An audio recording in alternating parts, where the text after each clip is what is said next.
Pro-Trump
Now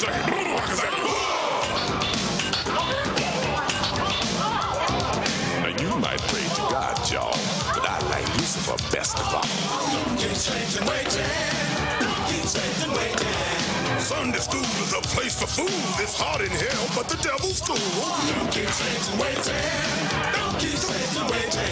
So don't just sit there and join the club. Sell your soul to Beelzebub.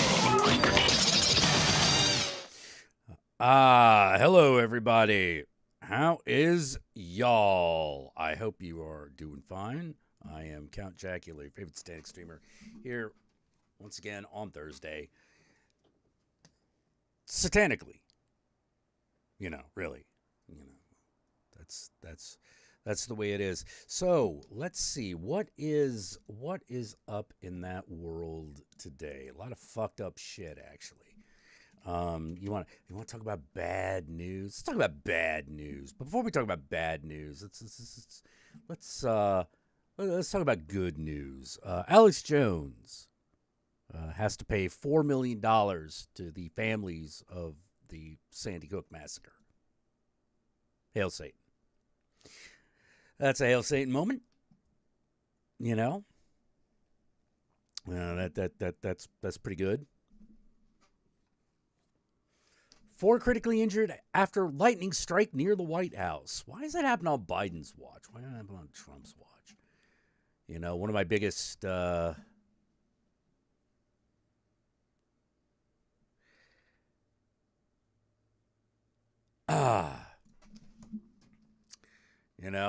that's yeah, I know. It's good that fucking...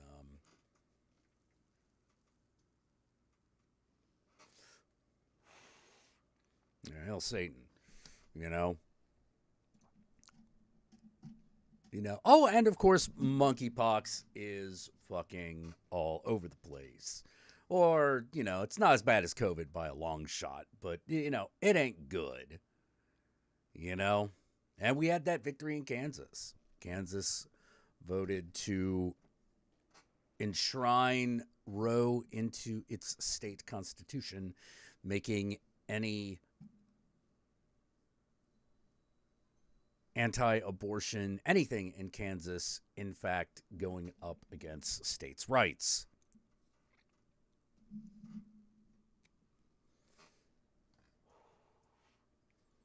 Yeah, lightning struck the Washington Monument, but, nobody died. Trump didn't get hit. I wanted him to get hit,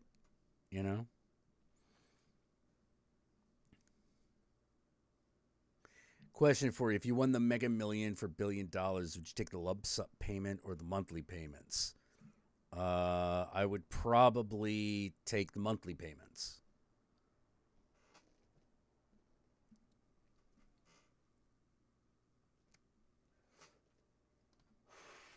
Unless, actually, I'd have to check with my tax guy. I forget if they, you have to pay for that all at once, winnings all at once, or only as you get them. Because if it's only as you get them, then I'll go with the monthly payments. If it's all at once, then I better take it all at once, right? So I can cover it. Hey, Rose Corbin, how you doing? Hey, Ethan. Yeah, there's a hailstorm in Alberta. I know.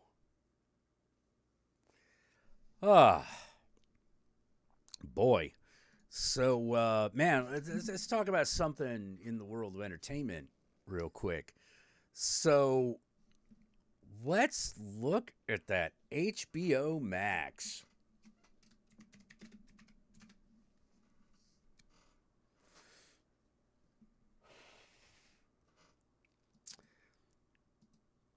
Oh, man.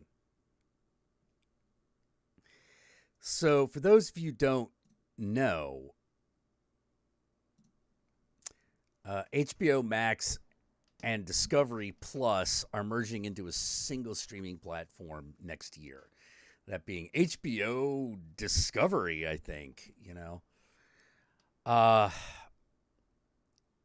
Now, that's just whatever, right? But as part of a result of this merger, fucking Warner Brothers in a weird twist, has fucking canceled almost everything, every other thing fucking DCU. The DC cinematic universe is now basically dead in the water. You know, what you're going to see, what's on the fucking docket for the DCU is all you're getting. You know, they're done. They're not doing it anymore.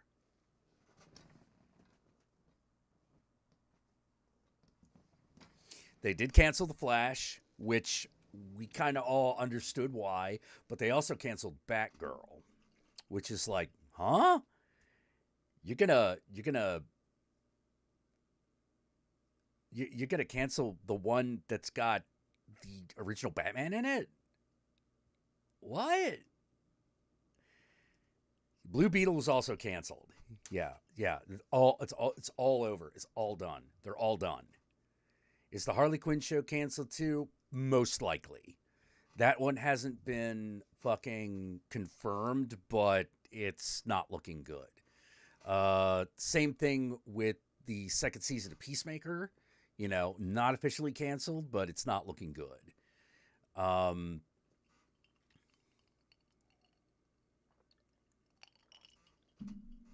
You know, and a lot of shows that got a lot of movies got dumped from HBO Max as well. Yeah, Blue Beetle got canceled again. You know? No, it wasn't Ezra Miller's fault. I mean, he didn't help. I'll tell you that. But like, no, this is a decision from fucking on high. Everyone is pretty sure that what's going to happen is that HBO Max is going to become the destination for a reality show surge on streaming platforms. Basically, yeah, no sequel to the Batman. Probably not. Not anytime soon, anyway. All sorts of bad shit's going down. You know, there's definitely no DC cinematic universe anymore. Like, I don't see how they're gonna be able to fucking make that if they just cancel everything. You know. So, sorry, DCU fans, you just got fucked. You know, and they're probably going to be replacing all that shit with the reality shows. Like, you know, no more Doom Patrol. Thank God that at least went for 4 seasons. Oh, see, here's the thing. They're not selling it. They're not selling them. They're just canceling them. They didn't even... Yeah, shows like Titans and Doom Patrol, they're done. You know, the Arrowverse is done. The CW shows are off the platform. You know? Yeah. A lot of people were like... Here's the funny thing. A lot of people were like, Netflix is going to go away. And I'm like, I don't know, man. They might be I think they're the ones positioned best to survive. And, yeah, turns out,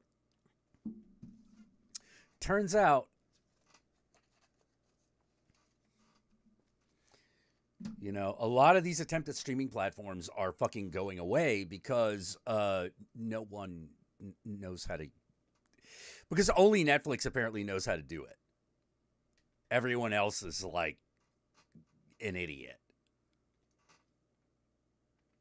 Yeah, bad. Yeah, it's going to be dark days on streaming platforms, on other streaming platforms for the near future.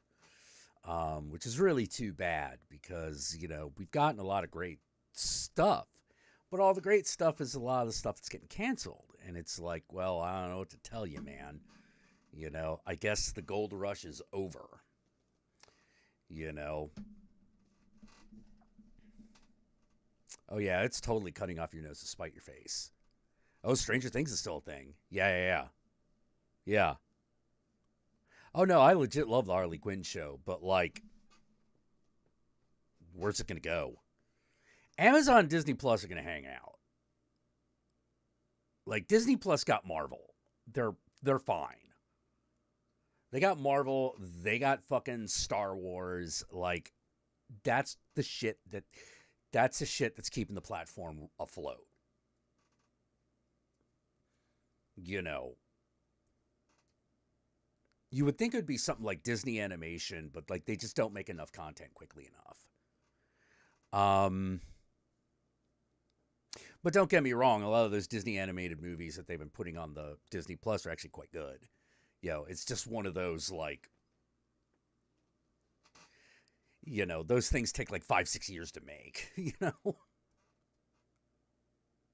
Whereas you can do like a season of like Mandalorian in like 8 months. No. Prey will come out. Hulu will probably Hulu's a bit more of a rickety ship, but like it's not falling apart. You know, it's not taking on water. The crew isn't dying of lead poisoning.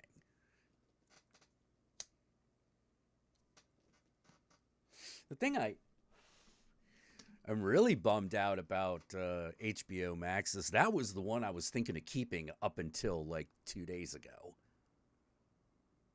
It's like, no, I'll keep HBO Max. It's got a lot of shit I like on it, and now it's like, eh. What about that new Game of fucking Thrones? I don't know. I don't know what they're going to do with that. I have no fucking clue. I was really flabbergasted they canceled Batgirl.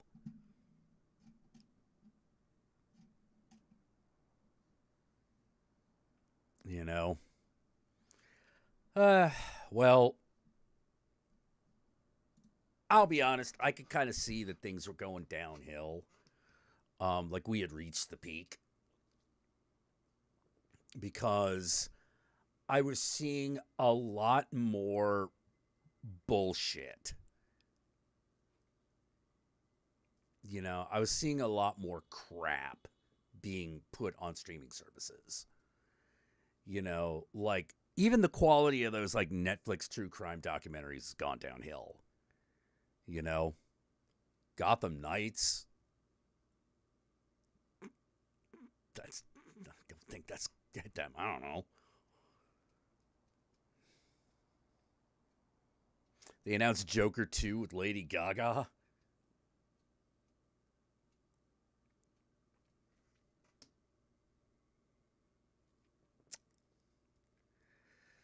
Yeah. Well, it's all bad. It's all bad for that kind of thing. HBO Max does not look like it's going to go well. Let's see. 3.42 billion loss. HBO Max restructuring plan revealed. Warner Brothers Discovery reported its first quarterly report since the $43 billion merger as the company battles consolidation challenges. The media conglomerate swung to a $3.42 billion loss in the second quarter, partially due to obstacles related to its recent merger. The stock plummeted in after-hours trading as much as 9%. Jesus, that's big. Here at Warner Brothers Discovery, second quarter results compared to blah, blah, blah, blah, blah, blah, blah. Leadership doubled down on the importance of high content spend, explaining that reducing churn remains the number one, blah, blah, blah, blah, blah.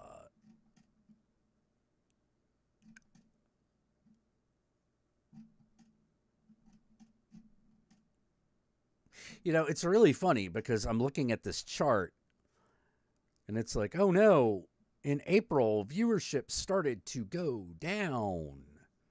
And I'm like, yeah, because you didn't have anything. And then Roe v. Wade got canceled. And then the Russian war happened. It's like people got other things to worry about. It's like people don't got that money anymore. Oh, but the employment is up. Is it? That's what, I know people say that, but like, is it?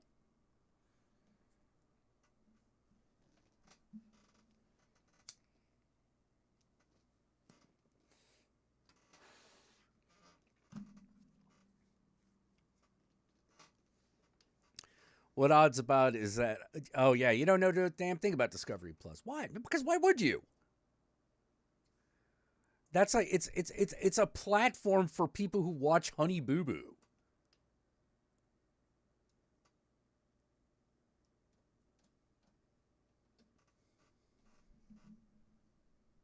Nah, it's time to go back to the well, people. It's time to refill the well. It's time to go back and work on it. Clean some of the algae off the fucking sides and like, make the water fresh again. You know, time to go back. Time to go back and do that. Don't views go down in summer anyway? I know, right? But no, that ain't the way the world works now. Who even cares about Honey Boo Boo anymore? Oh, I don't know, but they're gonna do another. They already did like a Joe Exotic biopic. I didn't watch it because are you fucking kidding me?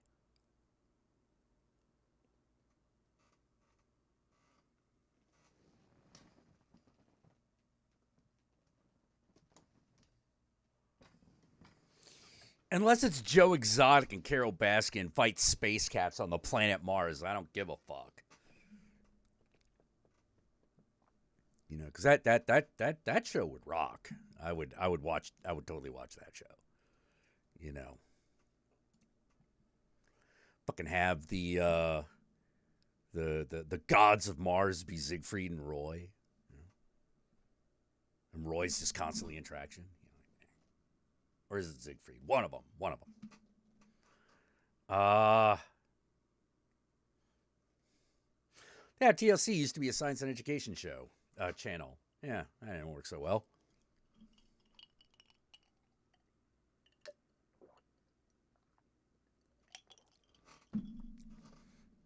But they've got money so that they can still keep fucking with everyone's shit for a bit.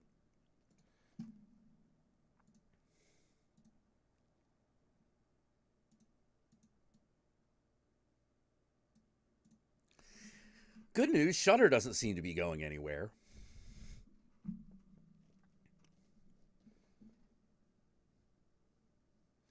Oh, you're a little worried something happened? Oh man. Well, don't get me wrong. Real shit happened. You know. Um yeah, TLC was the learning channel, then came Trading Play. That was the one with the God Warrior on it, right? This whole thing is dark sided. Yeah, you remember that?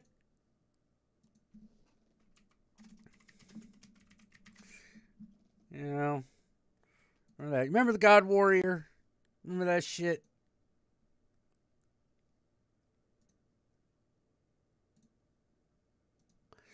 You know, you not. Let's get into trouble, baby. Let's see if I can find some of these clips.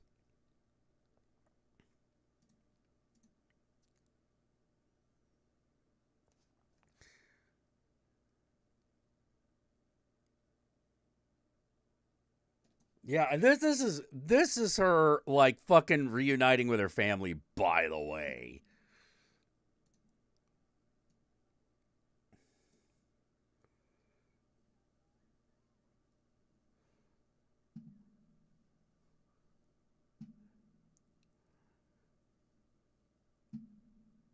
the only thing dark sided is man dead. I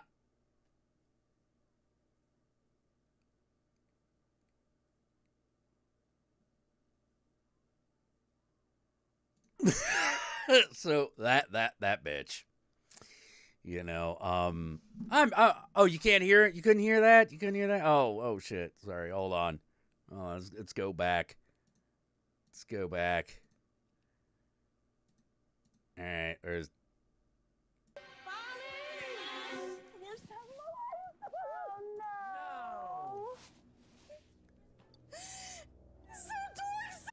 Yeah, all right. So, like I said, like this is this bitch like being reunited with her family after like the trading spouses shit, you know.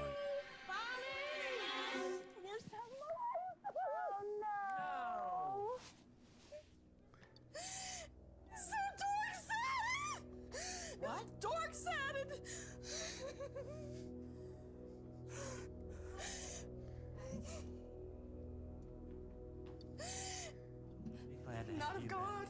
It's not Christians. Did you not ask if she believed in God? She's not a Christian!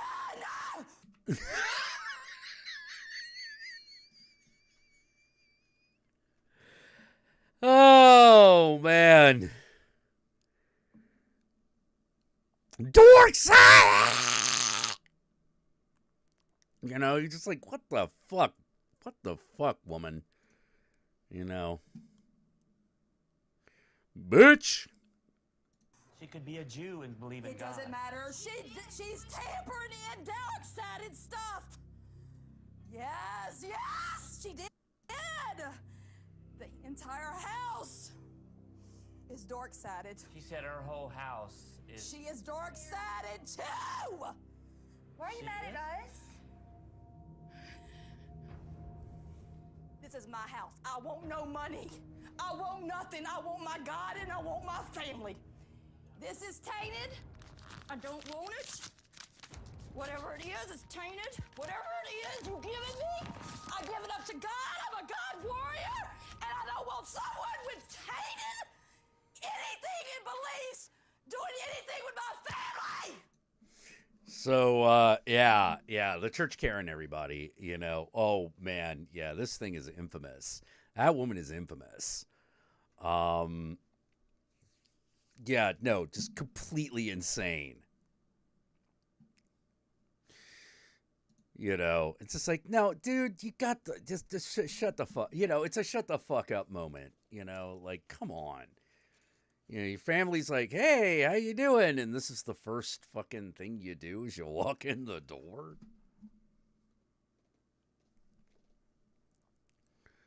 You know? Okay. Yeah, it's Children of the Karen. You know? Yeah, that was a meme for a while because, like, oh, why wouldn't it be? Oh, my God.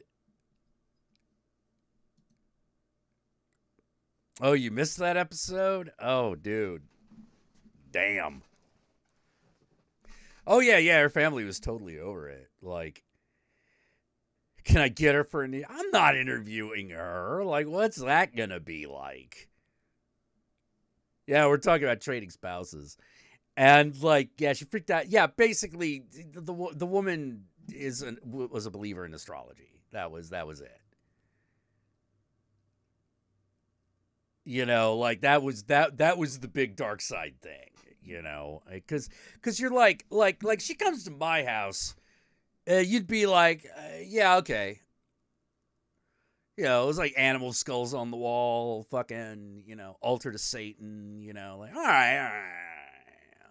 That's fair. That's fair. You freak out about that. That's fair. You shouldn't. But at least it scans, right? It looks right. Like if you saw that shit in a movie, you'd be like, oh yeah, that guy's totally going to kill somebody. You know? You know, that guy worships the devil. You know, like, oh, he's evil. Okay, yeah, sure. You know, you don't know any better. I'll still hate you, but like, you know. My response would be like, you're damn right, lady.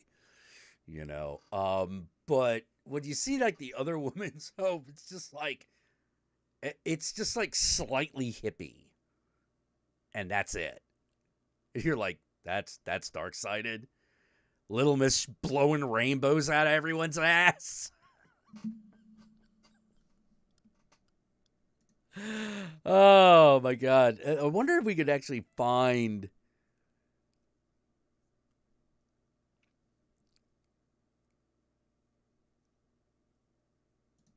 Yeah, I think...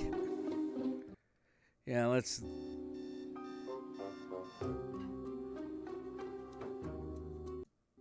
So far, we're having fun in this house. And I'm really glad that they got to know a little bit about me, but I want to learn more about the parents today. That's it, dear.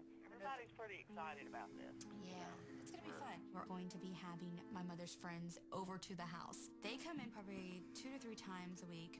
It's such a fun group of ladies. They get loud, like Margaret. Sounds like a lot of fun. Lord help you then. I'm excited about the thought of meeting their friends. Who knows, maybe they'll help me and have a better understanding of this family. All right, let me see if I can find her house. Just so you could see, like, how nothing it is. I've been a certified hypnotherapist for 14 years. Through your abdomen, right through your belly. Oh, yeah, because that's... to connect with, I think, no, because you have, that's We have David Stack. .com. Yeah. Insincere charade. Masking. Caught his attention. The next 2.5 years will be Yeah. See, it's just like... 2.5 years? Yep, challenging. I think everything is challenging. I have to put these together. Yeah, like, as you can see, they're just hippies. You know? Oh, she does have 2 gargoyles out front, though. Maybe that's what she was screaming about.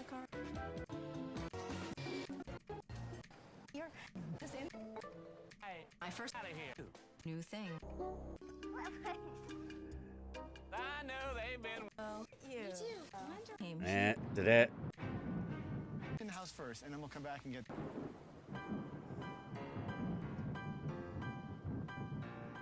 Oh, man, they keep, like, zooming in on that gargoyle, because that's, like, the one thing they got. Are you scared of me? I know I'm a big thing. So you want to see the rest of the place? Yeah, as you can see, this house is pretty I'll show you. fucking normal, if a little hippie. You know, they got the Tibetan flags up. They got the big sun. You know, like, you know, looks like any house in San Francisco, really. But they keep, like, zooming in on these gargoyles because, like she fucking, like, that's what she flipped out about. Or no, she probably didn't even flip out about that. She probably flipped out about, like, all the hippie shit.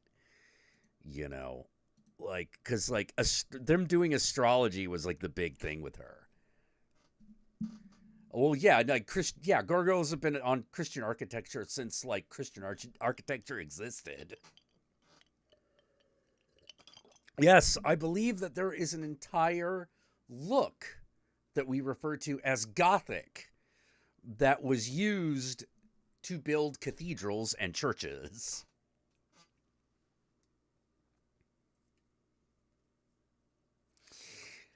Oh. Oh yeah. That well, I mean, that show was made in the early 2000s, so, like, it makes sense that The Office would look like that. Now everyone's office looks like their room with a Zoom camera on a computer. That's the 2020 office. Hey, Dragon DW, how you doing? Oh, I'm sure she's... whatever she's done, I don't give a shit. Like, that was so fucking insane. Yeah. Oh, yeah, Gothic churches look really cool. It's them flying buttresses, you know? I know, it's Catholic. It ain't part of Protestant, you know? Because I don't know what the fuck is. You know, like, Protestant, like, quick. Puritan, quick. Let's suck out whatever fun is left in religion. Kill it.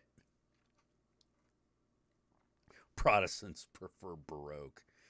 Well, a lot of Protestants are Baroque because they keep fucking giving money to these mega churches. You know.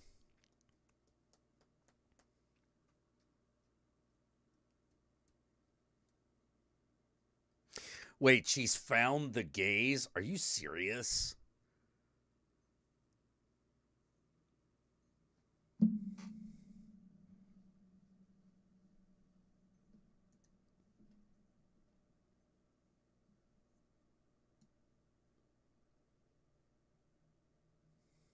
Yeah, Lutherans at least got stained glass windows. I think Methodists do too.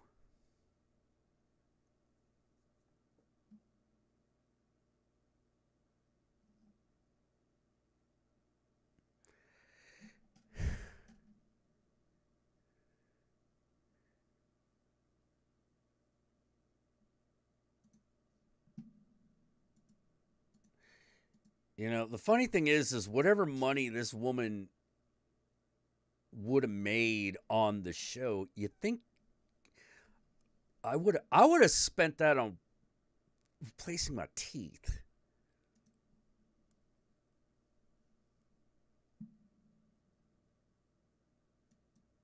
I mean,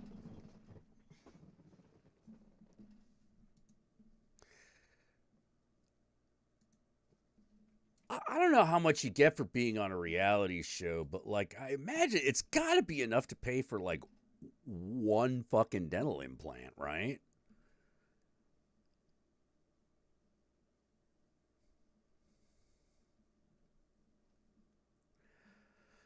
You know, now she's with a black family, and I'm afraid of that.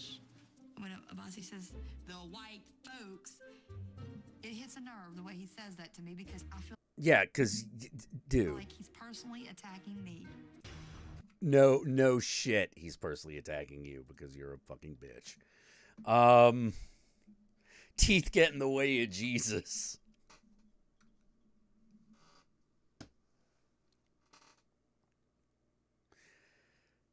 You know, responding to the if I saw your house in a horror movie, man, if I saw my house in a horror movie, I'd just be like, yeah.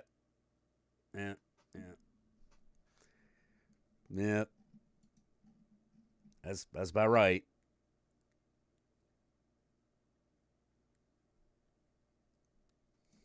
Yeah, like come to my house, you like freak out about dark sided stuff. Like I do have like I got ashes of dead people. You know, I got a bunch of stuff like that someone would be like, what is this? Oh, those are the bones of Shirley Jackson. What? Yeah, those are the bones of Shirley Jackson. Well, I mean, to be honest, I don't know that for real, but like I have it on decent authority. Or what I consider to be decent authority. And it's too good. In my opinion, I'm like a real religious relic. It's one of those like, no.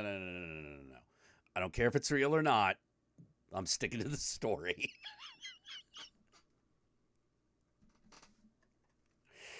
Yeah.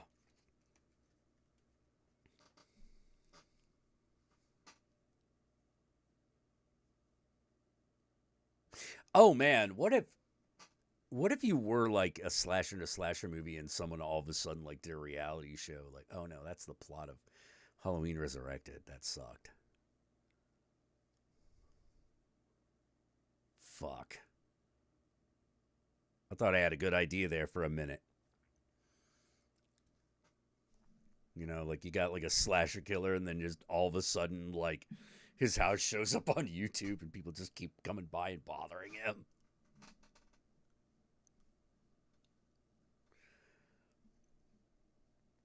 You know, but the reality is he really just wants to be left alone. He kills people because they bug him.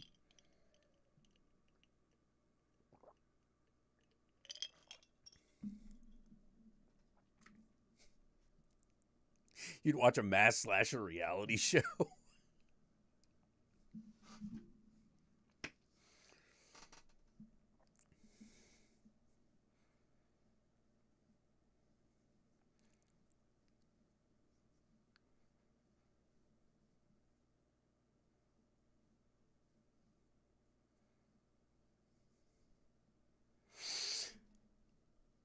Oh.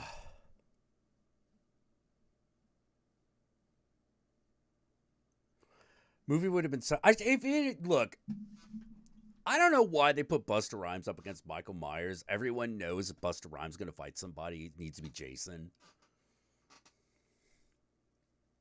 Or maybe Freddy. Busta Rhymes could have fought Freddy or Jason, but like Michael Myers, isn't he a little like, you know, serious? I mean, I know he's done some goofy shit, but like Jason already fought Carrie, right? You know, like at that point, like all bets are off.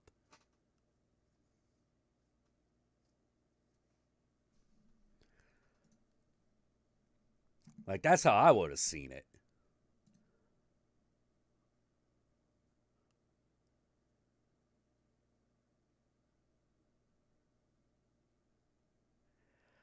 Oh, man.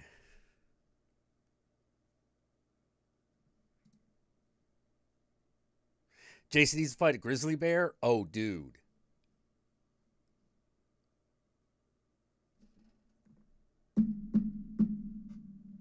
That's an idea. Jason versus Grizzly.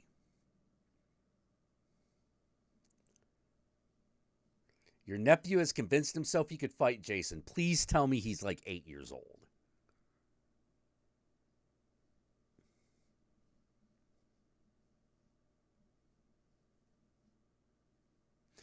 Please tell me he's like 8 years old.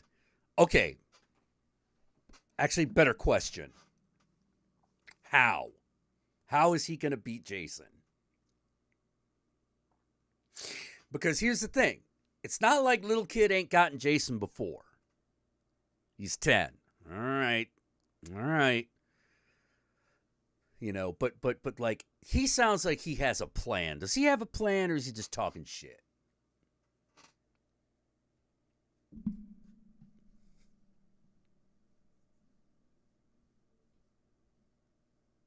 Does Jason even kill children?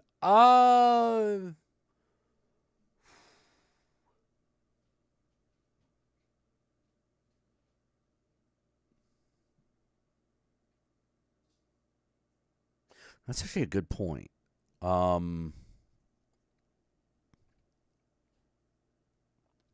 That's actually a good point.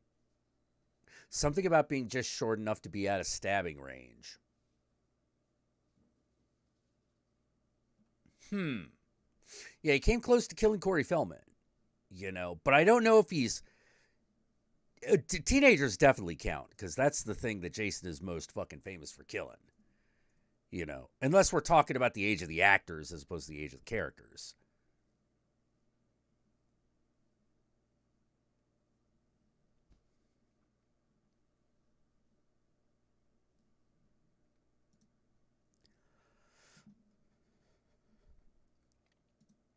You know, he definitely kills teenagers.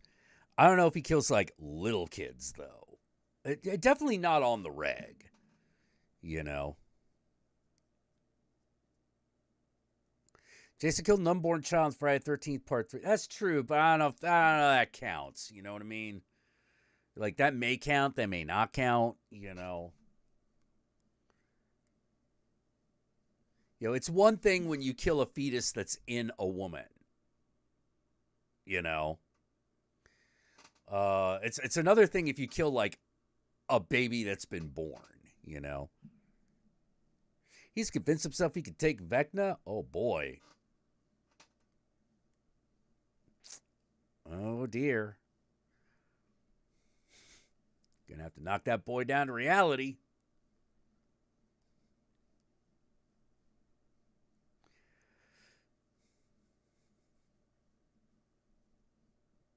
You know, that's going to be one of those, you could barely handle your fucking elementary school bully. How you going to fucking handle that? Come on, learn to walk, learn to walk before you run, boy.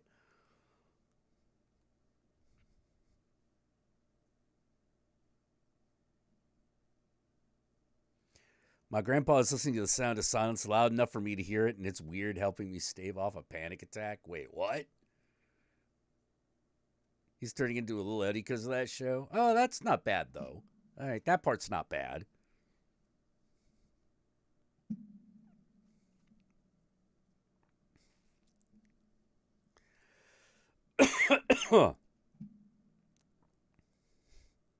I know, he's going running up that hill, you know? Although technically that was Max, not Eddie, but, you know, whatever. Still a Stranger Things joke. Yeah, Jason, it's true. Jason can be trapped. You can trap Jason. Not forever, but like indefinitely. Like something's always gonna fucking revive him. But like if you chain him underwater, like he'll stay there for a bit.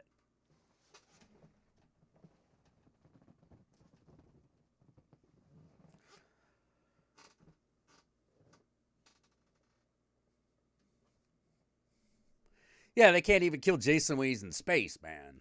You know?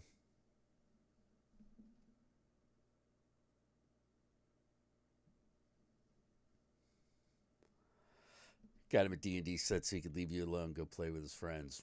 That's a good one. That's good.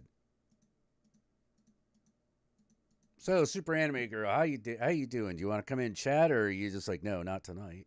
You're a loser. Why does nobody love me? Yeah. Jack, basically, a friend of mine had a breakdown on Twitter, trying to make sure he's okay. Can't reach him. Oh, I'm sorry about that.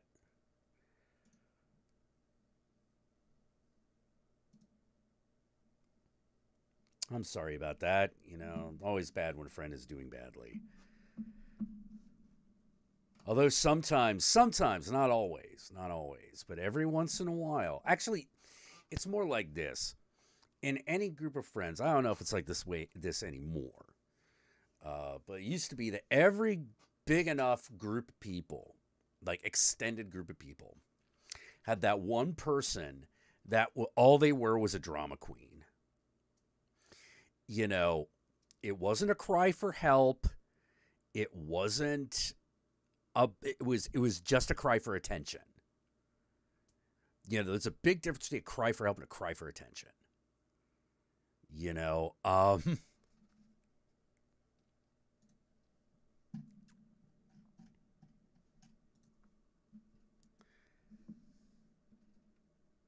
But you always got to remember, it's always just that one. It's always just them. It's always just that one person, like, crying for attention. It's nobody else. Man.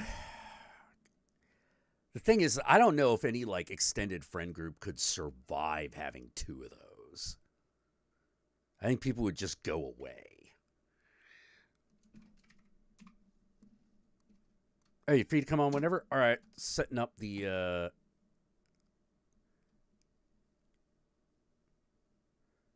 Let's see. My dad and I saw Roger Waters in concert last Thursday. That's a good thing to see in concert. Roger Waters is quite good.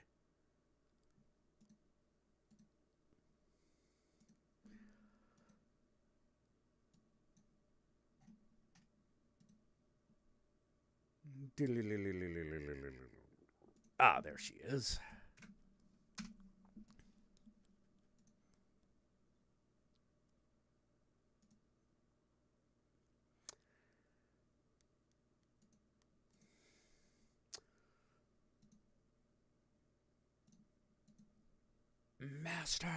Master.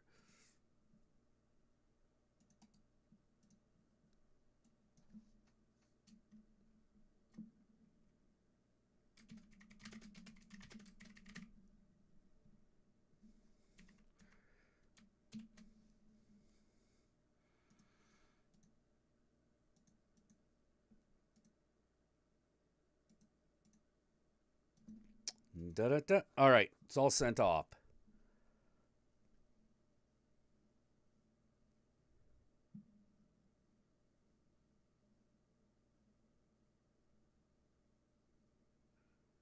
Ooh.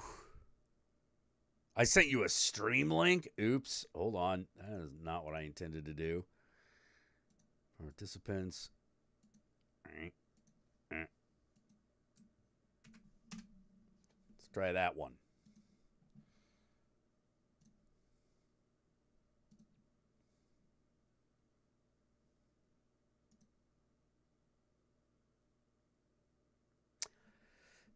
Okay. Should be all good now.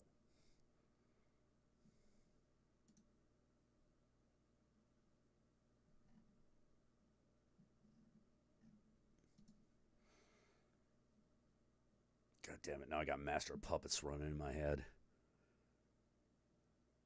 And that shit's going to be there for at least 8 minutes. Like.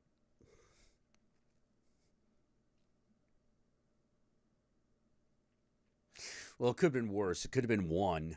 Could have had 1 stuck in my head. That shit's going to last for like 14.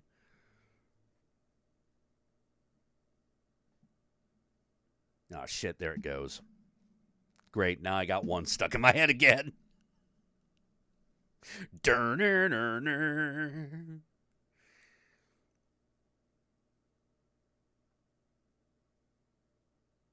Yeah, we're at the first guitar solo. Hello. Hey, how you doing? I'm good. How are you? I'm all right. You know, it's been a really fucking nutty ass week. I'll tell you that. Yeah. Yeah. What's been going on with you? Nothing. Just going broke because of my job.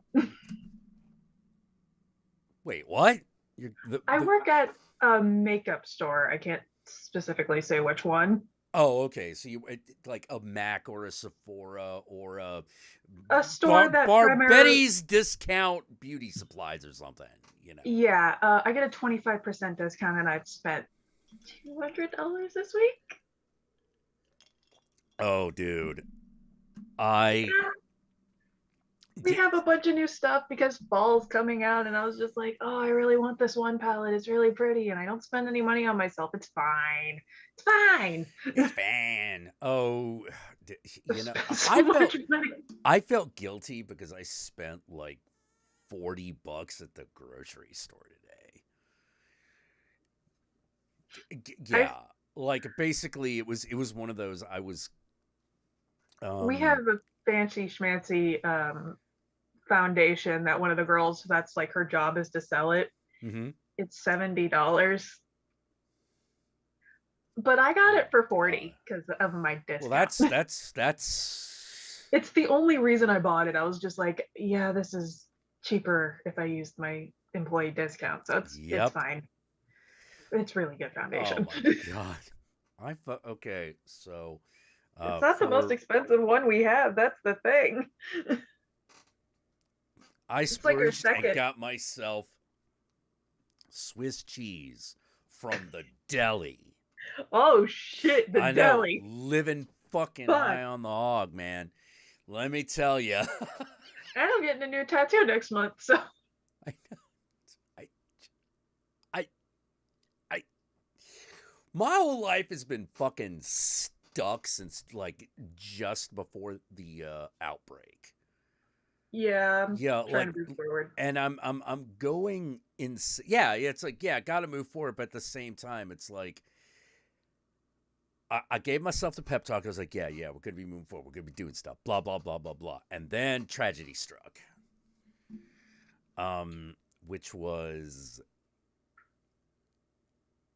a very good friend got pancreatic cancer. Oh. Yeah. Sorry. And I'm like helping take care of them at this point, you know. And I'm like, well, yeah. Yeah, that I lost a friend to leukemia. It was lung cancer because she originally had breast cancer. It was her third round of cancer that she lost that one, and it sucked. Whoa. It was over a year ago, and I still cry thinking about it.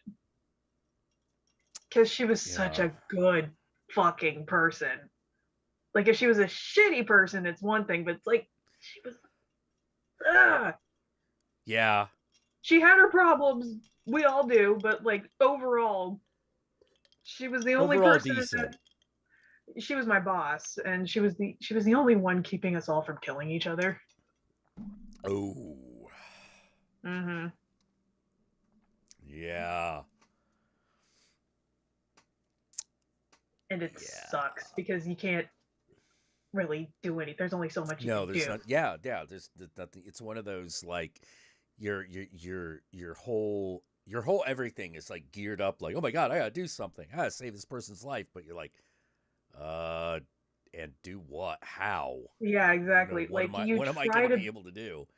You try to be as normal as you possibly can, but at the same time, you're just like, yeah.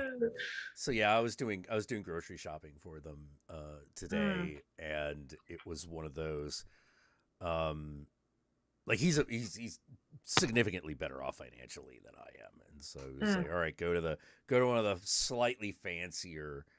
Go to the store that I always go to, which is one of the slightly fancier ones. And you know, I'm like, okay, well, what do you want me to get? And one of the problems is like he's tired all the time. You know, so I got like this partial list, mostly of like having to do things by description. because like he was doing that thing that sometimes happens when you're really tired, where you forget what shit's name is. You forget what shit is called, but you're looking at it in your mind's eye. You're like, it's the big red box with the triangle on it, and it's got like a sausage there, you know. I do that all the time at my job. Like sometimes I don't even know the name of actual products. I'm like, it's the thing that looks like a tube of food. Like that, so many makeup products look like food for some reason. Yes. And it pisses me off to no end. Yeah, it's real weird. Like that man, something. All right.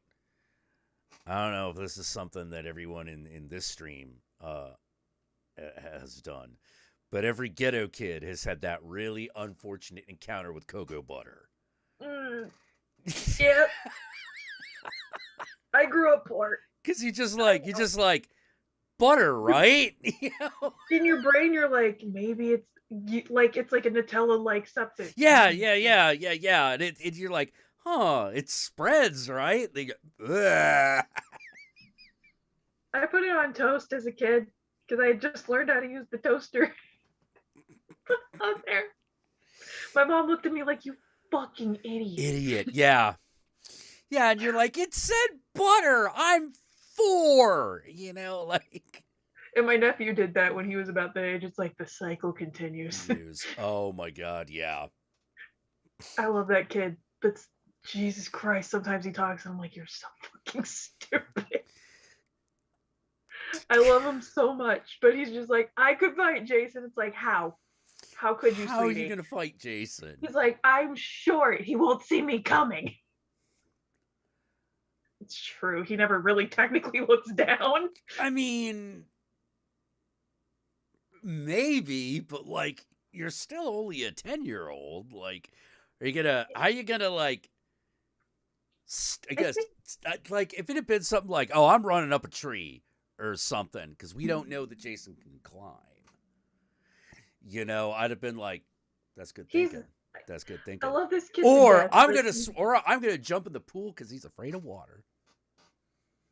I think he did say that. He did say that. He's been watching horror movies. Just he started watching them just a little too young, in my opinion. I don't know what too young is. I started watching them when I was like 6. He was about a toddler, so because his mom has like this array of horror movies and shit, and Stranger Things had started when he was about 4 or 5, and he wanted to watch that with me, and I'm like, fine, we'll fucking watch it, and it's our thing. It's our thing.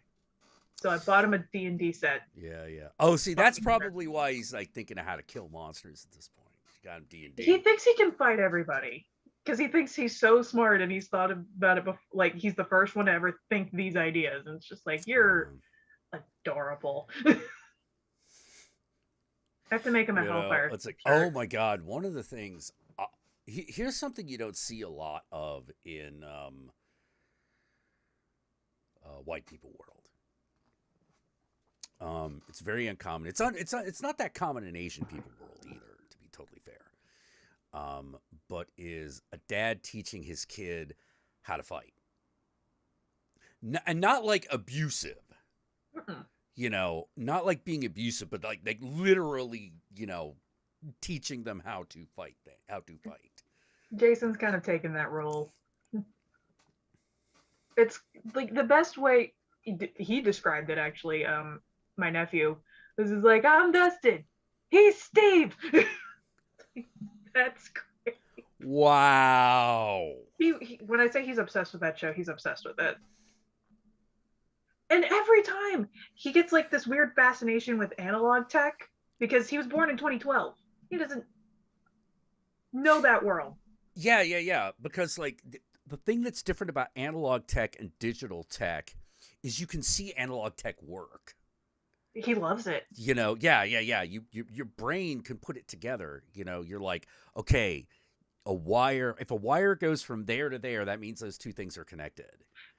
You know, what's really funny is he'll ask me questions like, did that really happen? It's like, sweetie, this is set before I was born. I don't fucking know. Yeah, well, what part? Oh, I could answer those questions. What part? I don't know. It's just like the family videos and the Yep. malls, and I'm like, Yep. vaguely I could Yep. probably answer them, That but was all. not That's all real. That was all not real. correctly. It's You like I know. wasn't there for that. He thinks I was there for this. He thinks anything 2010. Oh, he thinks you're like my age. Okay. He thinks everybody is old. Well, yeah, He he's thinks 10. What is everybody's what's he? He's a fifth grader. Fucking high school freshmen are gigantic right now. He's gonna be so tall. They are giants. He doesn't know what to do. They're like huge. Like basically, if you were born after the year 2000, like, or the year before 2010, he thinks you're ancient. Yep. I'm just like, yeah, you wait, you ungrateful little shit. Yeah, like, because when you're a kid, you're like, how old's your dad? 100. You know? I mean, I'm 27. He thinks just like, oh my god, you're so old. It's like, shut up. You have oh. He thinks I'm old. Yeah. So if he ever, for some reason, ever fucking met you, he'd be like, "What is this dinosaur what you is have this? introduced Yeah, me what is to?" this strange? I'm like I'd be like punk rock Gandalf. Like, It's just like, this is the man that's Hobbit. gonna explain all the shit that you keep asking me about from the show, because he was around for that, not me. Yeah.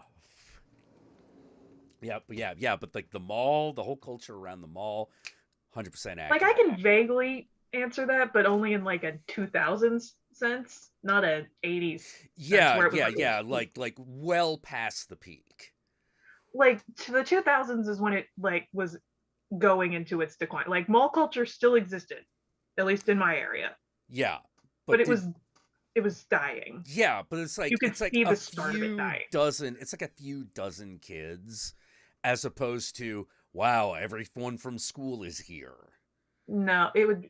I mean, there were territories. Like I was a Hot Topic kid. Oh yeah. That stole from Hollister because the manager gave me a dirty look. I don't feel bad about it. I saw that documentary. I don't feel bad about stealing from them. I was. Oh yeah, but like.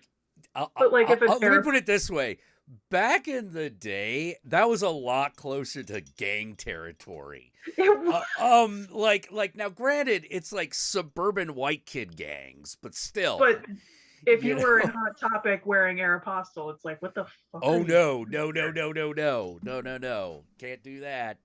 You're the wrong side. You're in the wrong wing of the mall.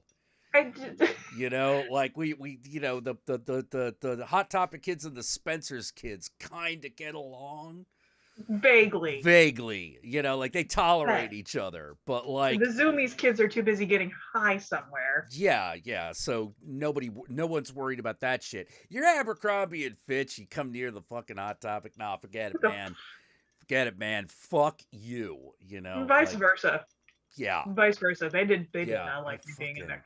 Well, I went in there because I hated the Abercrombie and Fitch because I just go in there and I'm like, hi, I'd like to buy some clothes. No. Fuck you. Fuck you. You know, like I'll fucking. Well, the thing is, the only reason me and my little cousin would go because we're 2 years apart, so we were always forced to hang out with each other. So we grew up like sisters. She was in Abercrombie. I was a Hot Topic, and we had to go into each other's stores, and it was awkward for everyone involved. They're like, what the fuck is she doing here? It's like, that's my cousin. That's my cousin. She wants to buy a fucking Adventure Time shirt. Shut up, you know. I actually helped my friend steal something from an FYE once. Oh, FYE. It was a... I actually really liked FYE, but it was... but I loved it because that place it was is a mess. Piece of shit. Yeah, it's a piece of shit. Shop is a piece of. It was a piece of shit and a mess. It's questionable at best. Yeah. But that means that if you dug around, you could find something really awesome. You know. But it was 2008, and we were 13. What movie was out in 2008 that 13-year-old girls would have loved? Well, let's see, 2008, Twilight. I helped her steal the Robert Pattinson's Edward cutout. Oh. That was in front of the store. Because they had them out in front of the store. Yeah. So we stole one, and it had gotten to a point where girls kept stealing the Edward and the Jacob ones that they had to put the cutouts behind the windows in security because 13-year-olds were running away. Oh, dude, yeah.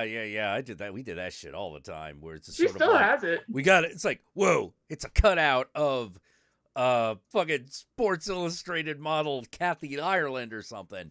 Yeah, you know, no, quick, we steal that still- shit. Woo! I think she still has it. It's Never like a take me museum alive, piece at this Papas. point. You know, It's like a museum piece at this point, but it's like kids will never have that. The mall in my area is basically a ghost town. Like all of it's pretty much closed. yeah. There's nothing there. I went there recently and I was like, Jesus, this is depressing. Yeah, man. I have nowhere I could put a Jason cutout.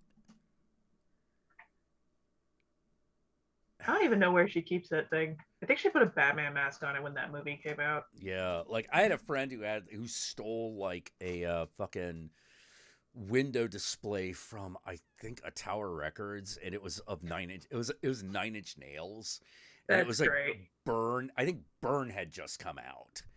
Oh, and yeah, so it was like ages ago. It was like before I was in my 20s, and we just went to his room. We're like, Dave, yeah. The fuck is this? I mean, don't get me wrong, it's cool, but like, where did you get this? Like, oh, stole it from the Tower Records. Oh! I mean, like, did you really have a rite of passage if you didn't steal something from a mall between the 80s and 2000s? I don't think so.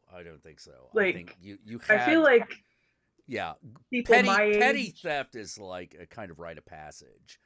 I think people my age and older are the only ones that it's just like people in my age group are kind of like the last bastion of you got to steal something from the mall. Well, yeah, because you can't steal you can't steal shit from the fucking Amazon Prime truck. It's not the same. It's not the same, and it's too fast. You know. I say that, but people steal shit from my makeup store that I work at all the time. Oh yeah, it's shrinkage, I believe. But the thing is, it's just I don't get paid enough to care. No, nobody does. And we're told specifically in training, if you see someone stealing, just call the number, let them know that it's been stolen, and we won't count it against you. Yeah. It's because it's like, oh, that's sweet, they care about us. It's like, no, they don't want you getting injured and having to deal with it. Yeah, correct. That's the only reason. Because we also sell perfume, and that's usually the thing that gets stolen the most. Yep. And I do not get paid enough to put my ass on the line for a thing of Gucci floral. No. I don't. One time I saw somebody physically put something in their bag, and I'm like, dude, just fuck it. It's $10. You couldn't even try to steal the expensive shit. Nope. My favorite, actually, one of the things I think is really fucking funny is that, like, in America, everyone's kind of lax about shoplifting. Like, we do not give a shit. Yeah, we do not give a shit. But I go to another country go to like Asia, that tune changes. Oh, you're gonna man, get they care to you by everybody in that store. Oh yeah, people, like the person next to you is gonna get mad. And they're just shopping around, minding their own business. Yeah, they're just like, hey, yeah, fuck you. You know, get back here, kid. Like, I'm not saying you can't get away with shit. You can. It's just that it's just going to be a little harder. The adults actually, it's the flip side of the adults actually kind of giving a shit about children. You know, like if they actually give a shit about children, then they give a shit about how the child is behaving and what they're doing. And they understand that they need to set an example. And what that basically comes down to is they will bust your ass, but they will also look out for you. When I explain to people who are used to places like, you know, China or Japan, in particular Japan, about how people treat children in the United States, they're just like, what? Yeah. You're like, what do you mean you're not allowed to walk to the store on your own? You're going to get kidnapped here. Yeah. They're like, everyone's like, yeah, you're going to get kidnapped. And they're like, well, I mean, like, people do get kidnapped, but, like, they're usually alone. It's usually because they've wandered off alone. And I'm like, yeah, but here people don't. You kind of look out for yourself. You and look out for nowhere, yourself and nobody else. You which know, sucks. yeah, it does. It does. And people look at you weird if you like do the ethical thing and try to help. You know. Yeah, like you're the weird one because Yeah. you're helping this kid that you don't know, like cross. Yeah, the what's street. wrong with you? And you're like, It's like, is that your it's a kid? Why kid. are you? What are you Yeah, doing? why are you being nice to a child? Are you a pedophile? Yeah, that's It's the first just thing like, that comes to whoa, wait a anybody's minute, man. No, this is fucking kids trying to cross the street, man. I was an adult, and I was like, all right, we shall assist the child, for it takes a Especially if village the- to raise a child. For it takes Especially a if village to the raise them. child is of a different race than the person that they're hanging out than the adult, Oh God, yeah. which I have seen with Jason and my nephew. Like I think I wandered off somewhere to go get something, Yeah. and I saw this old woman following them. Yep. Like straight up following them. I was just like, but then she saw me walk, greet my nephew and my boyfriend, and just like, oh. Yep. Yeah. Yeah. Mm-hmm. Like, what is up with people over the age of 65 and not minding their own fucking business? It's Legitimately. it was a different culture. The culture was different. I've held so many guests and clients and customers that feel the need to give me their entire story that has led them up to this moment. I don't care. See that? Okay, that fucking care. That is called getting old.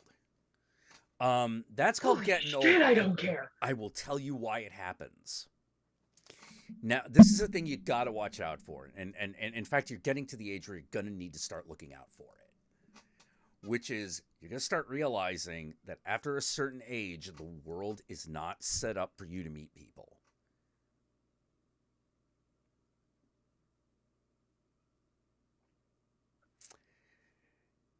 When you're like, when I was in my 30s, when I was in my 30s, I thought it was my fault.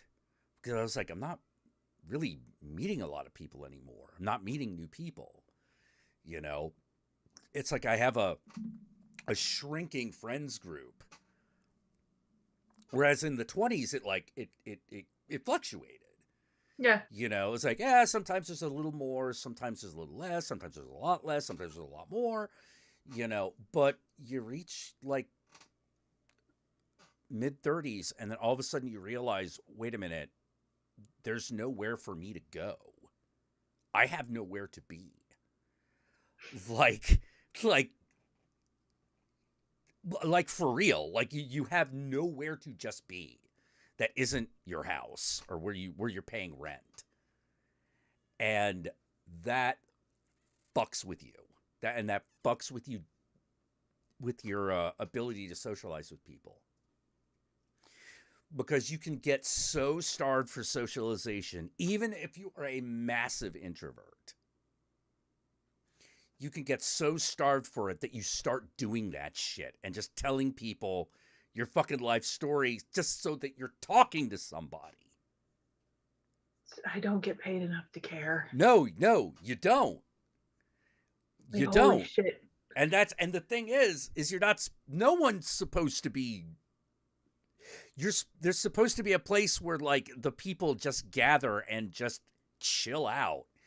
You know, it's the thing that we always try to do naturally, but America has done this weird thing where we've gotten rid of all the social places? Yeah, we've gotten rid of all the social places and we have interrupted the more natural flow of local socialization.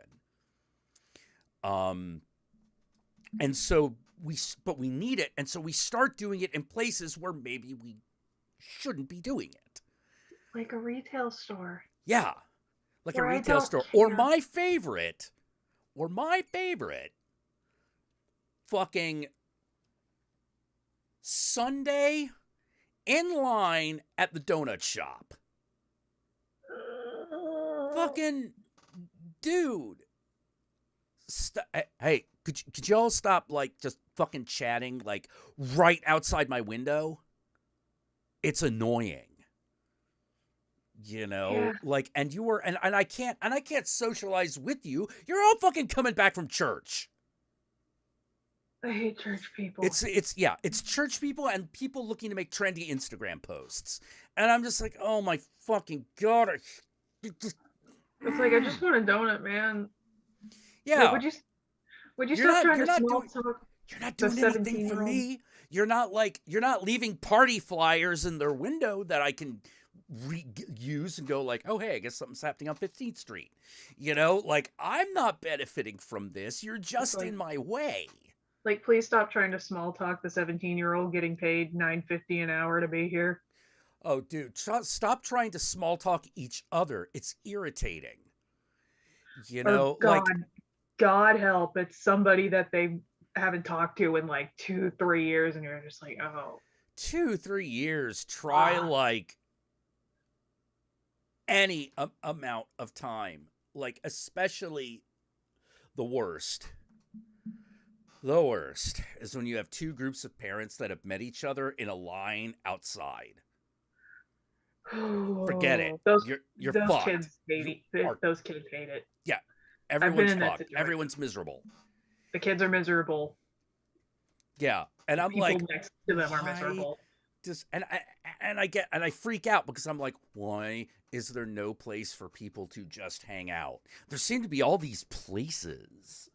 But not places that they want to keep you at. Yeah. Like, that was they want you to buy the thing and go. Yeah, that was the thing about the mall. Because before the mall, people would hang out in front of, like, the drugstore. You know, they would hang out near the shopping area, somewhere near the shopping area. Because that's the natural kind of weird human instinct. Like, oh, all the goods are over there. In the daytime, I should be close to where the goods are. Therefore, I will be there.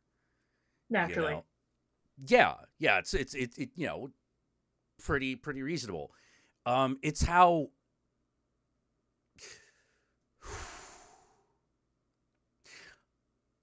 there used to be a part of town that was roughly as dense, was about as densely populated in relation to the population density of the area that the tourist section of a city would have. Like, so if you're like a few thousand people, like you could go to this one part of town and there'd be like a couple hundred folks just milling about. Some of them with things to do, some of them that don't have anything to do, some of them were waiting for other things, you know, and that's where people were, you know. And now I only see that in tourist areas of town. And the problem with that is nobody knows anybody. And locals don't really like to go to touristy parts of town. Exactly. You know, because they're crowded. With annoying people. Yeah, they're annoying people and they are crowded because, like, you can't, if you live in a tourist area, nobody knows what's going on because they're all from somewhere else. You know, the only place that I have seen that has like some sort of, that has kind of figured it out is New Orleans. Yeah. They've really figured that out because alcohol brings everyone together. Oh, hell yeah. Oh, and hell food. yes. Really and good food. Yeah, and you have to go through the tourist section of town to get to the place where the locals hang out. So it's basically, if you passed all of Bourbon Street and got to that section of town and you are not blackout drunk already, you're obviously good enough to be there. Now, as long as you're not making a complete ass of yourself. Yeah, naturally. Yeah, naturally. You know, but like, that's the way it is. Although, man, don't go to a strip club in New Orleans. It is a really, really, really sad experience. I've heard it's depressing. It's super depressing. You know, it's one of those things where you're just sort of like, oh my God, does anybody want to be here? No one looks like they're enjoying themselves. Yeah. I feel like they're so used to entertaining really drunk people from the Midwest That they don't really have to try. that they don't try because they usually don't have to. Because they're too busy, like, because Brandon is too busy being drunk with his bachelor party because he thought New Orleans would be a good idea. Yep. Versus just going to Chicago like everybody fucking else would. Yeah, exactly. Exactly. You know. I know Midwest people, they are impressed by literally anything. Go to the tourist spots, you'll find the bar that Poppy Z Bright goes to. Actually, isn't Poppy Z Bright named Bobby now? I know she's a trans man at this point. Or, I mean, I guess she always was, but, like, officially, you know. Officially. I honestly do want to go to New Orleans, but not for Bourbon Street. No, I actually do recommend going for Bourbon Street. I recommend it. No, I would actually go, but I just want to take goth pictures. Oh, yeah, no, you totally can. I want to do that. You know, like Let me have my moment. Let me have my goth moment. my big thing. I was trying to do this with you know, a bunch of people from, you know, a certain website. Mm-hmm. Where I was like, all right, so what we're gonna do? We're all gonna show up in New Orleans, and we're gonna hire a second line to follow us around, and you know, we'll hire an artist to build a gigantic, fucking, like, nostalgia critic puppet like they do for like Baron Samedi and shit. You know, like, yeah, we'll just do that. Let's just do that. It would have been so fucking cringy. I would have loved it. Oh, it would have been amazing. It'd have been amazing. Just have everyone go like, yeah, that's right, bitches. You know, he seems like he would have had a big enough ego for that. Oh yeah, his ego, his base size of the ego wasn't the problem. The problem was vision. There wasn't enough vision. Just how are you going to be an internet reviewer for how many years now and still look like absolute garbage? Yeah. Like those videos, like I tried to watch one recently and I was like, I can't fucking do this. This looks awful. It looks awful. Really? I haven't watched the Nostalgia Critic thing in so long. I did. It showed up for some reason on my recommended, and I was just like, fine, fuck it, I'll watch it. I don't even remember which one. I couldn't get past 3 minutes. I was just like, Jesus Christ, I used to think this was funny. Oh no. This episode. I used to want to be on this site. Really? Well, it's not that it got worse. It's that a lot of other things got way better. I think I just got older, is what happened. And you got older, yeah. I'm not 15 anymore, thinking, he said, fuck, that's funny. Well, there's also, there used to be something charmingly amateurish. Which was great in 2010. Yeah, which was great in 2010, but not like 2022. There is, in a world of ContraPoints, you can't. No. You just can't. Yeah. I really wish that, I really wish I hadn't, there's some times when I really wish I hadn't burned out. You know, but like, I don't know how to say it other than like, mental illness, it happens. It's like in a world where ContraPoints exists, where that is the purest example of starting off amateur, but it looking professional. Yeah. But doing a really, really high quality job. Yeah, you can still do high quality work without looking like garbage.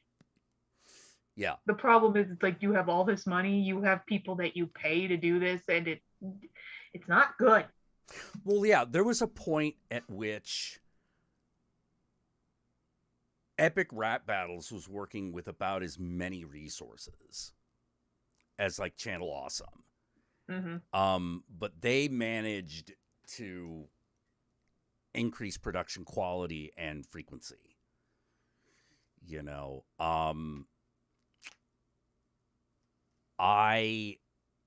there were so many things I wanted to do that I couldn't because of lack of resources. Because that's always been the sticking point, you know. But there were, my favorite episode that we never did was Scanner Darkly. Oh. Scanner Darkly. That was going to be me, Horror Guru, and The Obscure. And we wanted to have it partially rotoscoped. You know, so that it looked a little bit like the movie. And it was, and we were going to take turns. We were going to review the movie in the style of the movie. And we were going to constantly be changing characters. Like, The Obscure was going to be Frick and Woody Harrelson sometimes. Horror Guru was going to be Woody Harrelson the rest of the time. And I was going to be Keanu Reeves and Robert Downey Jr. Just so that we could recreate the scene where Robert Downey Jr. comes out with a hammer.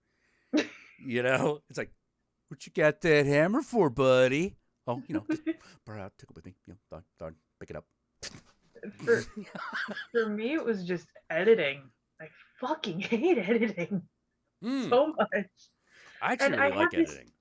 I have this thing where I get so self-conscious about how I constantly look that if I edited myself too much, I began to hate the thing because I keep staring at my face and I'm like, I don't like how my face looks in that. What am I doing with my hand? Like, I'm trying way too hard to look a certain way. And I think I would just need somebody else to do the editing for me because I'm too self-conscious that I look stupid. Yeah. I at least wanted to get up to like Mr. Show levels of production quality, you know, where you know, you got kind of a goofy set and, you know, stuff that you can actually play with. Which is a direction I thought that Doug should have gone in. You know, it's like, you're in fucking Chicago. There's a ton of old television people with nothing to fucking do. I'm sure you could like fucking buy them lunch and have them build you a set and a couple of props. Literally. Yeah. Like, I don't think he understands the benefits of that, and it pisses me off every time. I don't think he does either. Like hell, if I was just in Sacramento, you know, up close to where Flashman is, the Count Jackula show would have been different because I knew all the theater kids up there. You know, like that we could have done stuff in conjunction with the Trash Film Orgy. It'd been great, you know, but it's amazing how much like a 2-hour drive will actually affect what it is you can actually do, you know, and how making anything is a constant battle against shit like that. Well, you can imagine growing up in West Virginia, you don't have resources. Your resources are fucking figure it out yourself. Yeah, you have if you don't have talent, you have nothing to build on. I had nothing. Yeah. That was my problem, is that what do you work off of? You have nothing to work off of. Yeah. It's really difficult, you know. And you have to start thinking outside of the box, like and you have to be kind of fearless, and that's where it gets weird. It's like in my really old videos, I was in a college dorm working off of college Wi-Fi, which is garbage, and a shitty camera that I got 3 years prior, or sometimes a webcam, and I didn't have a mic, so I was using my computer's microphone. So that tells you I had nothing, even in a college setting where I got most of that stuff for free. How do I explain to a group of people, hi, I'm doing something for YouTube? No, this doesn't pertain to your grade. Oh, look, you're leaving. Yeah. You know, the ones that did want to help are fucking creepy. When you're a girl, that tends to be the case. Why do they well, not that they aren't creepy when you're a dude. It's just they're creepy for different reasons. It's like when I tweeted that thing, it's just like, look, the skinny white boys find me, and I don't know why. That purest example was just like those first few years of college for me was just they came and talked to me. Yep. I didn't go looking for them. Yep. They went to me. It's incredible what boobs and not looking like an average white girl will do. You know. Yeah. Yep. It's been happening again recently. Yeah, yeah. You told me what about am I that. putting out there? Nothing. You're just existing. I'm just existing. You're just existing, and they noticed you, and they're like, "There's something to look at." I was on I commented on like a TikTok about like all bi girls, which is like me. And I was just like, why does this pertain to me? And the creator was just like, oh, it's the algorithm telling you to slide in my DMs. I was just like, eh. Even if I was single. No. Yeah.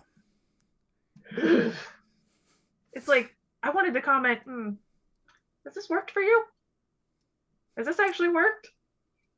Has any girl ever been attracted to you for doing this? Man, although I did see this one TikTok. It's from this one girl. She's really funny.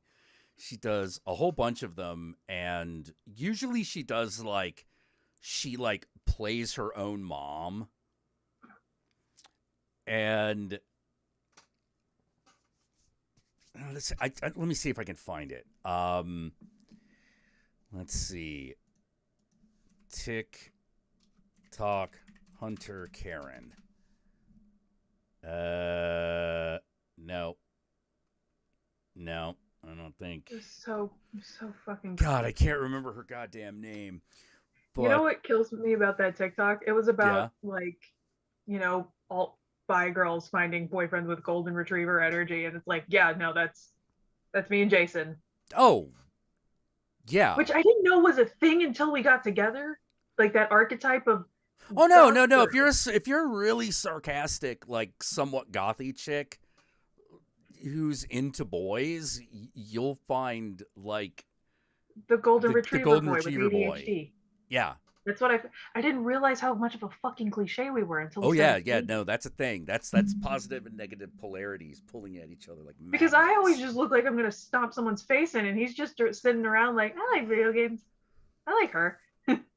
Yeah. Because he fucking allows you to be who you want to be when you're around him. You know, like that's the trick. You know, it's like, why do people like certain people? It's like, because you could be who you want to be around them, as opposed to who you feel like you have to be. Speaking of that, I was actually talking to a couple of the girls at work, and we were just hanging out. It was kind of dead in the store, so we were all just fucking around. And one of them goes, "Do you ever test your boyfriend?" I was just like, "What? Elaborate." Like, well, you say you get off at 5, but you actually get off at 4 because you want to see what he's doing. And I go, no, I've never felt the need to do that. And she's just like, I was just wondering because my boyfriend keeps asking what time I get off, and that's really suspicious. It's like, is it because he just wants to hang out with you? Did you ever? Yeah, is he worried you're fucking somebody else, or is he literally just asking what you're doing because he's already done with work? I mean, Jason will ask me what time I get off, but he just wants to also know when I need lunch because he'll sometimes bring me lunch. He likes physically coming into the store to bring me food because he likes to rub it in people's faces. I like doing that stuff because it's something to do. That too. I'm a very easily bored man, and sometimes dumb things entertain me. He's just like, hi, I'm bored, so I brought you some snacks that you can eat on your lunch. It's like, oh, that's so sweet. And every girl is giving me the stank. Like every girl in a shitty relationship at my job is giving me the stank eye. I was just my God, my boyfriend doesn't bring me these things. Blah, blah, blah, blah, blah, blah, blah. I'm like, yeah, but you're also kind of a bitch. So and I had to tell one of them, another one, a guy had ghosted her for a month and then suddenly wanted to talk to her to like make it up to her. And I was just like, no, don't text him back. Yeah, where was he for a month? Where was he for a fucking month? It's like he said he was going through some stuff. It's like, okay, but if he actually cared and liked about you, he would have told you what it was. Turns out it was another girl. Wait, I was about to say, because wait. He's going through some stuff, therefore he's not seeing you? I mean, he's No. He's going through no. When a guy goes through some stuff, unless it's real bad, like we're talking like my sister was kidnapped by a serial killer kind of shit,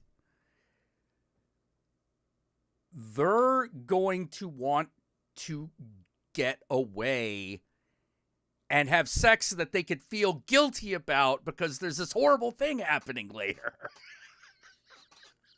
Point being, I was just like, don't interact with him. If he really liked you, he wouldn't have wouldn't have ghosted you, not for a month. Like, where did you end? Like, I don't know how to say it other than like, have I ghosted people? Yeah. But I was not doing it with I did it because I didn't want to see them again. You know, it's like I didn't call back and just be like, oh yeah, really sorry. No. Otherwise I would have just been like, otherwise I just would have told you. And another one, bless her heart, she's 18. So she thinks that this guy is the one, but he's such a dick. Every story I've never heard a positive story about this guy, and I just want to shake her because she's like, I'll probably be married to him by next year, I guess. It's like, don't settle. You're 18. God. All right, it's like, all right, you're Harley Quinn before she met Poison Ivy right now, and you knock that shit off. Basically, I just want to shake it. She's taller than me, but I just want to shake her. It's just like, I was stupid at 18, but it wasn't that fucking stupid. Yeah, you don't have to beg people you shouldn't have to beg people that care about you for attention. And we also came to the conclusion there are no cute boys in West Virginia. They're not. There's not. Oh, I'm sure there are. They just move. They're not on dating apps. Oh. Because one of the girls, she had signed up for Hinge or something, and we were just looking through. It's like, God, there are no fucking. One of them straight up looked like Logan Paul, and I was just like, ew. I don't understand what normal people think is attractive. I really don't. I don't understand what straight people think is attractive, specifically, because they always want my opinion, and I'm like, you don't want my opinion. You don't. I fall in love with Eddie Munson looking motherfuckers. Okay? I am not the one to come to. Oh yeah. Oh, I gotta admit, like them long-haired days, yeah, that was the prime of my dating year. You know? I totally had a crush on my school's version of that character, but I never sent anything. A lot of people do. Yeah. He had a blue mohawk, and he always wore like a really long coat, but he was such a sweet kid. Like, if he had asked me out, I probably would have said yes, but we were good friends. We hung out. Yeah, there was, man, I don't know what to say, but like one of the problems I had growing up in Bowie, Maryland, is that most of the girls that I might have otherwise been attracted to are just gross. It's just gross, you know? Like, I don't even know. It's just, I don't even know how to put it. You know, it was like, all the girls that I like wouldn't have anything to do with me. And all the girls who kind of liked me were kind of gross. And so I was like, oh, God, I don't know what like, elaborate on gross, like...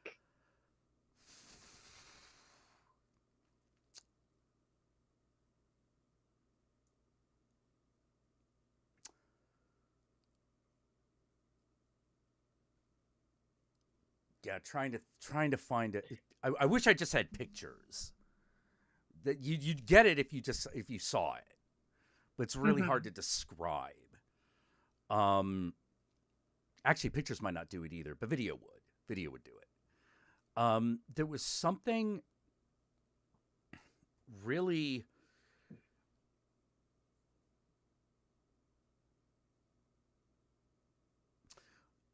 Like the elevator didn't quite go to the top floor. Oh, so they were stupid. Yeah, they seemed stupid. You know, they seemed kind of dumb, and there seemed to be something. No, not cutesy. You know, very much the opposite. Even if they were otherwise really pretty nice looking. Mm-hmm.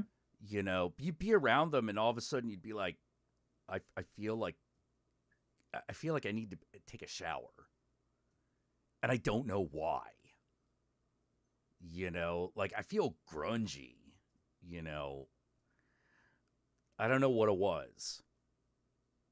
I do not know what it was, but it didn't. Well, I mean, like, it's not like that was the only thing that was going on, but like, that didn't change by and large until I moved to California. You know, there was something about California where it was like, you still run into them, but they weren't like everybody. Let me see if I can. I'm trying to find a picture of me in high school to get like an idea of what I looked like and why I probably never asked that guy out. I was a band geek. I was a fucking dork. My profile picture the majority of the time was anime photos. Yeah. Oh, let's see. Okay. Oh, wait. Maybe we can do it this way. I think if you can see that. Hold on. Actually, I can't. That was me. Okay. Yeah. That reads, you know, American Indian band girl. Yes. Oh, wait, hold on. If I can zoom in correctly. Yeah. Yep. Oh. Yeah. You know, like, yeah, you're probably, you look like my cousin Nina. You know, I'm wearing a Mac Miller shirt in this photo. Why am I wearing that? I don't know. You said band geeks, so like that must have. Nobody knew who he was at the time, so I thought I was so cool. Yeah. But like that kind of. Yeah, in California, that was just the average look of teenagers. I know. You know what's funny? That year, we ended up going to California for spring break because my mom was on a business trip out there, so she took me. Mm-hmm. I looked like everybody else, and I was so happy. Yeah. I was like, oh my God, what? Yeah. Like, I know the majority of them were not Indian, but it was just like, I look like everyone else. Yeah. You're all somewhere. Oh my God, I look like everyone else. You're on the same wavelength. It was nice. Yeah. For once, I wasn't getting double taked or the "Where are you from?" People left me alone. At 16, that blows your fucking mind. Yeah. When you are the social pariah. For me, it was going to Los Angeles, and not knowing and realizing that the way that I interact with people as I meet them on the street is a very LA way of dealing with people, which is if you see someone and they look good, you just tell them. You know, like, yeah. Like, you know, like, oh, nice shoes. You know, or hey, how you doing? You know, how's your day been? You know, because I do that all day here, even in San Francisco, and it's just sort of like, you know, avoid. Hi, avoid. And so, like, so now when I go out, like, I'm constantly suppressing the urge to introduce myself to people. But I do that in Los Angeles, and that's just what everyone does. Yeah, no offense, but if I didn't know you and you just randomly said that shit, I'd probably break out pepper spray. Like, who the fuck are you? I don't know you. Hey, have you tried these burritos? They're really nice. You know, yeah, no, there's, I forget, I think it was the Countess. Like, I can tell you exactly how you look to, like, most introverted people. And it was a clip of The Tick. from the cartoon, and he's, yelling at his dog, going, "I love you, boy! Dig my love!" She's like, You're terrifying. And I'm like, I'm just trying to be friendly. He's like, yes, that is terrifying. Again, if I had no idea who you were, I'd probably be a little terrified that, someone just randomly, like, who I do not know is complimenting, I don't know, my fucking t-shirt or something. It's like, why are you staring at me? Why are you staring at my t-shirt? You get the fuck away from me. Yeah, but in LA, half the people are there to be seen.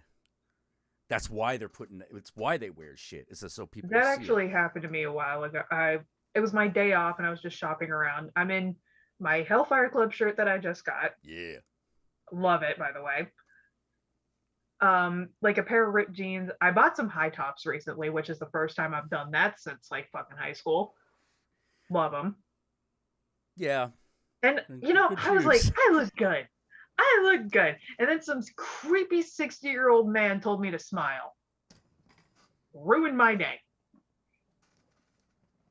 Whoa, tell you to smile. Not like cool shoes.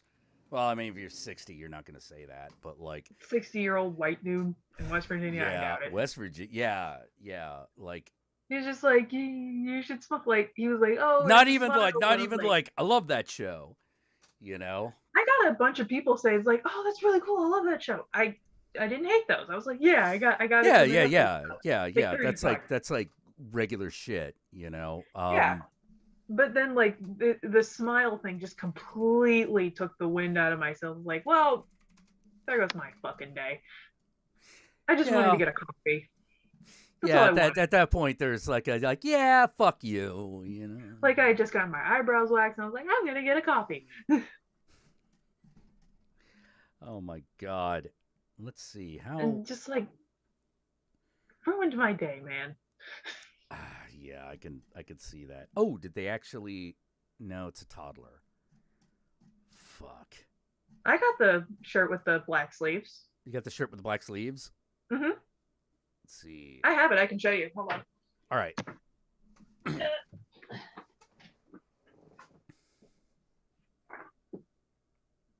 accidentally got it a little too big because I'm insecure about my body. Oh, okay. But is it the long sleeve or the short sleeve? It's a long sleeve. Nice. I love it so much.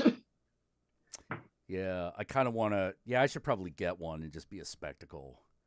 I think it's on the Netflix. It takes a little bit longer than it says it will to get there. Like it said estimated time of arrival was like the 21st through the 25th, and I got it like on the 29th or the 30th, which is fine. Yeah, I'm just looking at it going like, man, I probably want. Yeah, I'll get the large. What the fuck? I could use some sleeves again. Yeah, I guess. I got an extra large, which is actually way too big on me because it's a unisex. I had to remind myself it's a unisex shirt, not a woman's cut. Because like in women's, I'm an XL, and a men's, I can fit a medium or a small, depending. And if it's unisex, medium is what I probably should do. Yeah, I. One of the things that I hate is that I have a really long torso, which I don't like, by the way. Yeah, I have two things that I have to prioritize. Yeah, that requires a little bit more fabric to cover the same amount of distance, Yeah, so I picked an XL. Just it'll shrink in the wash. It's fine. Yeah, well, my problem is that medium shirts fit well, but that's how I get plumber's crack.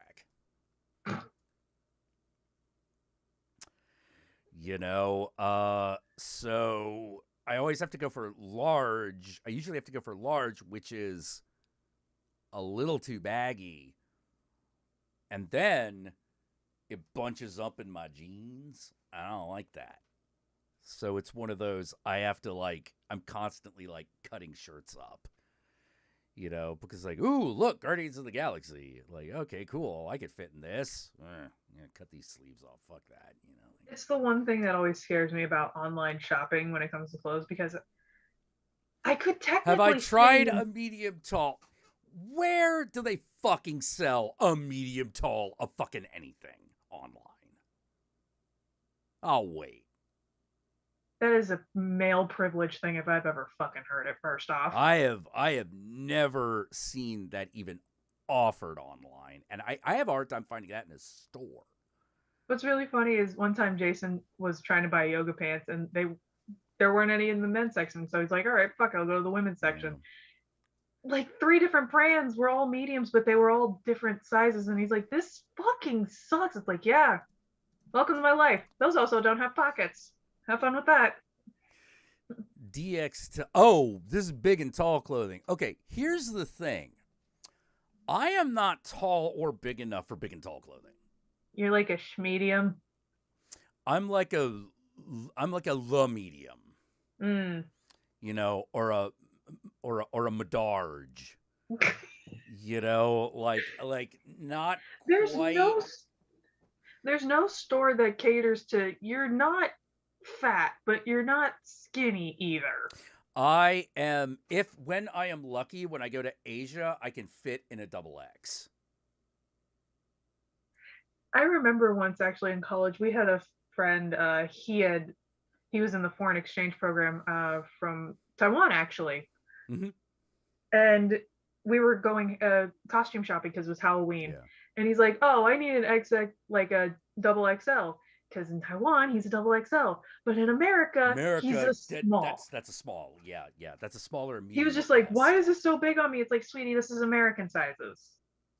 You're very much smaller here than you think you are." I am just like, if I go to Asia, I could comfortably fit in those big and tall and those clothings.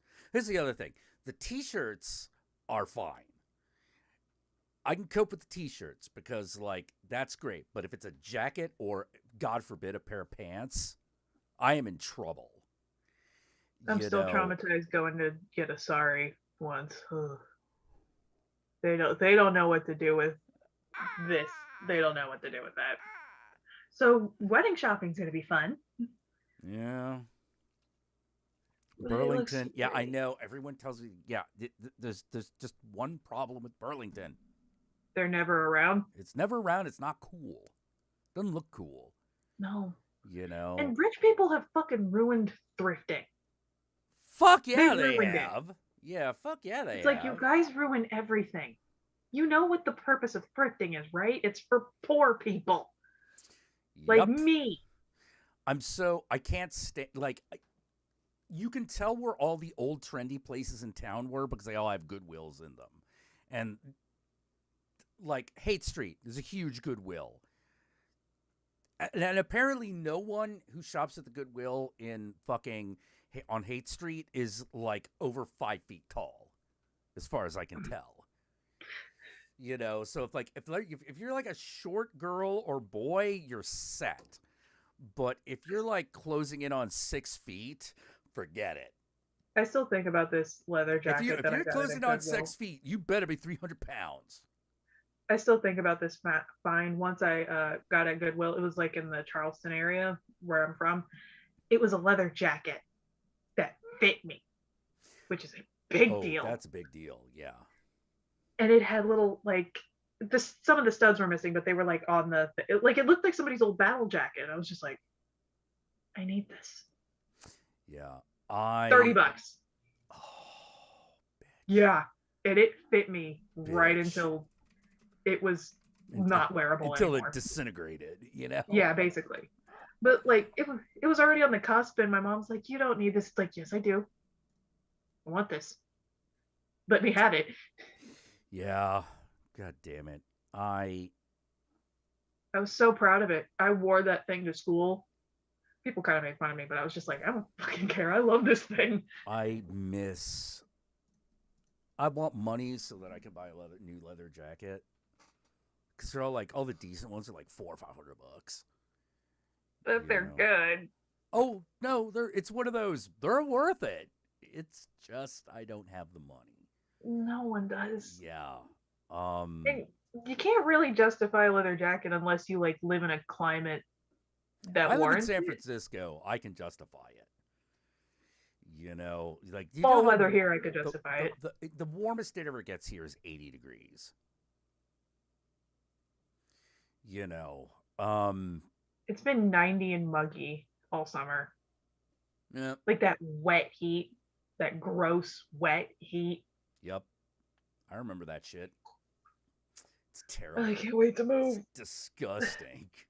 Yeah, but where are you moving to? Oregon? That's still humid as fuck. Not where we're planning. Where in Oregon isn't humid? Bend. Where? Look it up. You found some mythical area of that state. What's it called again? Bend, Bend. Bend, Oregon. Yeah, we were there, and it was like the hottest week that they had ever had on record last summer, and it was perfectly fine. It was livable. It was like really dry heat. All right, I do want to point something out. I'm not saying you're a fool for doing this. I am saying you might want to be aware of this. I know it's majority white people. Okay? No. Beyond that. It's Oregon. That was a given. All right. So, Bend, Oregon. So, do you know what surrounds it on three sides? Portland? No. Well, I mean, kind of, but before that. Eugene? Volcanoes. Cool, I'll die first. Yeah. But it's why I'm like looking at the pictures of it. I'm like, oh my God, this area of Oregon actually looks fucking beautiful. Oh, it's gorgeous. Oh, volcanic soil. Okay. Look, if we're gonna get taken out in a world-ending apocalypse, I just want to get it over with. So that works out. Yeah. What's your next argument? No, I'm just saying, like, as long as you're not afraid of volcanoes, everything's fine. It should be okay. Cool. Yeah, fine. like white people are still your biggest hazard.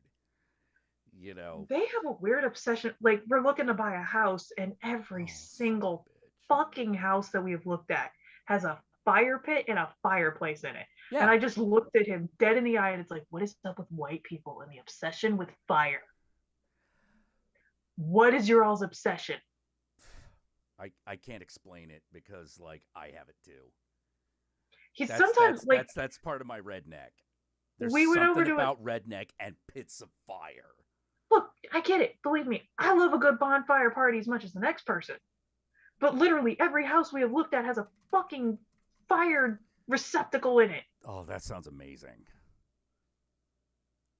Maybe I just didn't get that part of the white gene. Probably I don't not. know. But, like, look, I remember being in high school, drinking Tito's and Gatorade at bonfires. I loved it. But I've grown up. I have not. I have not outgrown that shit. Here's the thing. I would totally have built a fire pit here if you could. If I could. Yeah, but the problem is that this thing is like 50 by 25 feet, and all the buildings around it are made of wood. Oh yeah, no. You know, so it's like, yeah, we're not doing that. We're not building the fire pit. He's not opposed to moving out to California if I get a job that puts us out there. Not opposed to it. He wouldn't be happy, but he's not going to oppose it. Okay. I was like, dude, we have so many friends out there. It works out. Yeah. I think if you, especially if you're near one of the major areas, like either San Francisco or the greater Los Angeles area, you know, one of the areas of like around there, like even San Luis Obispo is not like that far off, not so far away that it's impossible to do shit. Again, if I got a job that like had us move out there, he wouldn't be opposed, but he's really got his heart on buying a house instead of renting, which I get. Yeah, to an extent. Let's see, what's the rent in San Luis Obispo? Apartments for rent. Well, right now our rent's at $700, so anything's probably going to be expensive. Yeah, 2 to 6 bedroom apartment, somewhere between $600 and $1,000 a month. Oh, okay, that's not bad. That's not bad at all. I thought you were gonna say 6,000. I was like, what the fuck? Oh, there are some studios that go for like fucking 1,600, but like, where the Why fuck is why are that? studios so expensive compared to like if you get like a 2 or 3 bedroom in some I cases? have no fucking clue. Like, wouldn't it make more sense the less space you have, the less rent you owe? Well, rent in San Luis Obispo is all over the place. You know, there's some really cheap shit and some really ridiculously expensive crap. $4,000 for a 3-bedroom for a 3-bedroom. You might as well just buy a house at that point. Yeah. If your rent's over $2,000, just buy a fucking house. Yeah, no shit. Just buy a house. Your mortgage will be cheaper. Yeah. Oh, I see what it is. Apartments are cheap, but there aren't too many of them. I have a friend that lives in DC. He's moving into an apartment complex near the Washington Monument that's got its own library. Son of a... He makes money. He makes money. I hate him. Oh, don't worry. I hate him a lot too. I hate him. You know, like he'll show us pictures of like plays and food and drinks that he does all the time. And we're like, God, I fucking hate you. I don't care, man. You're doing most of this alone, and that's sad. Well, like I always wanted to be like if I ever move to LA, I will be insufferable. You know, everyone will be like, "Hey, look what I'm doing somewhere that's not Los Angeles." And I'll just be like, "I'm in LA. Here's me hanging out. Here's me hanging out with some random character actor that just happened to be here. How's it going? Oh, not as cool as me? Fuck you."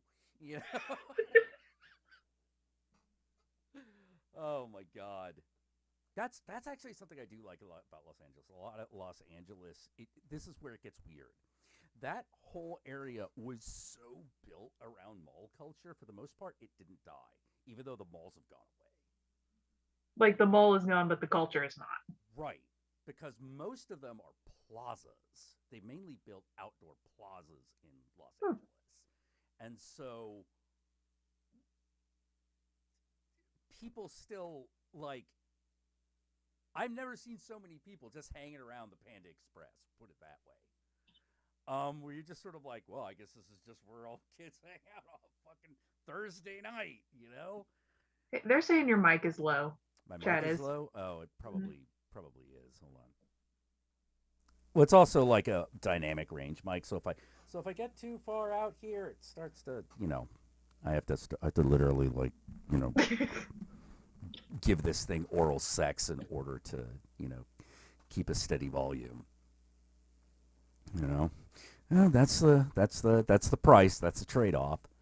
You know, the other mic, way more sensitive, picked up everything, but you could hear my digesting my food.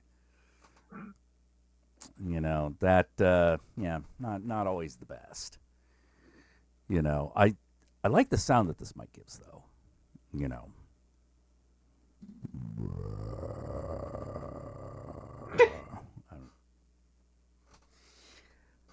Oh God, I saw an anime that I just randomly thought of. I don't even know what it was. It's obviously has something to do with dragons. Oh, that narrows it down. Yeah, it has to do something with dragons, but it's like, you know, boy and his friend, giant dragon that talks.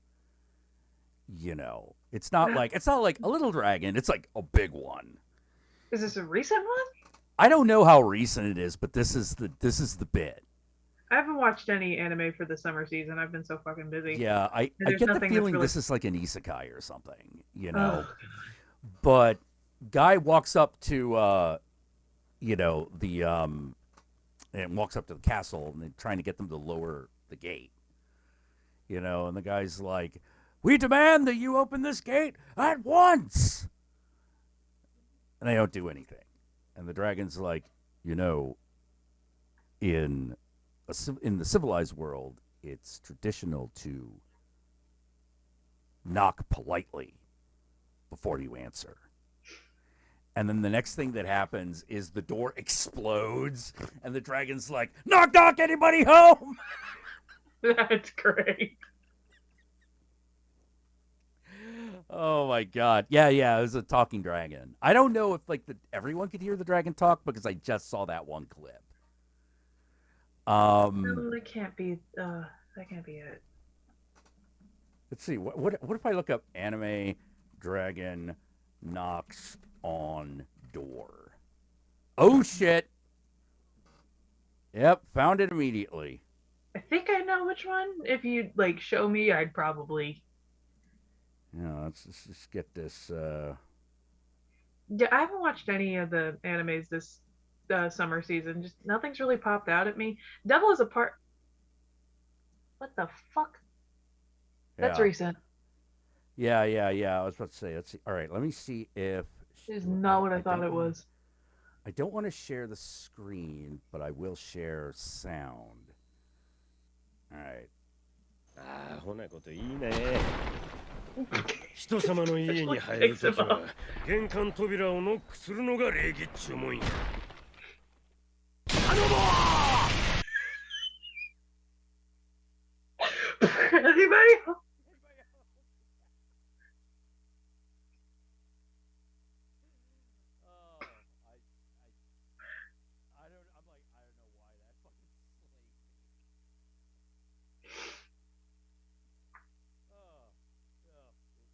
I can't hear you. きは玄関扉をノックするのが礼儀っちゅうもんや。頼もう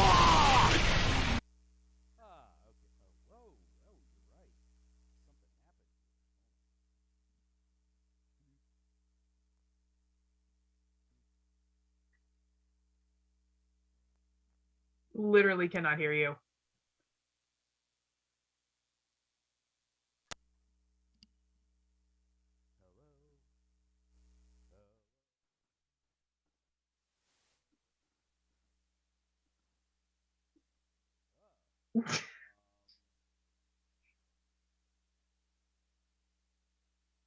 What did you do?「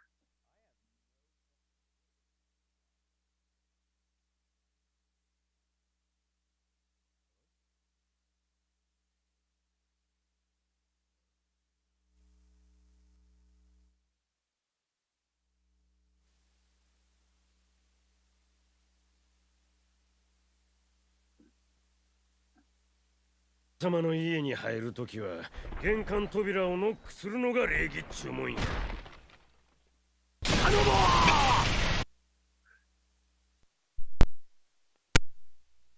う Nothing.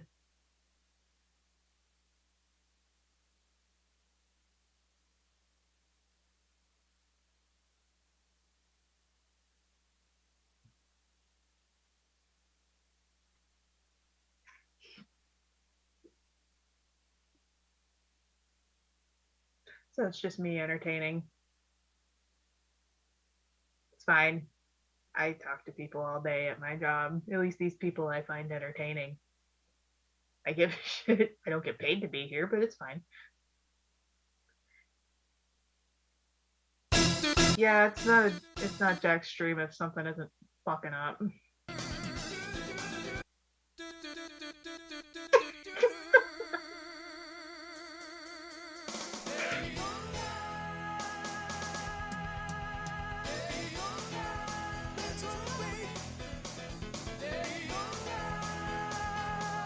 Nothing.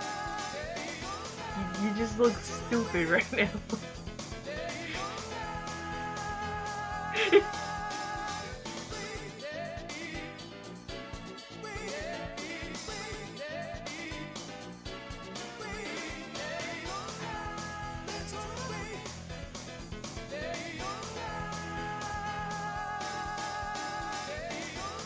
Did you unplug something, or what did you do?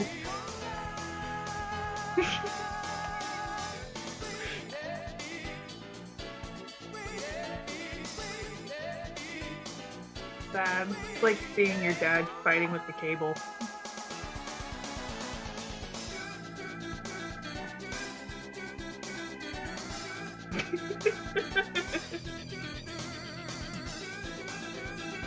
Seeing Jack fight with technology is like seeing a parent try to figure out how literally streaming services work. You want to laugh because it's the only way to mask the sadness.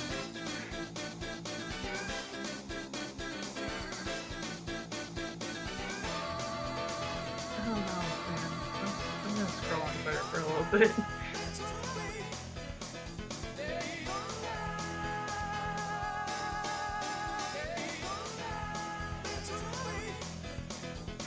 He's going to get the pet goblin. Yeah.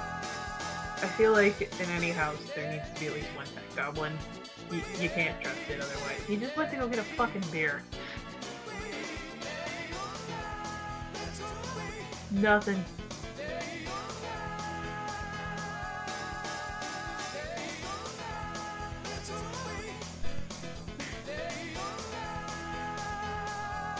I thought I heard like some crackling earlier when he was messing with it, but maybe. Nope.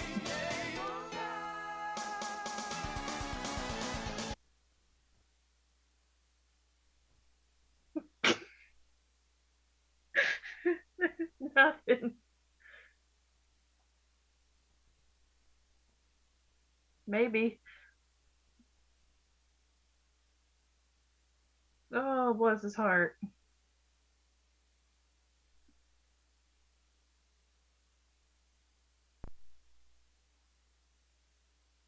It's always when I'm here.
There he goes again.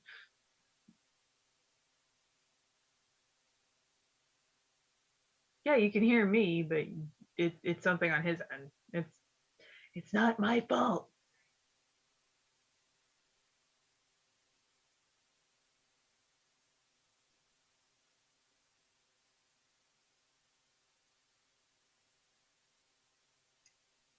So how was everybody's day?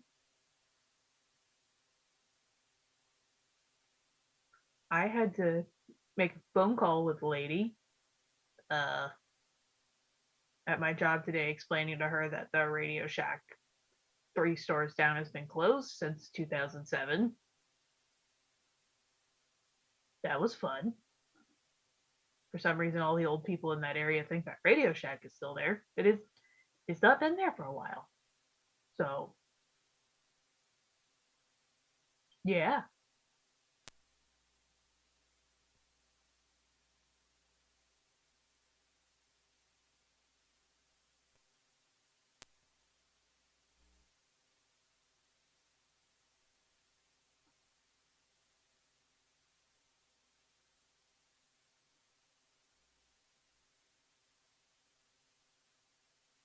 A typing test? Like to be a court stenographer or something? That's the only reason I could think you'd be doing a typing test. Oh, Jesus God, he's losing it. I don't like kombucha. Like every time I try to drink it, I'm just like, it's not my vibe. I do like tacos though.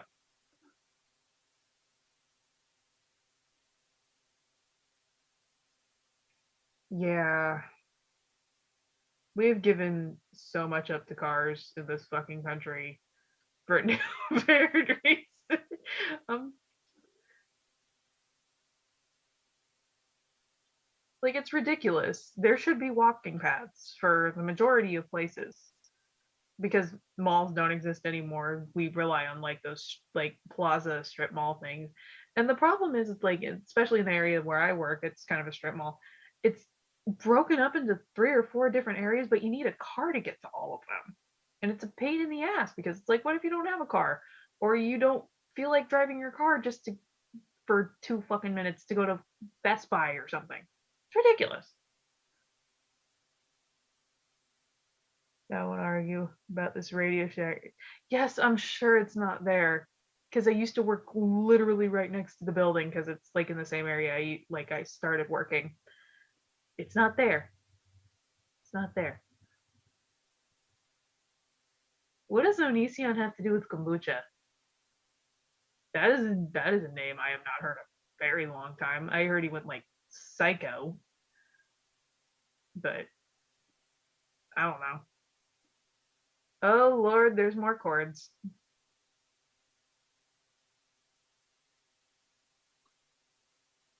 We do have sidewalks. It's just outside of residential areas, they don't really exist. Like there's not even really bike paths in my area. There's like one.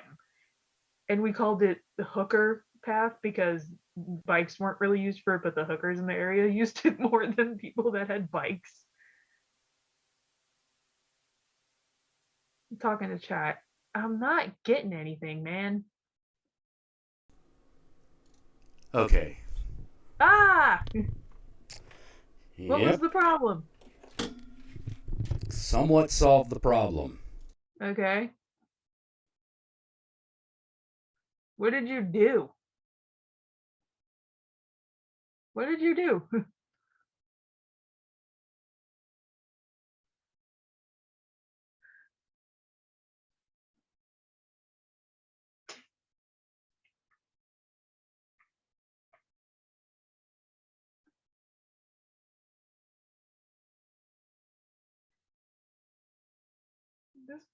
He's gonna lose it. Gross. Okay. Back. There we are again. I have no... Did that work? Fucking clue. I can't... I don't know. But all I know... You broke something. Something broke. That's all I know. And it's your fault. Not mine. No, well, it's definitely not yours, but I don't know if it's my fault either. Yeah, I was just trying to entertain in the meanwhile. I was talking about... Thank you. I was talking about how, like, there's really not many bike paths in my area or sidewalks because we've given so much up to cars for no fucking reason. Oh, we did the opposite. Well, good for you. I live in the South. Oh, no. No. It sucks. Yeah, unless you have a car, you're pretty much fucked here. Well, here's the thing. Every yuppie fucker in all goddamn creation has been trying to turn San Francisco into a bicycle city. I do not have a bicycle. I have a car. That doesn't sound very safe from what I've seen in pictures either. It isn't. All I can just imagine is just waking up and hearing, ah! Oh.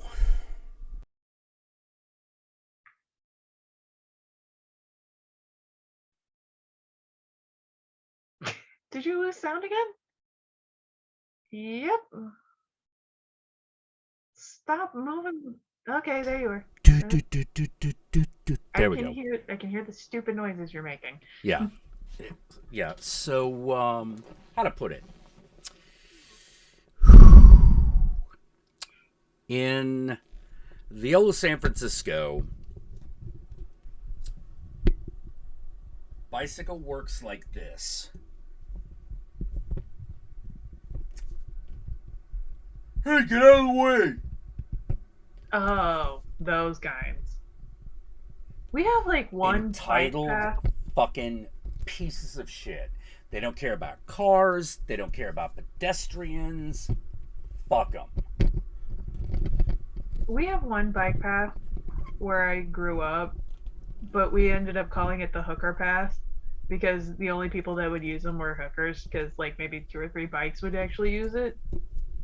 But it kept the hookers safe. Well, that's good. Yeah. That's good. I mean, not a safe area at all, but you know. Yeah, but I mean, yeah, you know, They were nice. as long as you aren't like trying to shank hookers or something, you're probably okay. They were nice to me.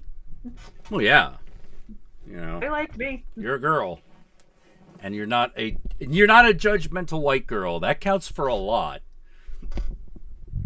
One time when I was just like walking, minding my own business, I was in the city, technically.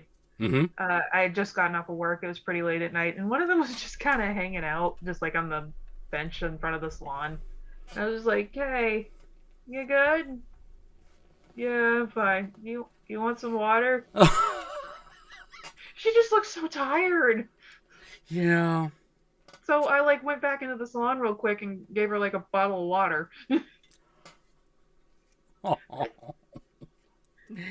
Oh. Like, you want some water? You look really tired. Yeah, I would have offered her coffee if we had any. Yeah, but it was chances just like are that, probably. It was just like that silent, like, I hand her the water, she just does the head nod and just kind of sits back down because she looked like she was on something too. But yeah. So I was just like, water. I'm gonna get you some water. You can chill here. I'm not gonna bother you. Oh. Not so bad. Well. Yeah. West Virginia, so it's not great. Oh Lord. Okay, that's the dynamic, Mike. What the hell? Children, I got no idea.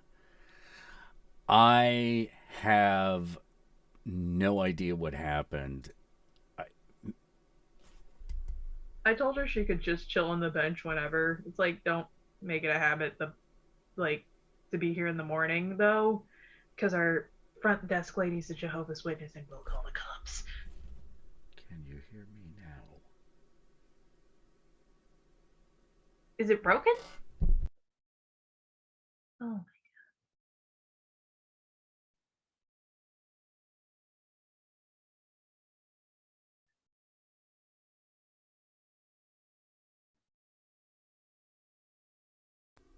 Yeah, I don't know. I guess that's fucked some way this Sunday. But yeah, our front desk lady was a Jehovah's Witness. I was like, try not to be here after 8 in the morning because she will call the cops because she's a bitch. Yeah. Is it hooked up to a splitter? It's hooked up to a preamp.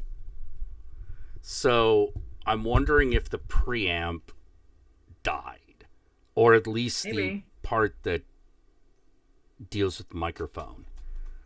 Because it's still outputting sound. What was that? If you want, I can get Jason to look at it or something. At some point, he's working right now. I mean, I wouldn't mind, but I don't know how he's gonna tech support it through the internet. He's magic. Okay. I don't question things. He just says things and I go, okay. I don't know what you're saying, but it sounds correct. It sounds good. He's rebuilding my PC again. So now I'm getting a water cooling PC. I want one of those.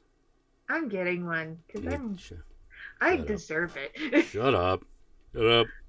I'm a good girlfriend. I definitely want one of those, like, all-in-one. And I can't build it on my own because I don't know what the fuck I'm doing.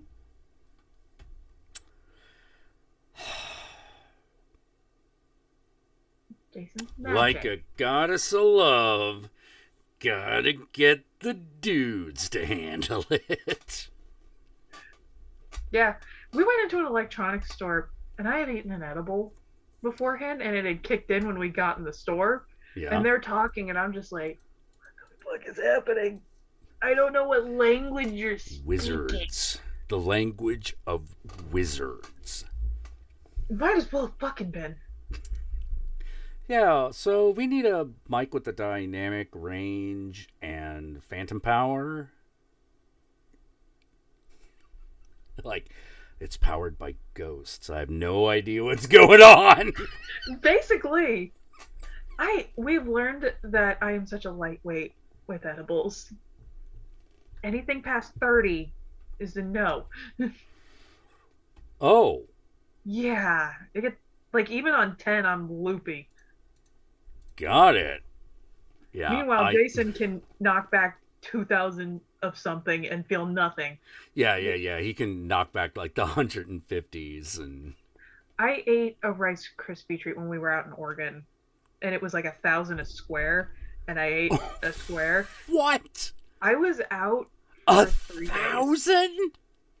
I was literally out for 3 days. Yeah, no shit. I couldn't move.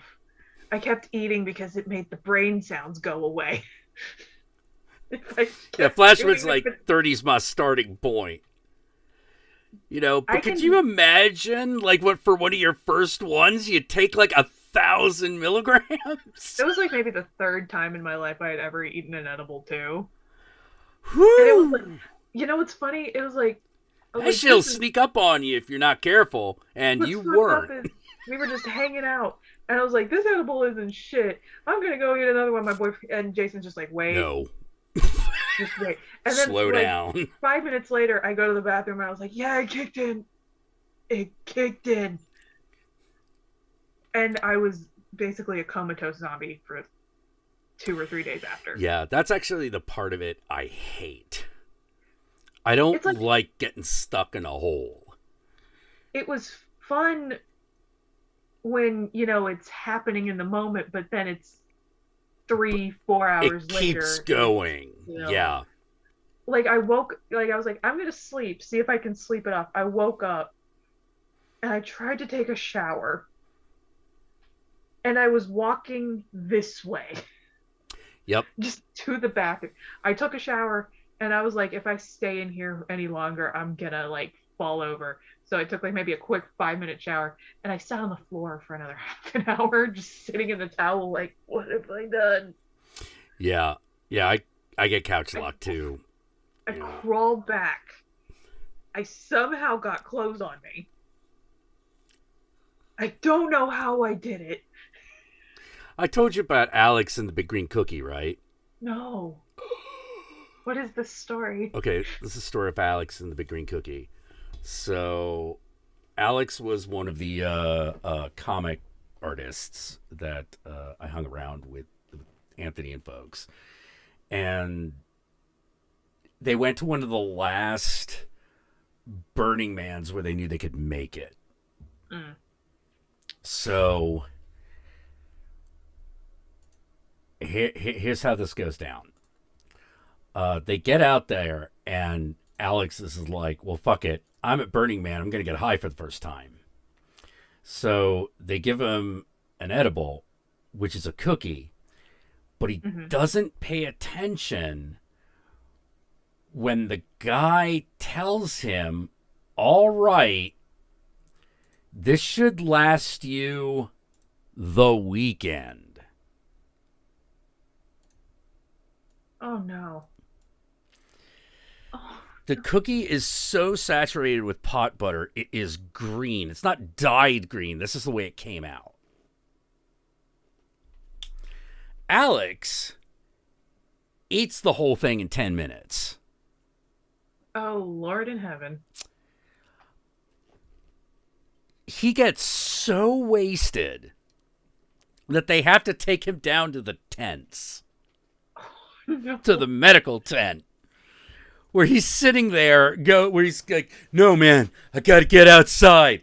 Look, watch. I can open that door with my mind, man. Oh, honey. Good job, dude. Why don't you lie down for a bit? Yeah. I still don't know how I got clothes on me when I took that edible. I was just like, I did it. I did not bother with a bra. That was a feat that was not going to happen. Whoa. No. That is... Because I was sitting down putting my clothes on, and I was like, if I lay down, I'm really not going to get up off this floor. So, like, and the bed was, like, really tall in my brain for some reason.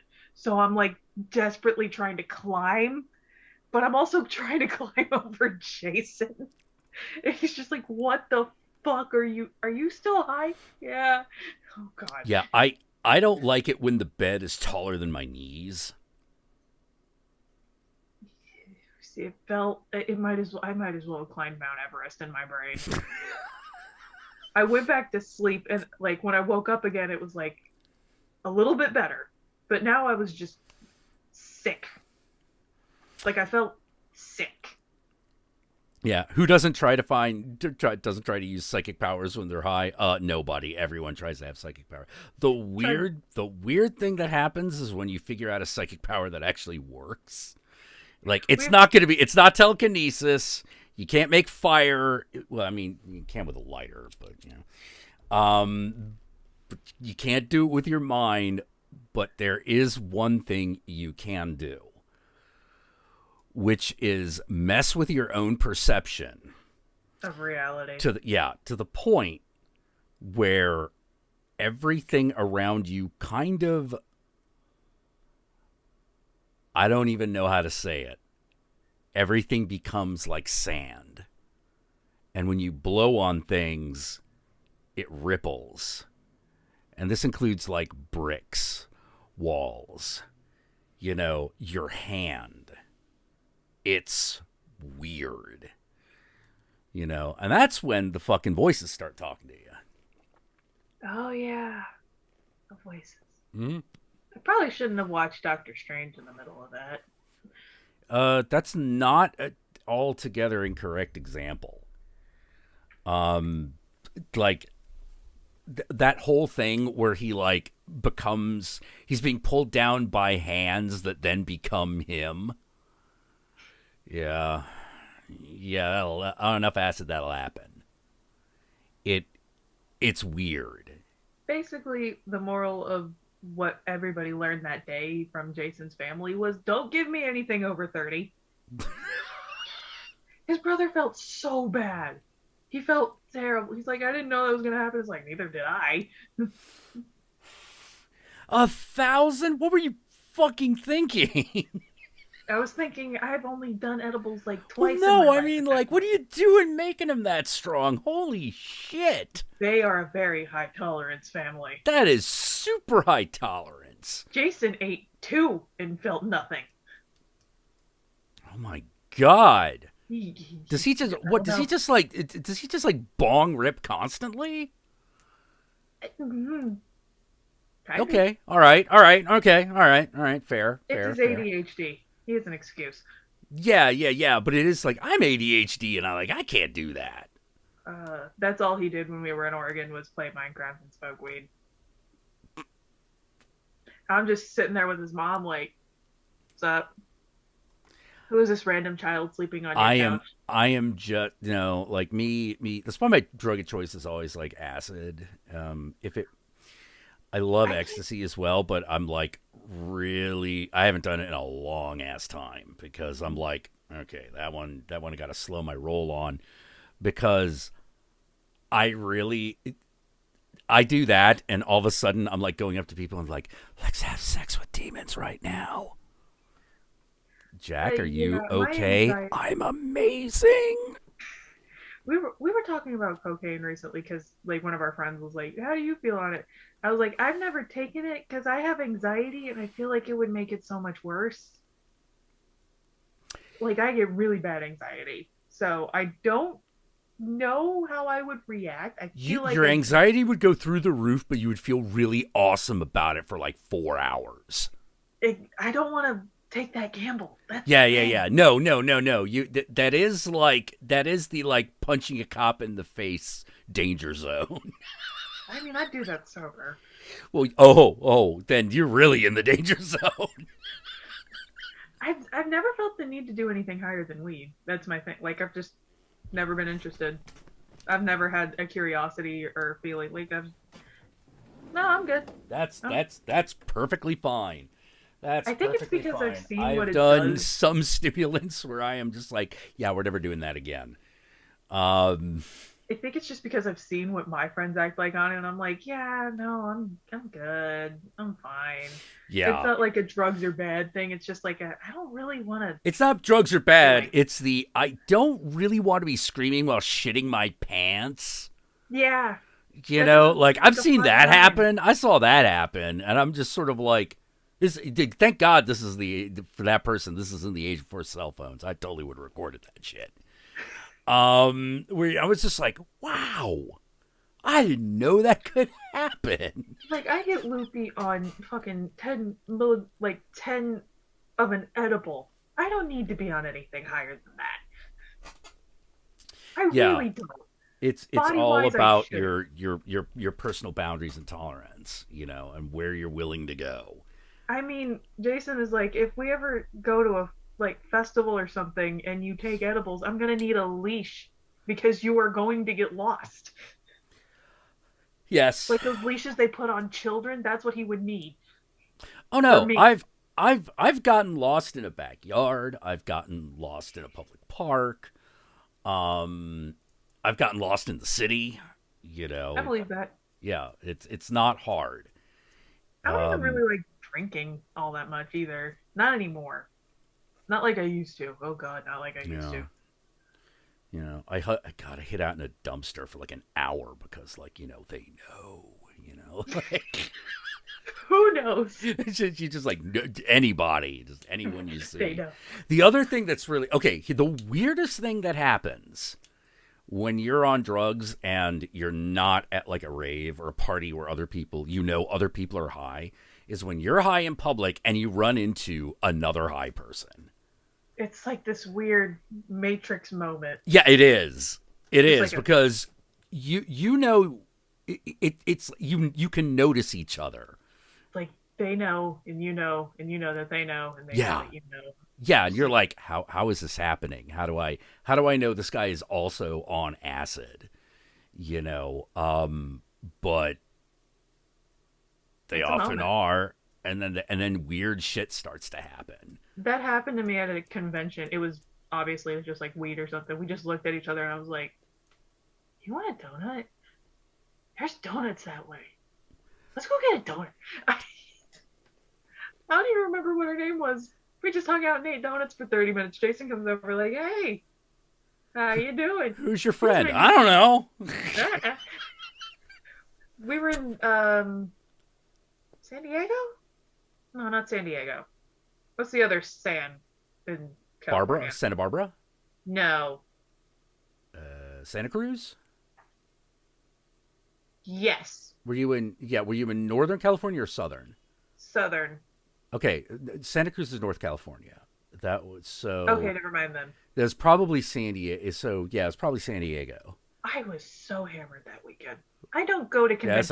Yeah, that sounds like San Diego. Oh, you were there for a convention? I can almost guarantee it was San Diego. Yeah, dude, I don't go to conventions to be sober. So I met Jason. Gotcha. Jason met not sober me. So that's probably why we've been together all these years. He's seen me at my worst. You know, but we did say San Diego, so the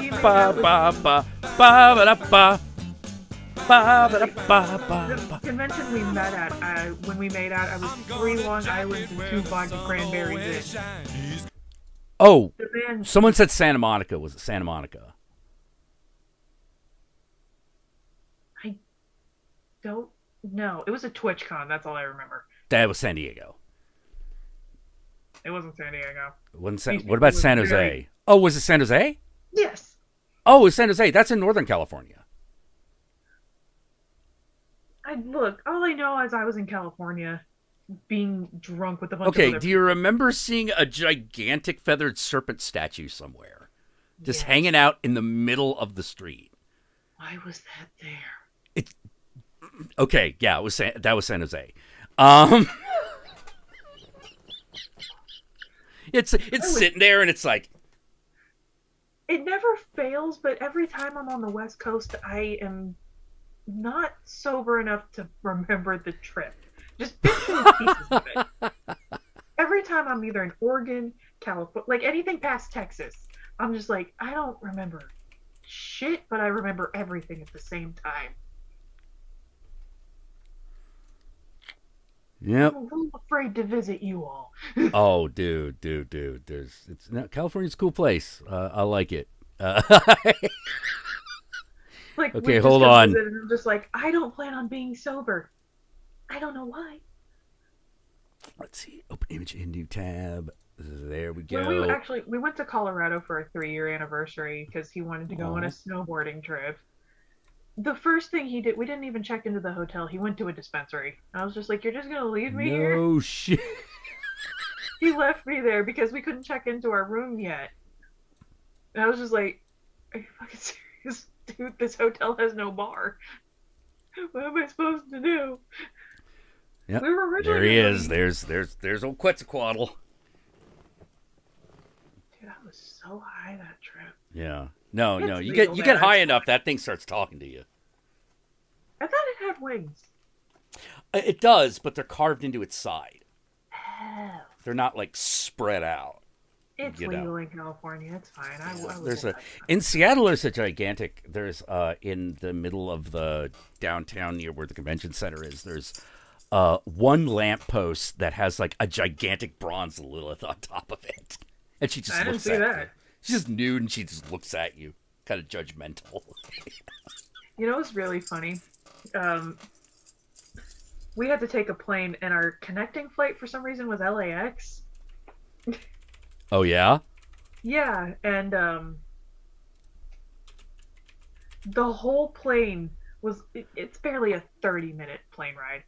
But I shit you, that's really there? Okay, cool. Yeah. Anyway, like, the whole plane, aside from maybe 2 people, is just full of people going to TwitchCon. That whole plane. And just this old couple that is just a little confused why we're all wearing purple. Yeah, because, like... They just want to go home. Yeah, because, like, San Jose doesn't get a lot of, Anything. Yeah. They were very ill-prepared for the amount of people that were going to be at that convention. Yeah. Okay, here it is. Here's the one, here's the Lilith in Seattle. She just, like, hangs out and judges you. I mean, if it's going to be anybody that judges you, it might as well be a naked demon lady. Yeah. I forget exactly where this is. I vaguely remember it was near like a Barnes and Noble. That whole weekend was insane. Just a lot of things. There was a jar of rice just chilling on a bus in a pair of shoes. Just it was weird. Yeah, probably some forgetful Asian nephew left it on bus. Was supposed to bring it home. Why was the jar of rice in the pair of shoes though? Was jar of rice in the pair of shoes? Yeah. Because that's how you fucking carried it around during the war. Actually, I have no idea. You know, but like, just one of those things. I just assumed, and I was not. This was also when I thought I was straight. Oh. And there was this girl there. We were both drunk, and she kept being very touchy with me, and I was just like, "Oh, she's so nice. She's such a good friend." I was like, I had an opportunity, and I did nothing. Yeah. It's one of those. Oh my God, am I stupid? I did not. Like, looking back, what? Well, wait a minute. What just happened? What did you do? Hello. Okay, I am now. I gotta figure out what the fuck is going on here, man. Because this is some fucking freaky ass shit. It's just looking back. I'm just like, I'm a fucking idiot. I'm so stupid. We all have. Oh my God! Like, there was a girl in Washington D.C. named Kaya that I was trying to figure out why she was doing certain things. And then, like, 10 years later, I'm just driving, like it was one of those things. Like, driving, I'm doing a road trip, And I'm driving. I'm like, oh my God, she was totally hitting on me. Yeah. What? And now here was the thing. All I had to do was be a little more intelligent because I totally would have. I just didn't want to be presumptuous. Jason actually told me about this thing that he used to do when he was in high school. He would go up to like this church storage garage that was like out in the back, and there you could see all the stars, like even like the little galaxies and shit. Beautiful. And he would take a blanket out there, hang out with the girl, and he was like, "Oh, I didn't do anything with them there." It's like, what? You did nothing? Oh. Yeah. What do you mean you did nothing? I would have fallen for that shit so bad. Oh, I would have lost my dude. virginity way sooner Dude. if a boy did that. There was... I got cock-blocked once. In the perfect... Like, it was one of those, oh no. I'm apparently... I'm okay. So there was this club... One of the things about Washington, D.C., particularly like the DuPont Circle area, is that it's not that far away from where a lot of actual like houses are. And if you have a house in that area, you probably have a small but very nice garden. So I had discovered this little area that was like stone fairy statues, flowers, stone fucking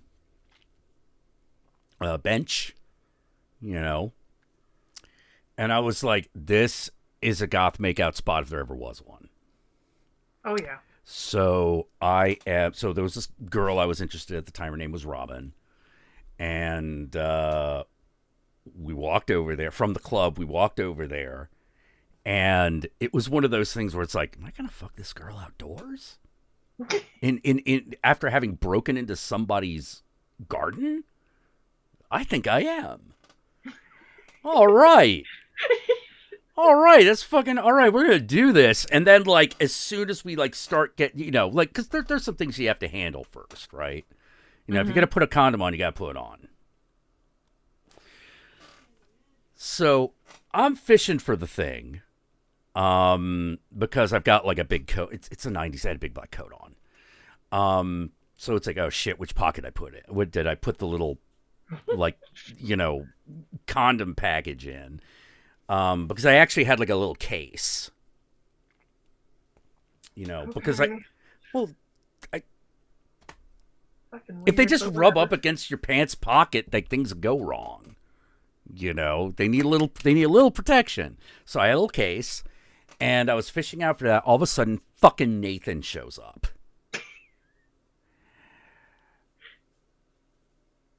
And it was like, you got to come back here, man. We got a situation. And I'm like,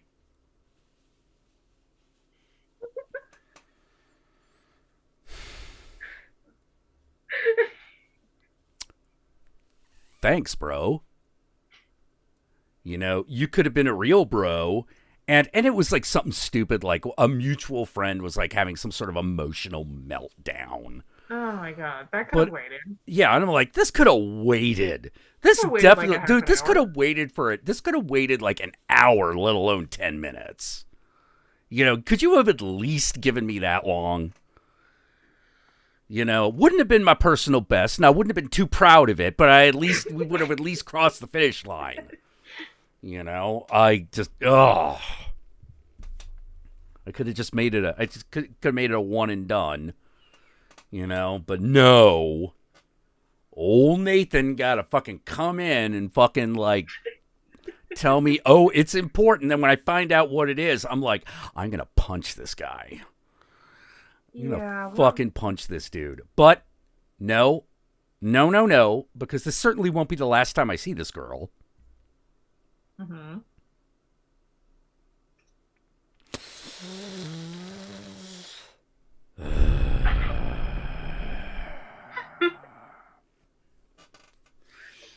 Yeah, it came down to the point where someone was like, I think the reason you don't get laid more often is because of this Nathan guy. And I'm like, in more ways than you realize. Yeah.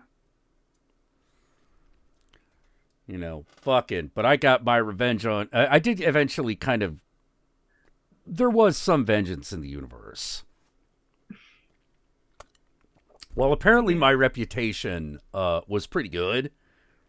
As far as like, oh yeah, you should probably hop on that. You should probably hop on that one. Apparently my reputation was pretty good. His was not. His reputation was terrible. His reputation was, well, Dick's as big as he says, but he can't get the job done. Oh, that's the worst. Yeah. Yeah. Oh yeah. No, if Old Man Jenkins had been like, you damn kids, get off my lawn, like that still would have kind of been a victory. Yeah. You know what I mean? Like, that still kind of would have been a victory, you know? Because at that point, you gotta stop, because then you're a psychopath.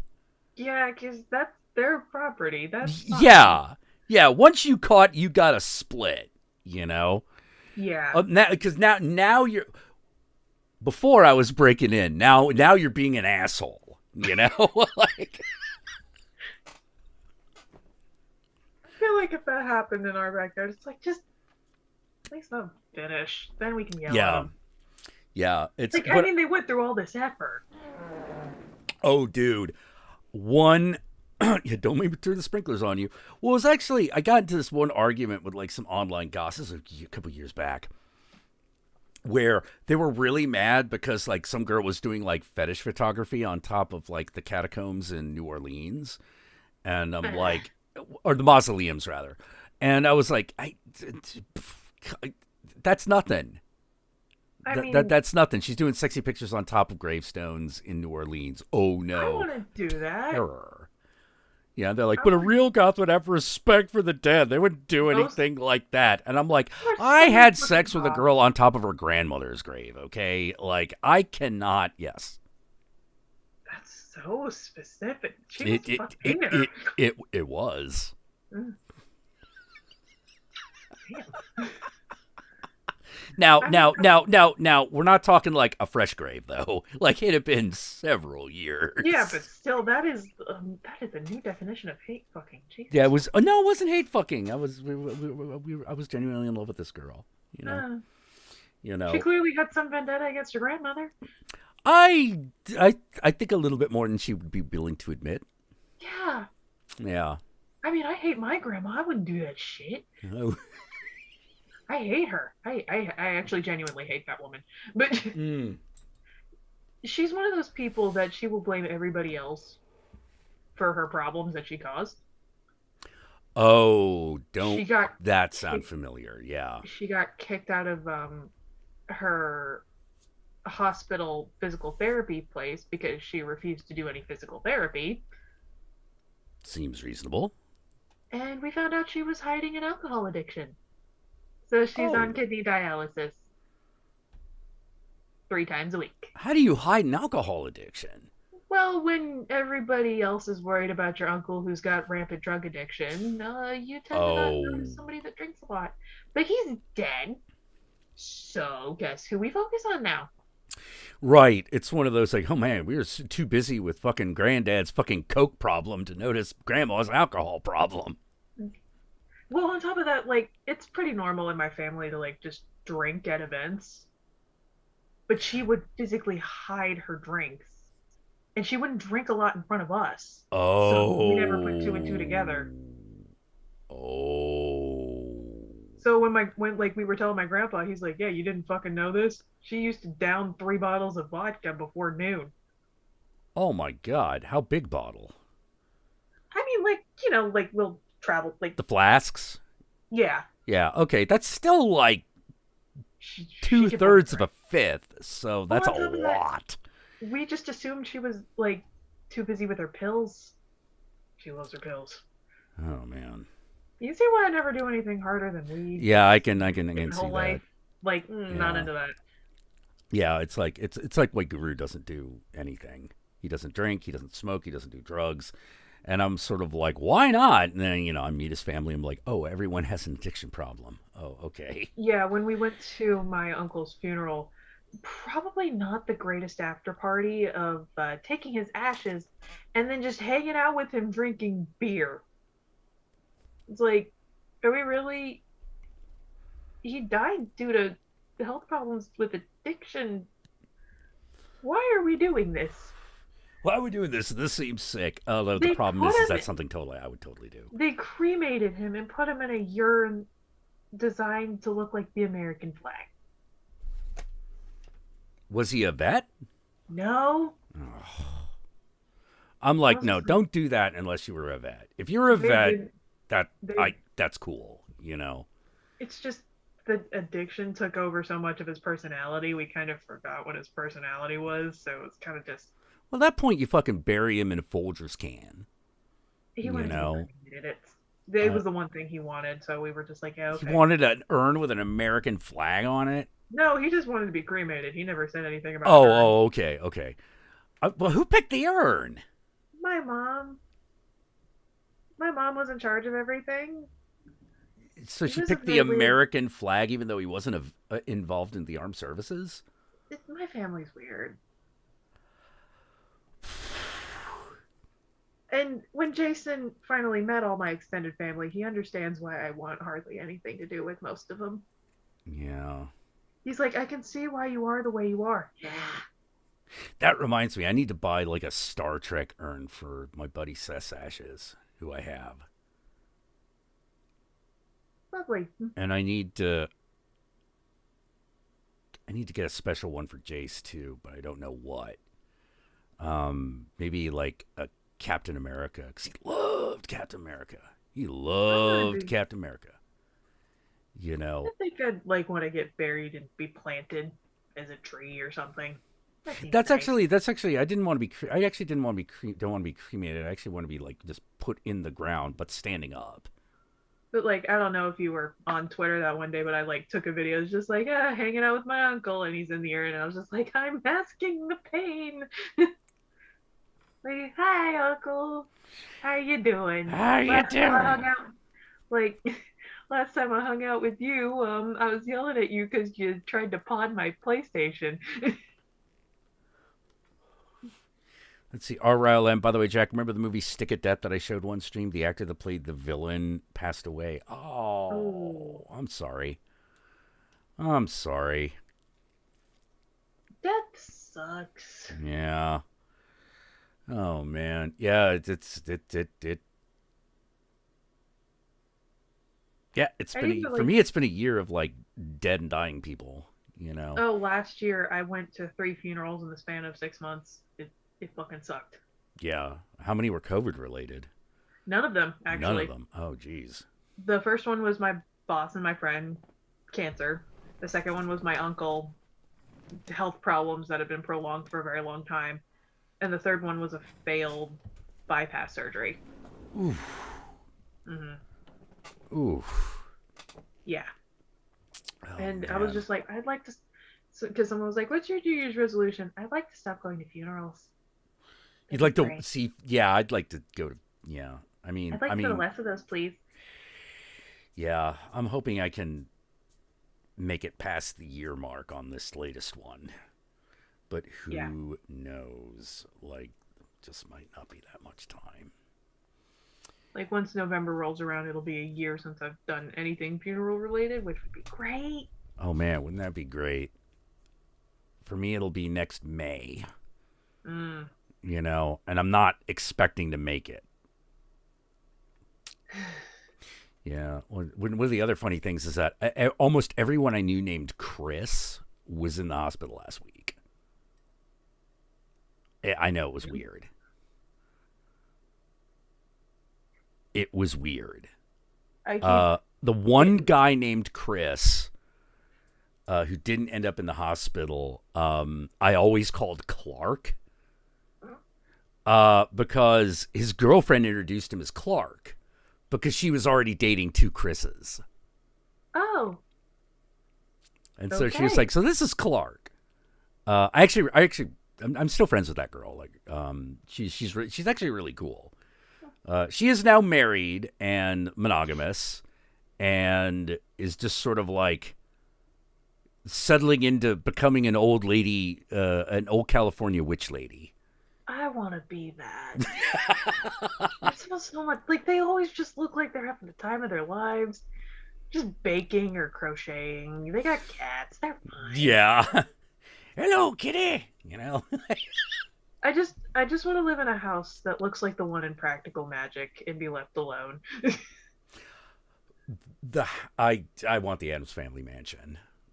It's between that or the house in Practical Magic. My mom wonders why I am the way I am, and I'm like, Mom, did you not remember what movies and TV shows we watched all the time when I was a kid? We would watch Elvira. We watched Practical Magic. We would watch Charmed, Sabrina like the whole Whimsicott thing that they're calling it. It's like, do you wonder why I am the way I am? Do you not see what I watched? Like, we watched Elvira every Halloween since I was 7.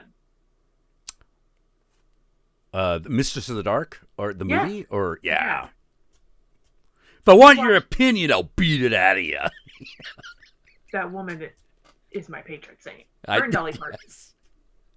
Oh man, well, like the thing that I love about I forget what that group is called, but almost everyone who was involved in that, with a few exceptions, were part of the comedy troupe that Pee Wee Herman was a part of. Yeah, it was like John Paragon, Pee Wee Herman, Cassandra Peterson, and actually a bunch of other people. I think Rick Moranis at one point. Oh. No, it wasn't Rick Moranis. It was oh my god, that's really great, I must say. Martin Short. It was Martin Short. Oh. The other short guy. Short 80s comedian. I forget what the name of the troupe was called. But there were two Canadian troupes who were somewhat popular in America. One was SCTV, the other was these guys. SCTV was the other one. That was like John Candy and Martin Mull and Martin Short, you know. Oh, not Martin Short, Rick Moranis. But yeah, there was another group of them that was like Pee Wee Herman and a bunch of other people, and I cannot remember what it was fucking called. You know, it's one of those things where, like, in the annals of like comedy legend, the Groundlings. Yeah, that's it, the Groundlings. Yeah. I was like, it's like I know that information's out there. I just can't remember the name of the damn thing. Yeah, the Groundlings. You know, a lot of the Groundlings were involved in Elvira, Mistress of the Dark. It's one of my favorite movies of all time. Yeah. I never remember the name of this actress, but she was in every 80s movie as like the heavy-set, curly-haired, red-haired woman. Oh, and she would talk like this. Oh, yeah, I know. They all think she's a righteous dude, you know. She just played that part well. Yeah, and she was one of the antagonists in Mistress of the Dark. I remember being like 7, 8 years old watching that and being like, I want to be like her. She's so fucking cool. I want to be like her. Oh, I love that shot when the young girl comes down the stairs and just sees Elvira. That would be me if I met Elvira now. Like, yeah, like that's and the thing is when you look back on it and you look back on what's happening, you realize a few things about that movie. One, this is about being queer. That movie's about being queer. It was so obvious for so many years. I know.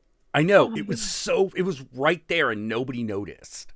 Nobody really clicked onto it until, you know, Cassandra Peterson herself came out. Everything about my life, like, I look back at things, it's like, why did I not figure this out sooner? Yeah. And miss. That's why. Yeah, and the thing that was really confusing is the person, her like best friend, like bar none, like they did everything together, was John Paragon, aka Johnny the Genie. And so there was always this sort of thing where they were always together, so everyone was kind of like, wait, are they I guess they're together. Right. And you know, and everyone would be like, I thought John was gay. You know? But he's always hanging out with Elvira. Oh, I guess they're married? They seem to be a couple. But it turns out they were a couple in that Will and Grace kind of way. Yeah. You know? It was like, oh. Yeah, I was really confused by that. You know? I didn't question it. Yeah. Well, what was really odd because, like, it's not.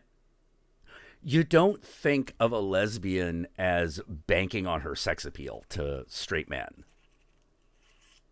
No, you don't. Yeah, you really don't. But, like, when you put the rest of the puzzle together, it's all there. You're like, oh, that's why she's always hanging out with Peaches Christ. I mean, I didn't question it. It made sense, but, like... I think it also helps, like, a lot of the time when you're in, like, a goth or alt scene, nobody really questions your sexuality because you're already kind of weird anyway. So yeah. The baseline assumption in a lot of the goth scene is that you're probably.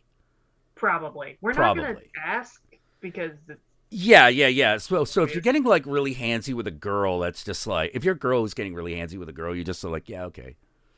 You know, and if you're a dude playing grab ass with a guy, you're just sort of like, yeah, okay. Yeah. Like, no one really looks in shock, or it's just kind of like, oh, okay, that's happening. Yeah. It's just completely, yeah, that's the way it is, you know. And that's why I was into the scene and emo thing as a child. Yeah.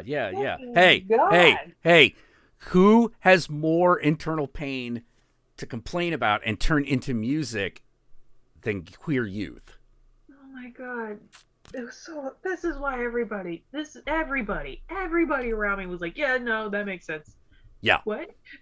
Mm-hmm. Like, when I came out to, like, a couple of friends, and they're like, oh, yeah, no, that makes sense. Like, what? Yeah. Like... It's one of those things where it was obvious to everyone but myself.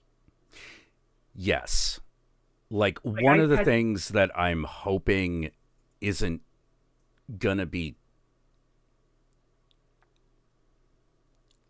too... One of the things I'm hoping people are gonna get, but they'll get it in the right way, is that, so, like, you know, I've been working on this RPG, right?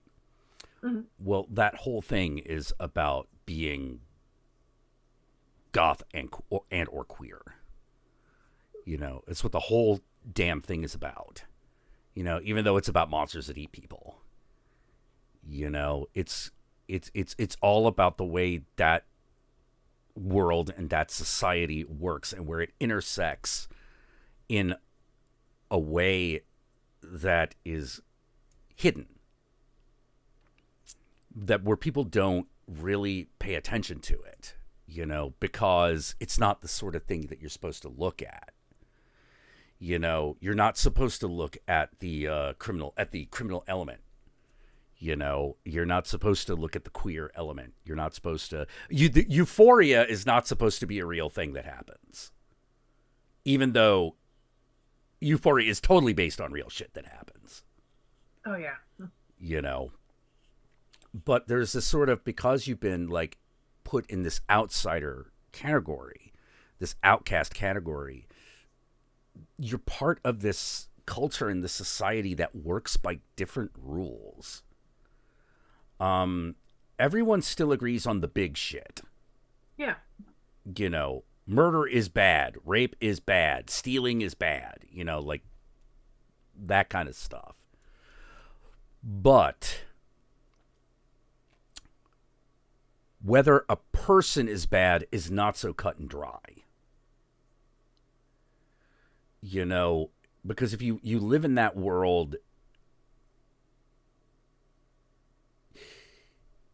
There's a great Rick and Morty line. It's a throwaway line for a gag, but I always really liked it because I was like, no, that's actually really important, and that's what makes the world that we live in so uncomfortable. You know, it's like, but what about all those people, Rick? What about the fucking world where Hitler won World War II but cured cancer, Morty? You know, like, it's like, oh, yeah, people are complicated and they are weird. And the person you think is the best is also sometimes the worst simultaneously. And you're like, how does that work? And it's just one of those, like, I can't tell you. All I can tell you is that if you think someone is really, really, really, really, really, really good, but they are also prideful, they're hiding something. There has only been one person that I have found that looked exactly like what the tin promised, and I have never heard otherwise, despite the guy being examined to hell and back. And that's Mr. Rogers. Yeah. He's the only one. All the others, let me put it this way. There used to be a category of 3 people that I put in there. One of them was Bill Cosby. Yeah, you said that before. Yeah, wrong about that. You know, so I keep waiting for something to come out that's terrible about Mr. Rogers, but it doesn't happen. The weirdest thing about him is that he swam nude every day.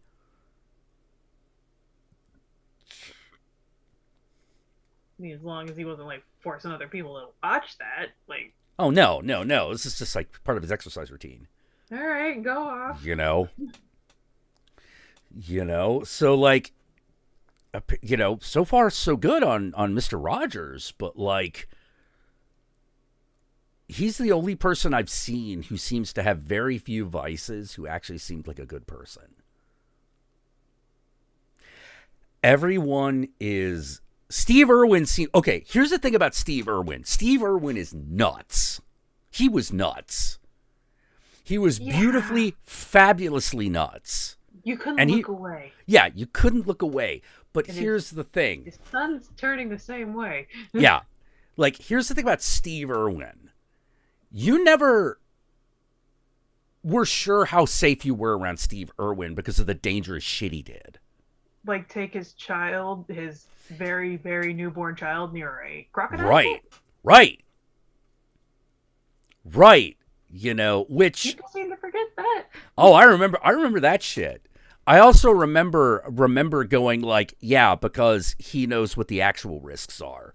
But to everyone else, that's horrifying. Like, you put your baby there. Yeah. What the fuck? Yeah, and I'm yeah. Like, he was just like, oh, I know what I'm doing. It's fine. But to everybody else, it's like, that is a baby.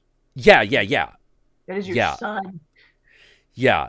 Everyone's worried about what happens if he's wrong. Which he hardly was. You know, like he was a few times, i.e. Stingray. But, because you're always, don't always do it. When it comes to animals. Yeah, there's a lot of risk. So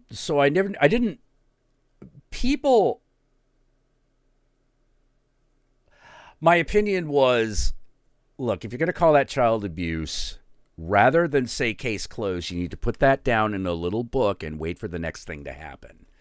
You have to wait for the next shoe to drop, because the thing about abuse is that it's never a one-off.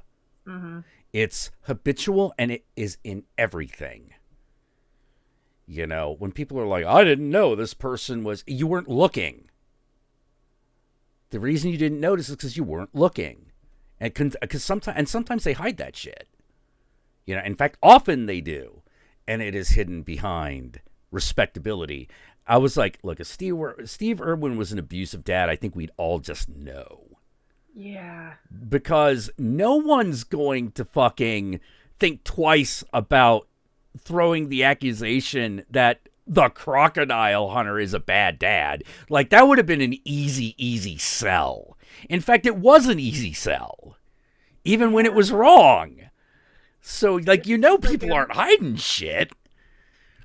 This is gonna be really random. I feel so bad for his son Robert because he's just trying to show people on TikTok, hey, look at this cool animal, and like half of the comments are like, your dad is dead. It's just like I'm sure he's very aware of this.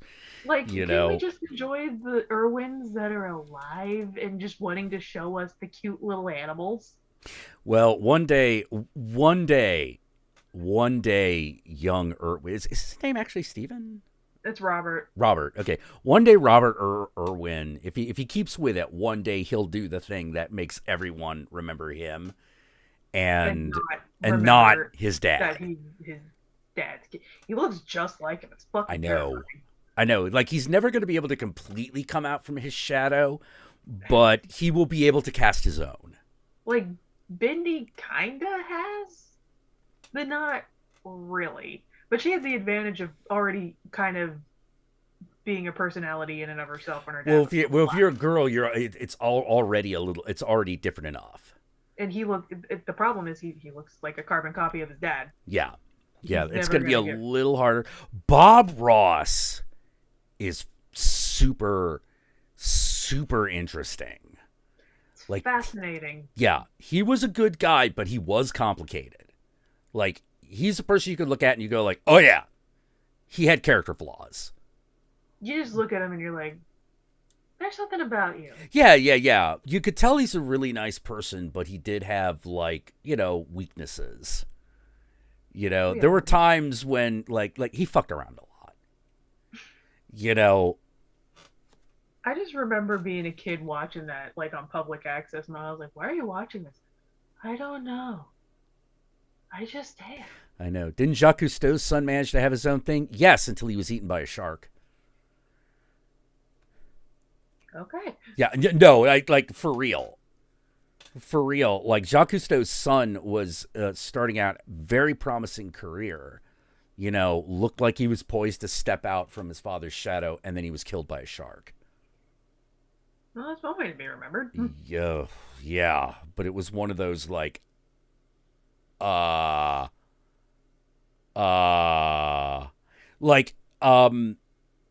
you ever seen The Life Aquatic of Stephen Sisu? No. Okay, it is a Wes Anderson movie. Oh God. Yeah.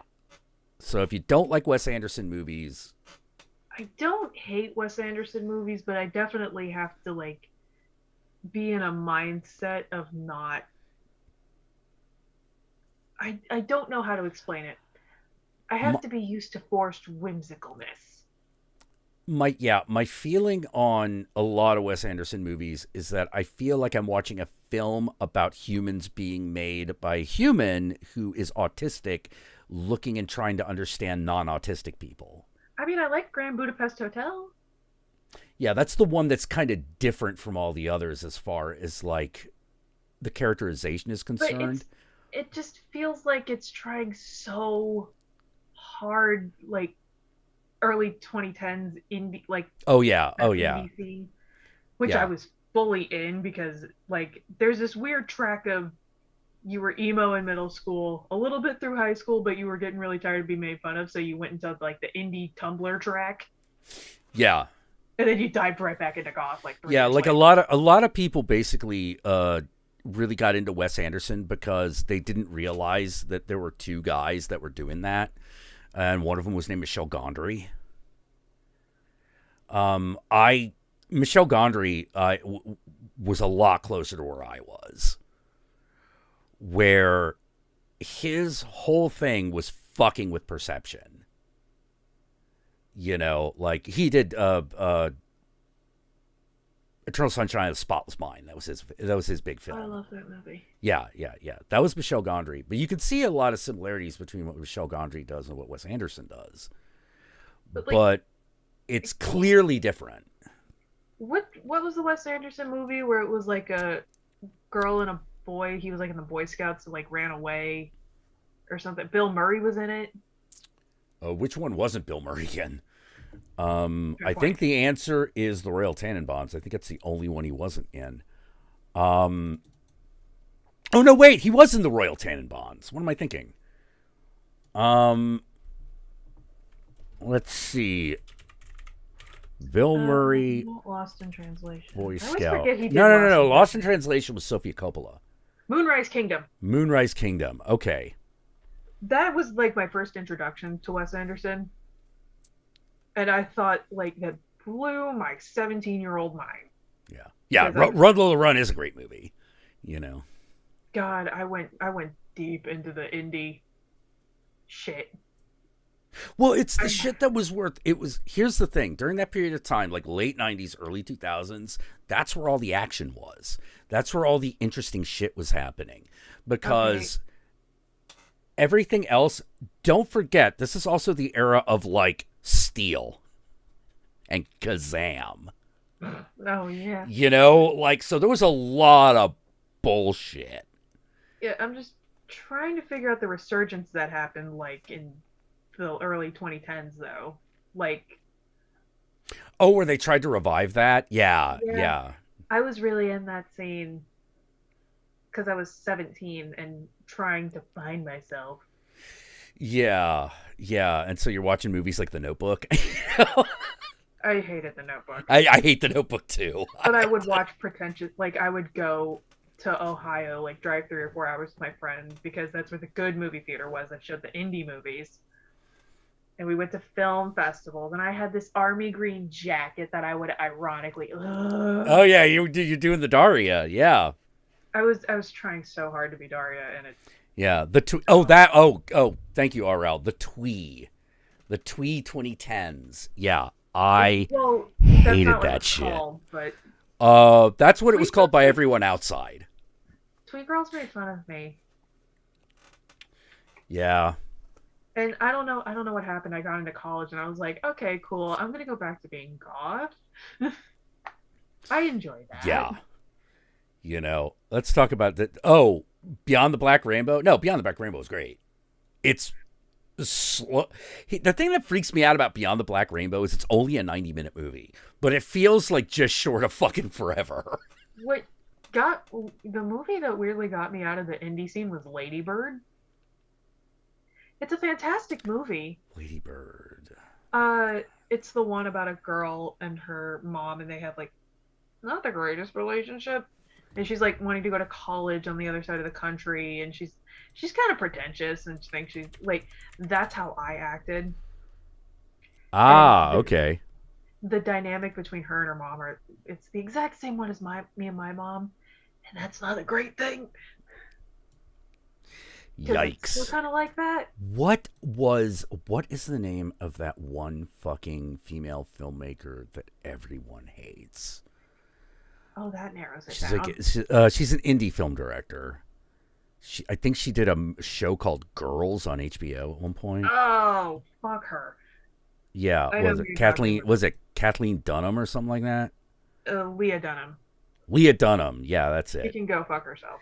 Yeah, the problem is she banked on her parents being rich and basically making fun of millennials in a very boomer sense. Yeah. She very much so. Fun of a very, very, very small part of that generation that, by the way, you are a part of.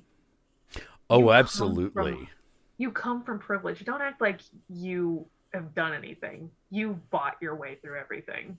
Yeah, it's sort of like just because you're the sarcastic, self-aware June, July, or actually, what's her name? June, July, May, July, April, July. Fucking, I don't know, man. She did this. I think she did this movie called like, was it Me, You, and Everyone We Know? Or so the anti-Sofia Coppola. Pretty much. I love Sofia. Yeah, no, Sofia Coppola is really good. Highly talented. Oh. Yeah, you think Lena Dunham is related to Jonah Hill? If you're a girl, that is not a good thing. It's not a compliment. Yeah. Miranda July. That's it. Yeah, Miranda July. And one of the things is that conceptually, I liked what Miranda July was doing, but I hated all of her characters.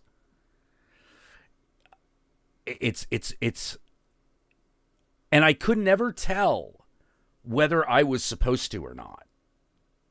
Usually, like if you're actually supposed to hate this person. Or... Yeah. Are you actually supposed to stand in judgment of this person? Because usually, I'm used to movies about terrible people still passing judgment on them. Mm-hmm. Like, just by exposing who they really are. Like, Breaking Bad's a great example. Oh, yeah. You know, Walter White is a terrible man from beginning to end. But he is not a good man who becomes a bad man. He is a terrible man who becomes a monster. Because he's got nothing else to lose. Yeah. He didn't do it for his... Like, he admitted... Oh, no, it's all about his ego. Is like, I didn't do this for my family. I did it because I wanted to. Yeah, it's all about his ego. I've been shit on, and I was diagnosed with a cancer that is terminal. I'm going to do whatever the fuck I want. Yeah. But he fooled himself those first few seasons to go like, no, it's for my family. It was never for your family. Never. It was just a very nice, convenient excuse for you. From the fucking beginning, he is like from the beginning, before he ever becomes Heisenberg, he is an abusive jackass.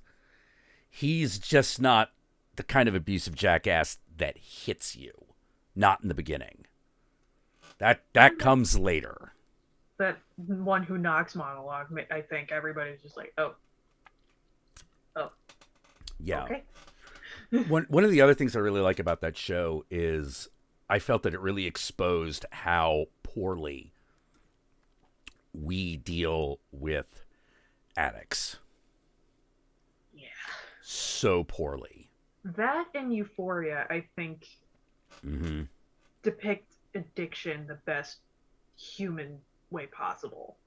Yeah. Preachy. Oh, yeah. I fucking love that Dara's just like, Euphoria is glorifying drug use. It's like, have you watched the show? Have you ever been to one of your programs? If glorification is an accurate portrayal of what happens, then fine. Because it's like, I think like they can't have watched the show, because anytime Rue, Zendaya's character, is on drugs, we see these moments where she's like in these beautiful euphoric scenes, but then you see the aftermath, like her ODing or her just her complete how at the end she is completely disconnected from reality and she didn't even realize it. Yeah, and everybody else is like scared. Everyone else is afraid of her because she has gone over the deep end. Like they don't glorify it, they just show what it's actually like. And it helps that the writer was like, yeah, I was addicted to stuff as a teenager. This is what it was like. Yeah. Like I'm one of those weird guys that didn't. Well, I mean, I got addicted to like cigarettes, but like cigarettes doesn't do the number. It will kill you, but like it doesn't do the number on you that certain other drugs will, like heroin. Heroin really does a number on you. The addiction is not as strong, but the consequences of it are way worse. You know. Yeah, and that's the thing. Like, people think by talking about it, you're glorifying it. And I'm always sort of like, here's the thing, man. If written wrong, yes. Here's the thing. That would be fair if we dealt with the issue in any sort of mature and open way, but we don't. You know, it's one of those, no, we don't. So sometimes the only way to even talk about it is to glorify it a little bit, because what are your options? Like, it's especially like in the a visual medium. Yeah, it's like the old, like, fucking I don't know what you call them, but the old, like, you know, grindhouse sex pictures. You know, and afterwards we're going to have a little talk about the way our bodies function. You know, why did they have those? Because that's the way, because if they did that, they could claim that they were somewhat educational and they would not automatically get shut down because no one was talking about it. There was no such thing as the high school sex education film before the Grindhouse pictures. The Grindhouse pictures were the first. You know, they didn't do them. They just didn't. You know, why? Because you're not supposed to talk about sex. You're not supposed to talk about sex. You're not supposed to talk about drug use. You're not supposed to talk about homosexuality. That's how all those things remain hidden. It's because they were not allowed to be captured on the medium of the time. Because if you go back a little bit farther, you know, before cameras and all that, or before movies and shit, you realize if you read newspapers, gay culture's been there the entire time. It's not new. It's old. It's very ancient. It's been around as long as humanity. But the thing is that you lose track of where it is during periods of time when people make it taboo to talk about. Because they do not want people doing that. Whether that's, I don't know how to say it. No, if the Christians had their way, no girl would ever hit puberty. They don't ever. Like you when you start having your own thoughts and feelings about your boundaries and your body. Oh no, they don't like it when you start having your own body. Yeah, no, they don't. You know, everything else is just built on top of that. Because they know they have built this societal edifice that starts to completely crumble if one woman's breasts are too large. Yeah, I got yelled at once for that. Yeah. I've always been bare chested. I think I was about 13, 14. And I was wearing a V-neck, and one of the women pushed me aside and was like, you need to wear like this hoodie or something. Your shell is It's like, but so-and-so's wearing the same outfit. It's like, yeah, but they don't develop. You're distracting people. Yeah. I was 14. Yeah. You are. I think the better question is, why are they being distracted by me? Yeah. I said that they did not like that, and my mom yelled at me about it. Yeah. It was after that I decided I was just not going to go anymore. Jeremy Jenkins is like, women have bodies, govern it. Yeah, no, that's exactly it. Because it's a type of attention and power that a patriarchal society cannot offer. We're not seen as human, we're seen as objects. Yeah, because if you were seen as human, you would be if you were seen as human, you would be entitled to certain things. It would be okay for you to wield that as you saw fit. You can't have that. That's specifically a thing they can't have. You know, because, you know, women lead to all sorts of bad things because Jesus doesn't really talk about that shit. It's not polite to talk about women things. You ever notice that? Mm-hmm.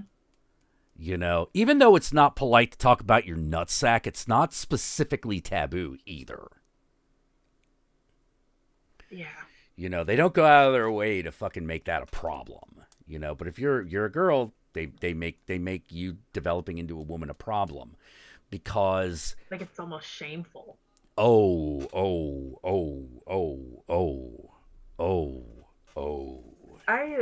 It's so much more insidious than that. It took me years to be comfortable with certain things about myself because it was so ingrained in me that I need to hide these things. And then one day I just went, why? Yeah. One day it's why. It's like the you know, but when I'm being a weird mystic, I'm always like, look, Babylon's going to have her day. So you just got to let it happen. If you want to have input in that, then space needs to be made for it to exist. Otherwise, you have no handle whatsoever as a society. You don't even let women handle this. You know, unless specifically they're the types of women who will enforce the patriarchal structure. They exist. Oh, yeah. There's a whole class of them called nuns. And they aren't even the only ones. Or my mother. Yeah. I find it super ironic that my mom raised me as a single parent, basically. Mm-hmm. And some of the things she said, like, I remember when I got my first job, it was at a barber shop. I was single at the time, obviously. Mm-hmm. And she was like, "Oh, I bet you'll find somebody in no time." It's like, I'm not there to meet men. I'm there to do a fucking job. Yeah, I was actually super proud of you when that happened. Thank you. I was proud You too. know, because But it was like, it was like the second or third thing she brought up, and I was just like, oh, okay. I'm really proud of myself for getting this job that I worked really hard for. yeah, that's you should that. be, and a parent should be very proud of that moment. It did break my heart a little bit. I was just like, yeah. that's when I started to see the cracks in our relationship even more, because now I was starting to become financially independent.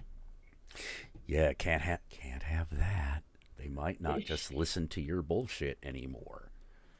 Mm-hmm. You know, it's yeah. And when I met Jason, she was just like, "You need to do this, this, and this, or he'll leave." And it's like, then that's his problem. Like, I straight up told her, it's just like, you need to tell him that you need to not say shut up or you're stupid to him anymore. You're gonna be mean and he's gonna go away. And it's just like, then that's his problem. That was Dad's problem, not Jason's. Yeah. Yeah. That was your husband's problem, not his. Well, the funny thing is, I think it's hilarious that my mom and my aunts try to give me relationship advice, and none of them have ever had successful relationships. So I'm like, why would I listen to you? No, yeah. Never take the advice of someone who's not doing as well as you are. It's like my mom's just like, you should do this. It's like, haven't you been in an off and on relationship with my like pseudo stepfather for like 3 decades? Yeah. Almost 4. Yeah, you don't get to tell me, you don't get to give me relationship advice. And then my aunt, like one of my aunts, like both of them actually have been in shitty marriages, and it's just like, I'm not taking advice from either of you. You've picked horrible men. Yeah. Push comes to shove, your taste in men is bad, and you've done nothing about it. Yeah, I haven't had good role models for what is a functioning relationship. So the fact I found Jason is a fucking miracle. I don't either, to be honest. I love my dad, but he is a little emotionally, romantically distant. Yeah. This is a very common thing, particularly among Asian guys, older Asian men, not the sweep you off your feet types. What you know? What kills me about my mom, actually? Yeah. She's got a backup plan boyfriend for me. I could explain. So she has a Danger work Will friend. Robinson. She's a work friend. Mm-hmm. And like for 20 some years that they've been working together. She has 3 boys. They're from Okinawa, by the way. And one of them was my age. And when we were like 7, 8 years old, we hung out all the time. And we were just like, oh, we're going to get married and all that stuff. Like stuff you say when you're a kid. He's still single. And my mom said, and I quote, if you were single, we'd be trying to set you 2 up. Just like, okay. Matchmaker, make me a match. Find me a find. Catch me a catch. I actually remember his grandma had come to visit. I was about, again, 7 or 8 years old, and I guess she had overheard that. She looks me up and down and goes, okay, yeah. You'll do. Yeah. I wasn't Japanese. That's all she cared about. This is the Indian side of your family? No, this was his family. Like, his grandma came to visit them, and I was just over at the house. Oh, She looked at me and was just like, she didn't even say anything. She just looked me up and down and nodded, walked away. Yeah. Came back with so was she Chinese? No, they're Okinawan. Okinawan. Oh, right.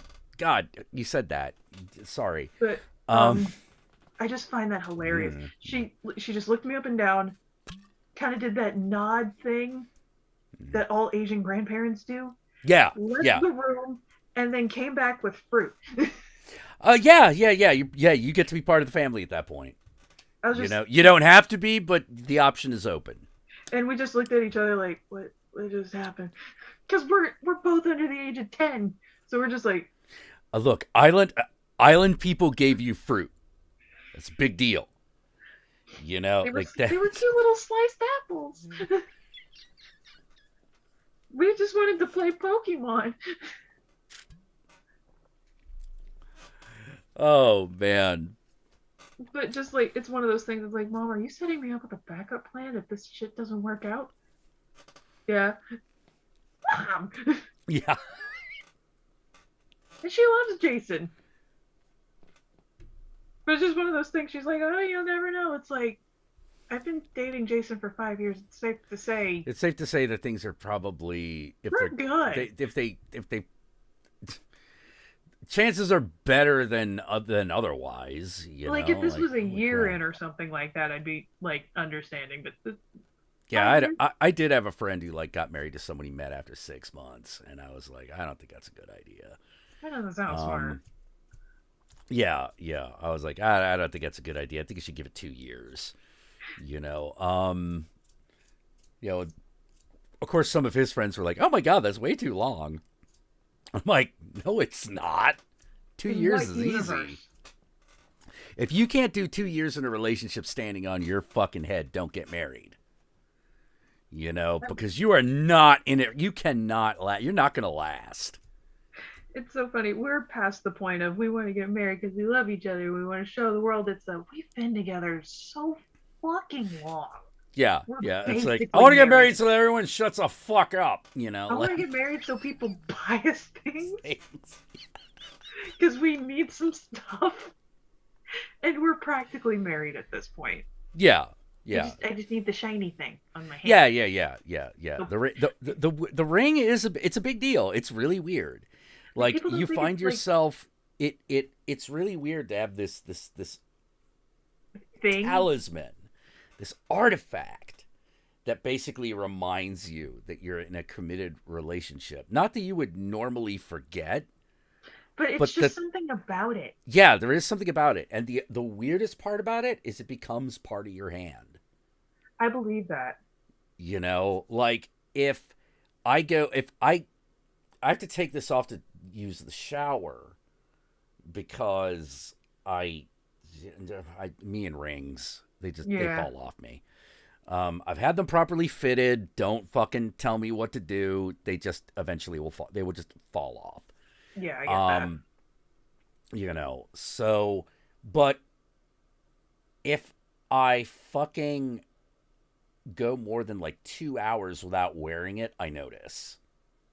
Whereas if I'm wearing it, the only time I notice it is to take it off to put it when I'm in the shower. Yeah. It's really odd. That's another thing my mom's like, you need to stop bugging him about getting married. It's like, we talk about getting married all the fucking time. We're just poor. Yeah, I don't even remember how much this thing was. I didn't even get like a super expensive thing. Like I don't want anything super expensive. Yeah, I think I spent like $800 on both of them. That's not bad.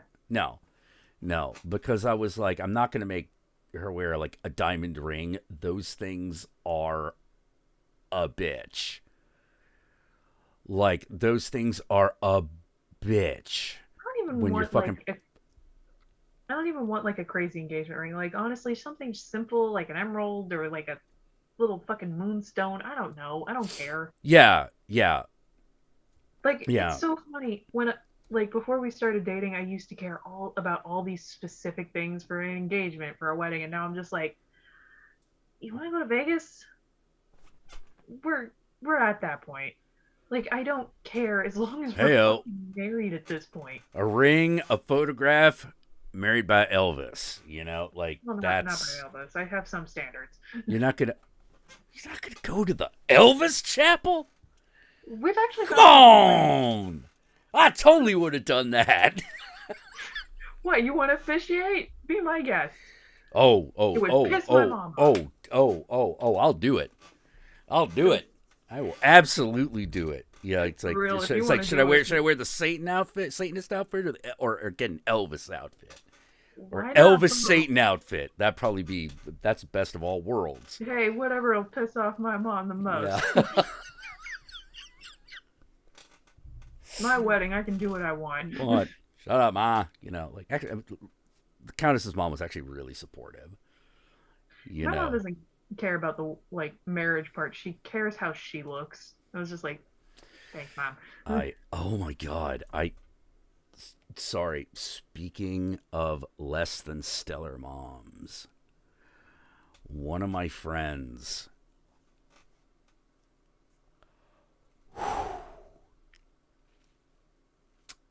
Okay.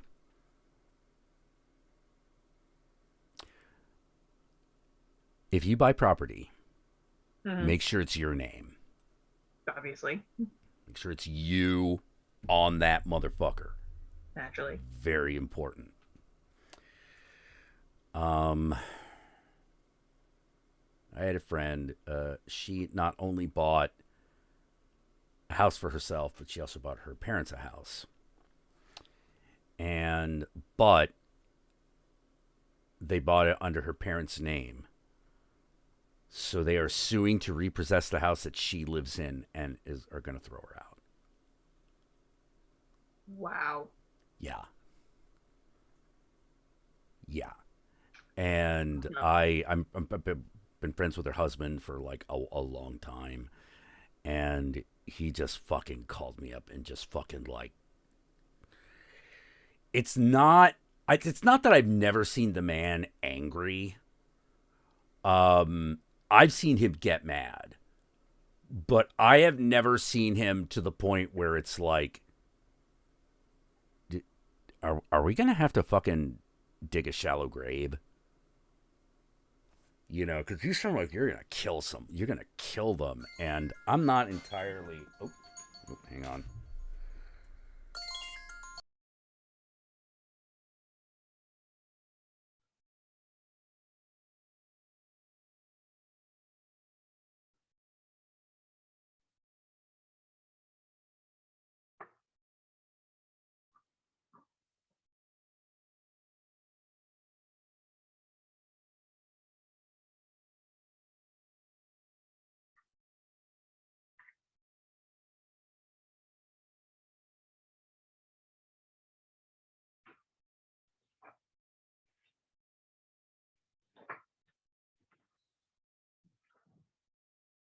What was that about? What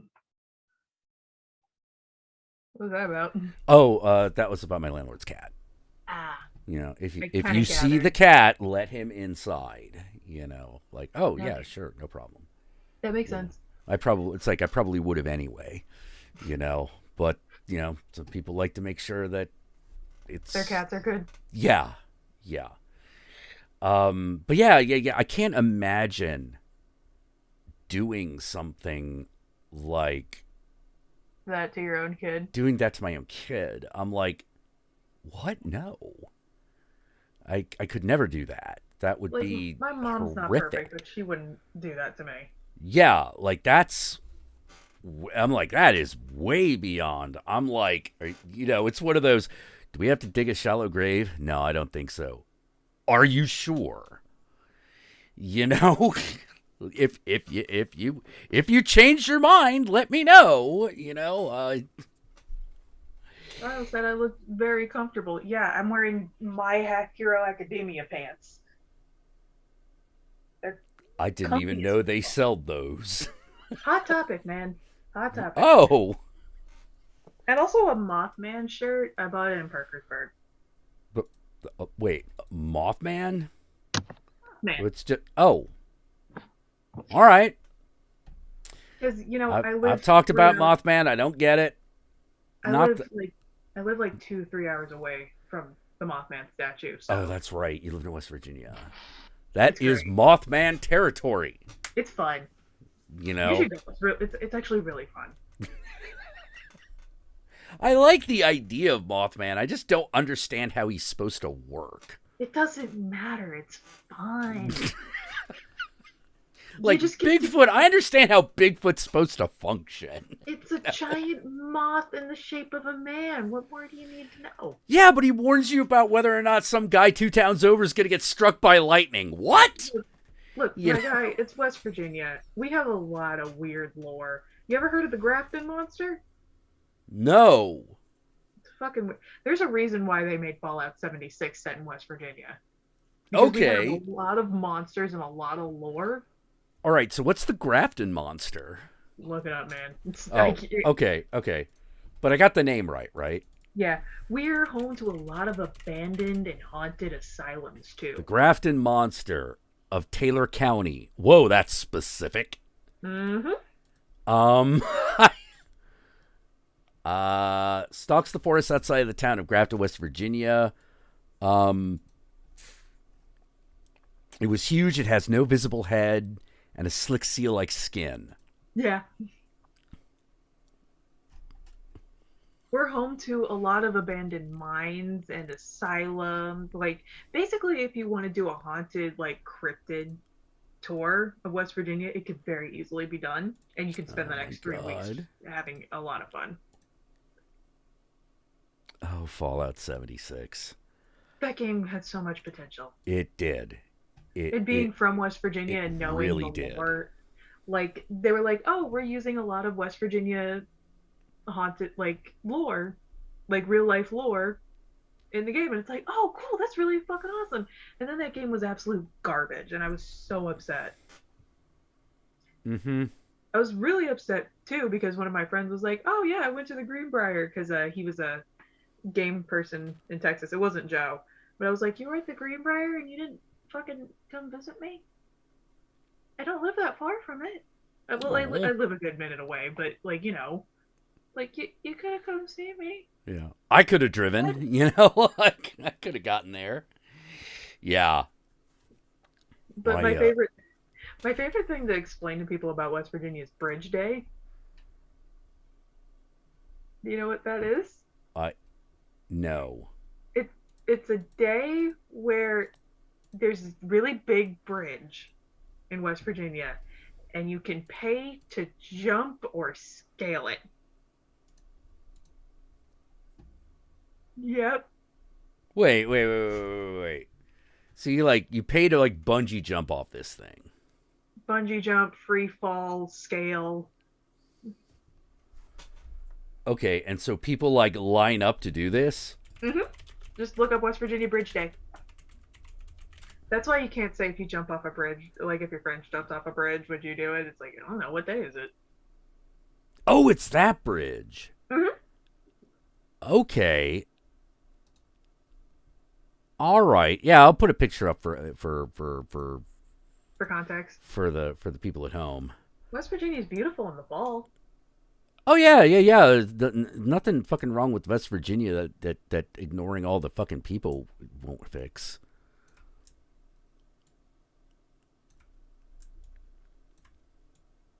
But yeah, you can jump off of it. I don't think you can bungee jump anymore. But you can. What other kind of jumping are you gonna do off this thing? Free falling. Well, with a parachute? Mm-hmm. It's that tall? Yep. I mean, it looks tall, but I didn't realize it. But it didn't look like that tall. It's a lot bigger in person. Damn. Yeah, so okay. you can see a little parachute. Yeah. Okay. I mean, I didn't think you were lying. I was just surprised. Yeah, we had to. I don't know. Does any other state have a year where you have to like learn about the state's history? A year? Mm-hmm. Well, like a whole year. Oh. Like we have to do this. Yeah. Okay. We have this thing called the Golden Horseshoe. Mm-hmm. Where if you know a lot about, like, if you pass this requirements to, like, of your West Virginia history class, you get that and you get to be knighted. Okay. So you get to be like a knight of West Virginia? Like, hopefully that's not West the same. Virginia history. Because All right. hopefully that's not the same as being knighted into Ku Klux Klan. No. Hey, it's America. You got to watch out for that kind of thing. Especially weirdly enough in West Virginia. Yeah. Which makes no sense considering how we became a state. I know. Like, every so often I'll see people with the rebel flag and it's like, did you not pay attention in 7th grade history class? We became a state because we looked at what Virginia was doing and went, hey. You're in West Virginia, you wear a red handkerchief. I'm like, yeah, okay. But what's with the fucking rebel flag? You're the Appalachians. You're not the South. In fact, Virginia, the reason there is a West Virginia and a regular Virginia is because Virginia was considered the South, not West Virginia. We don't really know what to call ourselves, honestly. We're not Midwestern. We're not really Northern. We're not really Southern. Well, it's weird because, like, the history of West Virginia is one of those, like, that is as close to fucking communism as America got. It's fascinating. Yeah, it's super fascinating. A couple of people actually want us to go back to being just Virginia. Because our economy sucks. It's bad. Yeah, no one wants to live here. I keep saying if they made weed legal here, there would be so many people that would come back. Well, yeah, but then the people who own the coal mines couldn't be getting government handouts. And like that's the only that's thing West really Virginia is known about. for now is just opioid crisis and Joe Manchin. And that man can fuck himself. Oh yeah, no, totally. That flip-flopping. I don't know, motherfucker. Well, like how to put it. Part of what's going on with West Virginia is you see all that wonderful, like, wilderness that it's still got, the Appalachian Trail. No, they want to frack that whole thing down. They really do. Yeah, they want to just get rid of all of it and search for any fucking fossil fuels that they can find inside of it. It's the only touristy thing that we have left to warrant people even coming to the fucking state. Well, yeah, because after the coal mining, went bust, and I don't know how to say it, so I'll just say it like this. Once the coal mining went bust, most of the people who had other options or could make other options left, and everyone else got left behind. Mm-hmm. And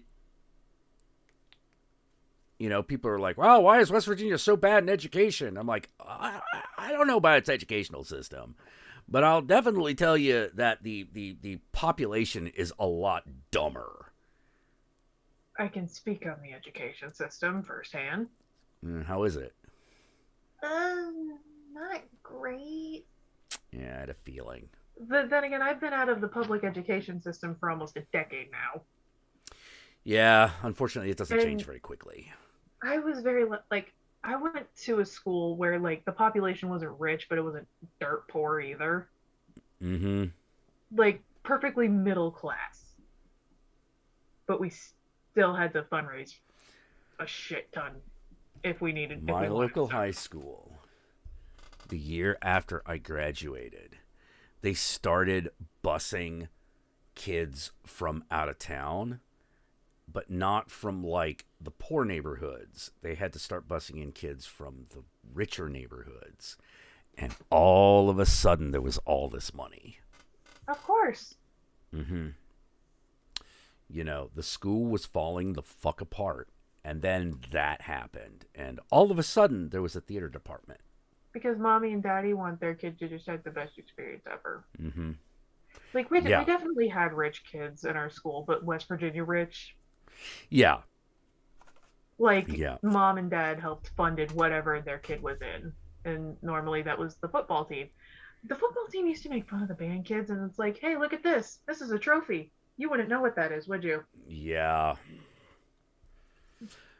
It's also funny for me talking to people in other countries, and they just don't understand why American education is so centered around football. they're like, why is this so centered around sports? And I'm like, that's a very valid question, and I don't have a good answer. We really don't know either. Yeah, it's just the way it's the way it fucking is, because hey, America doesn't do that well in the math and the sciences. No shit. Maybe it's because we're so focused on funding the school's football team that hasn't won a single fucking game in the last 2 years. Yeah. Instead of, but paying the science. The Academy of Art University had a fucking football team at one point. And this was after I had left. And I'm just sort of like, really? For real? An art school? For real? We are an art school. We do not need a sports team, but you have to have a sports team in order to be considered a university and not a fucking college. Not a fucking not a fucking real estate shell company tax dodge, which is what it really is. When I was staying in the dorms at my college, we were friends with a couple of the football players, and you know what pissed me off? They got to stay in the nice apartment-style dorm rooms, where they got their own rooms. Mm-hmm. And one of them was like, hey, you want to play a game? He got a PS4. Like, the PS4 had just come out. I was like, where did you get the money for this? It's like, oh, the recruiters gave it to us. Mm-hmm. What? It's because people who play sports well are special people, and you need to treat them special so that you can exploit them later. Because they're special people.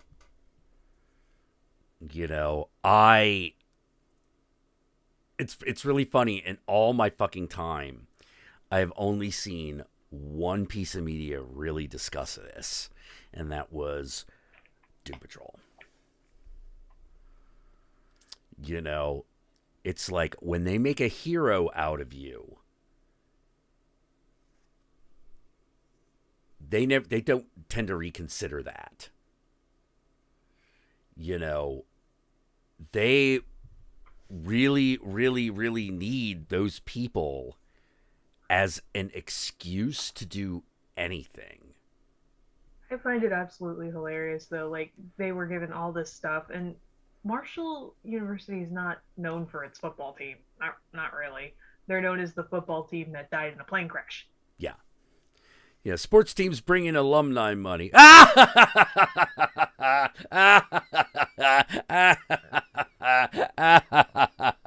Yeah, you wish. No. It does it bring in alumni money? Oh, sure. But that's not the big money. College all the colleges are all bought and paid for by fossil fuel industry. Oh, especially in West Virginia. Why do you think WVU looks the way it does and has its own fucking transit system? I fucking hate Morgantown. I'm about to go on a fucking tangent here.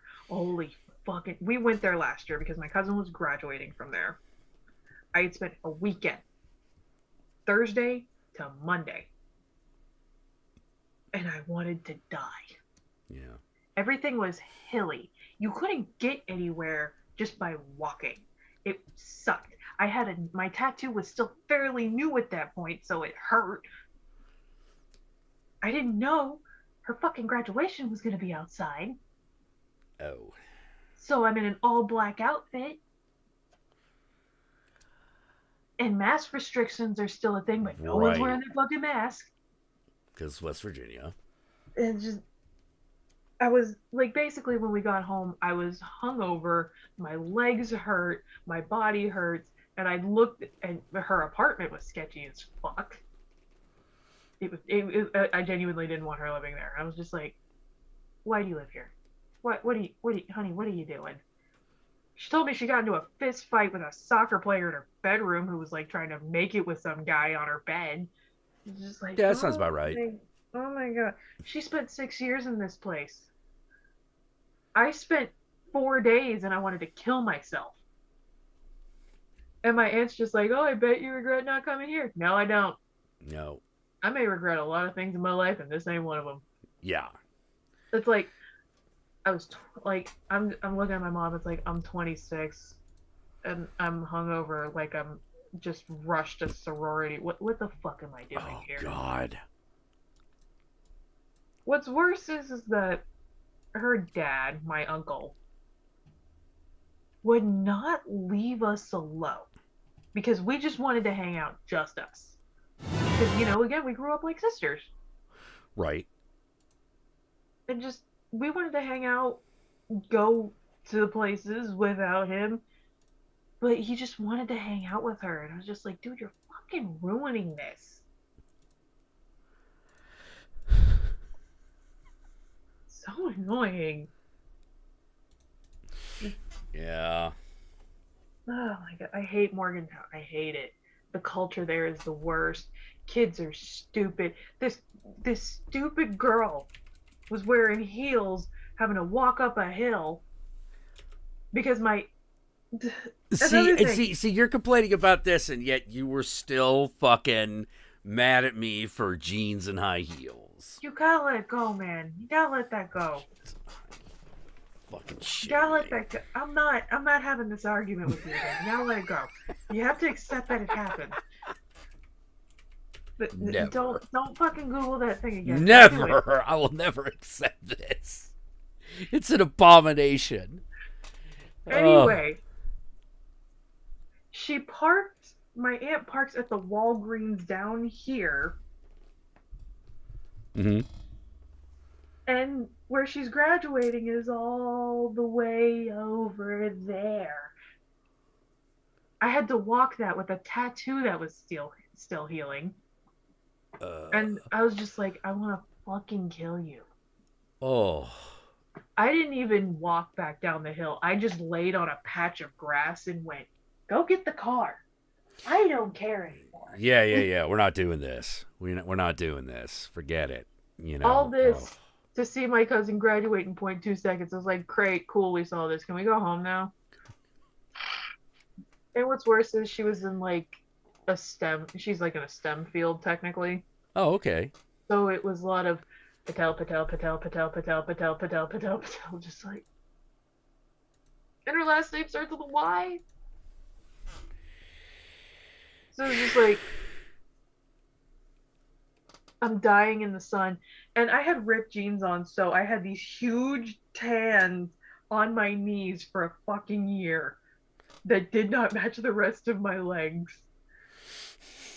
Just because you were baked in the West Virginia sun for an hour. At 10 in the morning. Oh, God. Who the fuck has a graduation ceremony at 10 in the morning for a school known for its alcohol parties? I have no idea. Half of those kids walking were not sober. They were still drunk from the night before. I don't know if I would be able to go to class sober in that situation, Morgantown and WVU is not known for its sobriety. Yep. Couch burnings are a rite of passage up there. Couch burnings. You just set couches on fire. You just set a couch on fire. And when it snows, because everything's on a fucking incline, you sled on whatever you can find. I went up there one weekend. Probably. I went up there one weekend to hang out with her, and I was just like, I love you. I fucking hate it here. Sorry, now I'm like thinking about like, all right, but what if you attached skis? If you attach skis to a couch, okay? Mm-hmm. And you all got on the couch, and you skied on that, on fire, Jackass style. Well, it wasn't on fire, but I've seen that happen there. Okay, all right. As long because this as is what happens when you let a bunch of drunk 18 to 22-year-olds from the northern West Virginia and Jersey area alone. Because a lot of people from New Jersey end up going to WVU. Because it ends up being fuck cheaper. Your couch! Fuck your couch! Yeah. I don't no. Like I gotta admit that's where my redneck comes in, which is quick set on fire, set on fire. Like, why? I don't know. I get it. It's fun, but like I don't know. I feel I'm just tired all the time. I didn't want to deal with that. Some 20-year-old little douchebags trying to hit on me, and I'm like, what are you doing? Child, you could not handle me.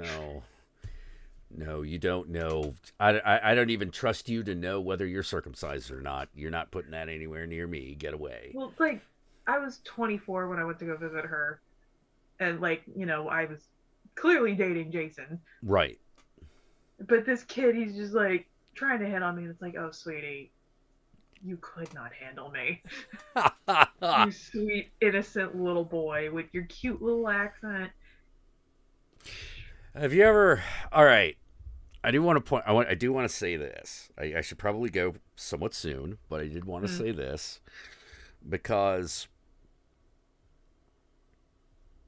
girls think they're the only ones that have this problem. Often, because they're the only ones who are allowed to talk about it. Mm-hmm. No. Do you know the super awkward girls that you're like, no. Like, what are you doing? Like, what are you doing? Yeah. I've seen it. Yeah. I've seen it in action. Yeah. I've never been privy to it, but I've seen it, and it's just like... Yeah. They, all the ones in my area came to me. Ooh. And, no.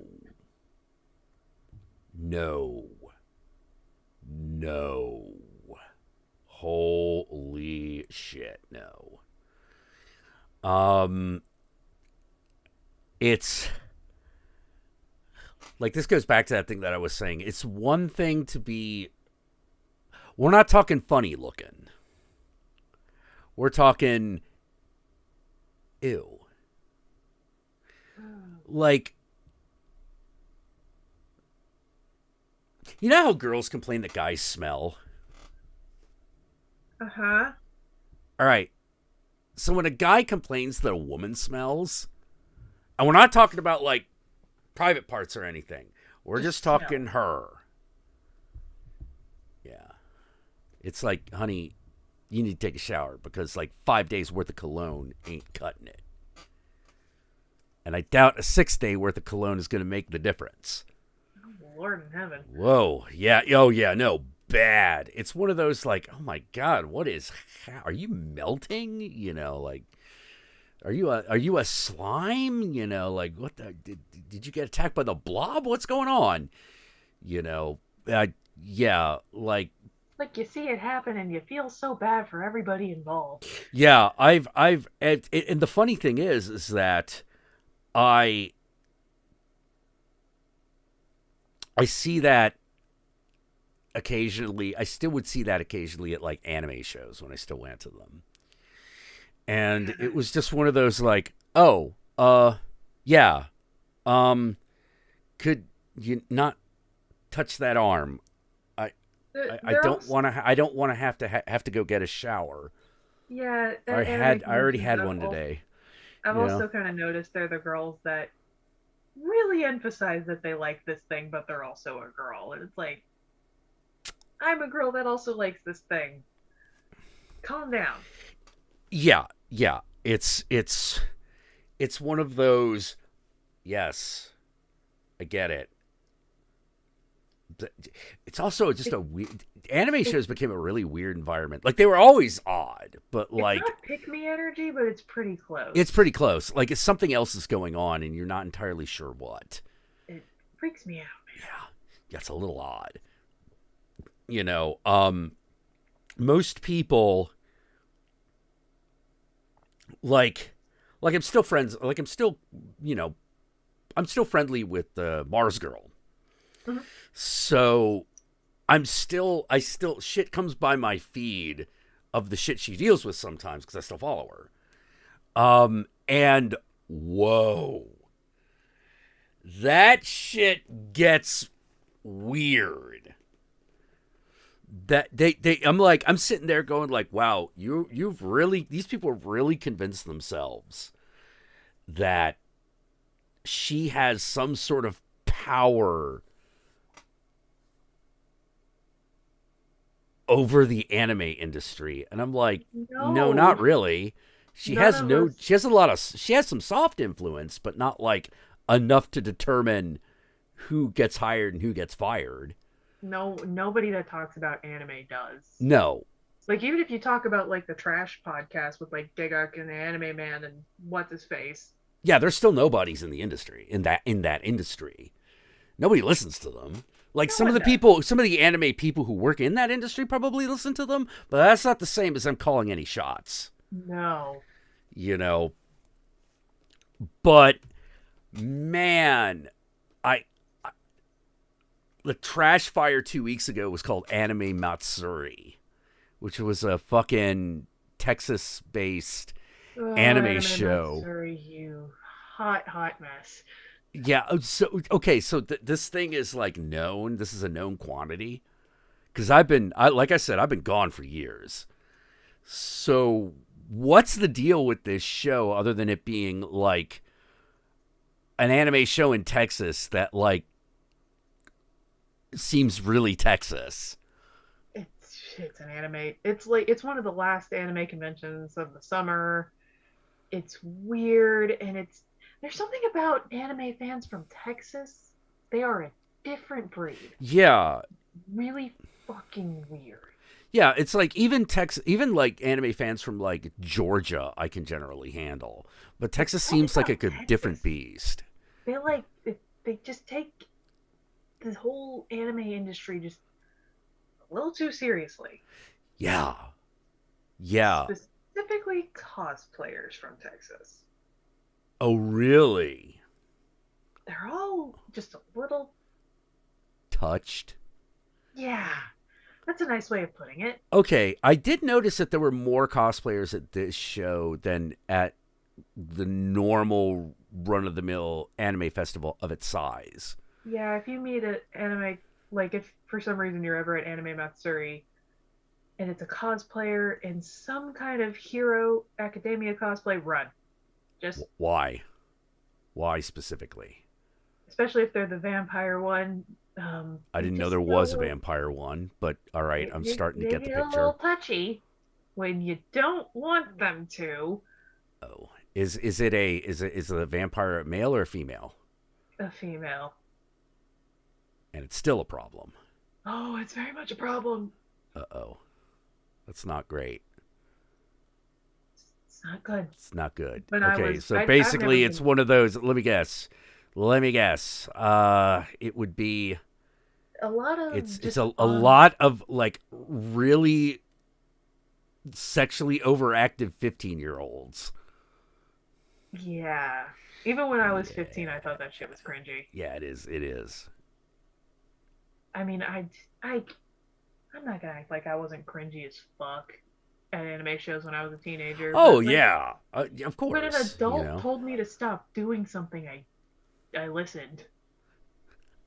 I just, you know. Well, it's it was it's Toga. Just, Toga. The worst. Just look her up. Toga. Okay, My all Hero right. Academia. Toga, the Blood Girl. Okay. My Hero Academia Toga. Whoa. Yeah. That's terrifying. Mm-hmm. Oh my God. Now imagine that, but a tiny minor that won't stop trying to touch you. Because you made the mistake as... Oh, that's a tame picture. Yeah. There's another one. See the manga panels, they're worse. Yikes. Oh man. Yeah, you can say. Okay, all right. You know. Yeah, I saw that one and it was bad enough. You know, like I was like, ah. There's way worse. Oh my God. Yeah, that's not a hero. I take it. No villain. But obsessed with the hero because it's a yandere archetype. Right. Ugh. I'm still traumatized by the one time I went to an anime show and someone dressed up as Germany from Hitalia. Oh, God. Fucking. No. No. Stop that. Yeah. Stop that right fucking now. Oh, my God. The salute and everything. And I'm just standing there in my Tifa cosplay like, okay, is this happening?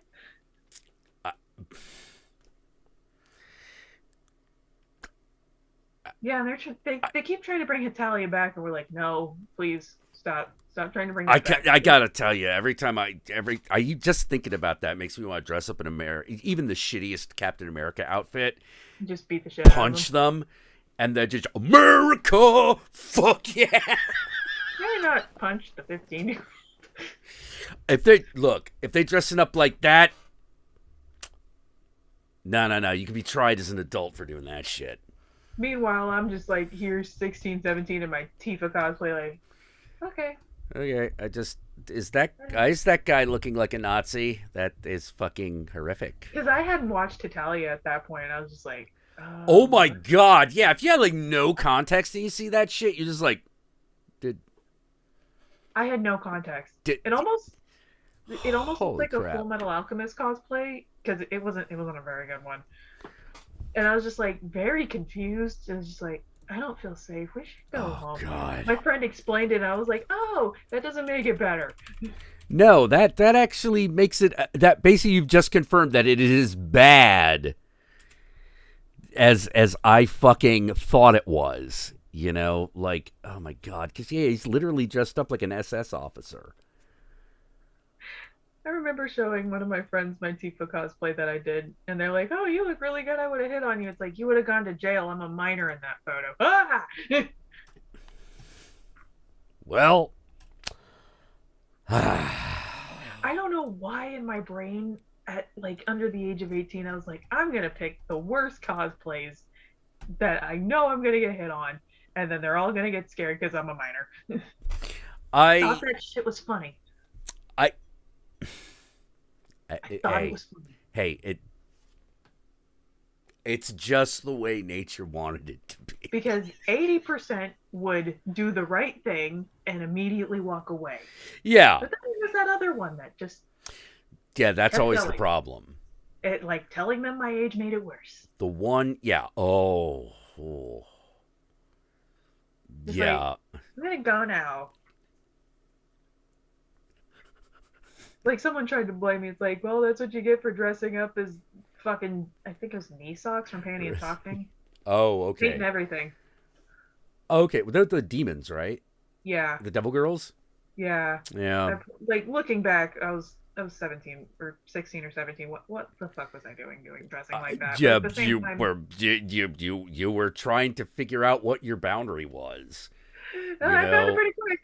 Yeah. Like that's the thing. You're like, all right, how much of an exhibitionist am I? You know, and then you're like, not quickly. This much. Okay, you know. Didn't wear that cosplay again after that.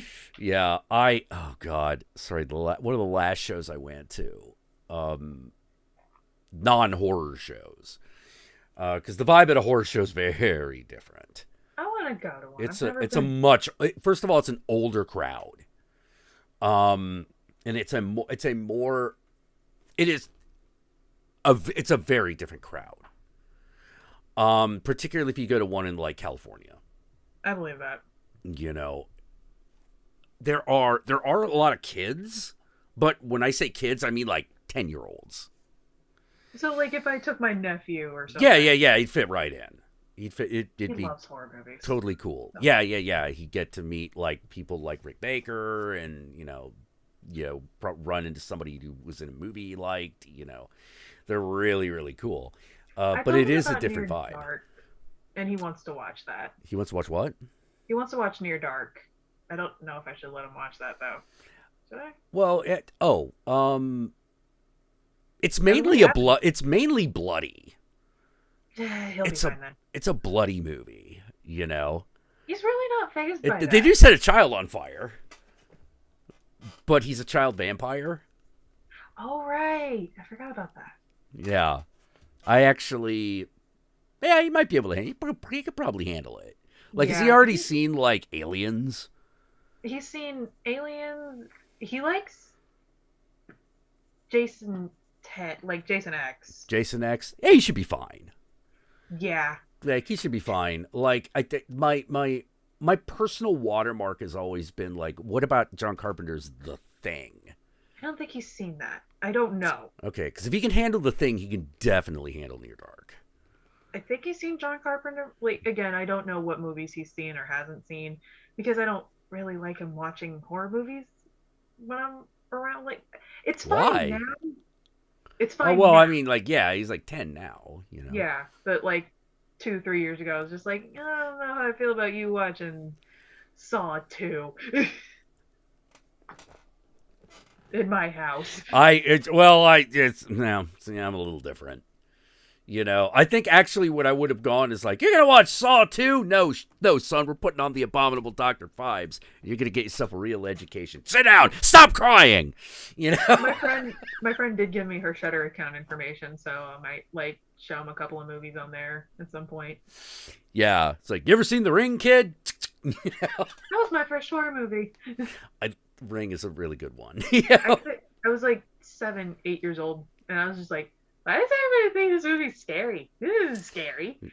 Yeah, there's a girls coming out of the TV, you know? Like, girls don't pop out of TVs.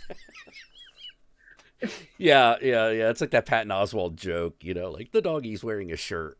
You know?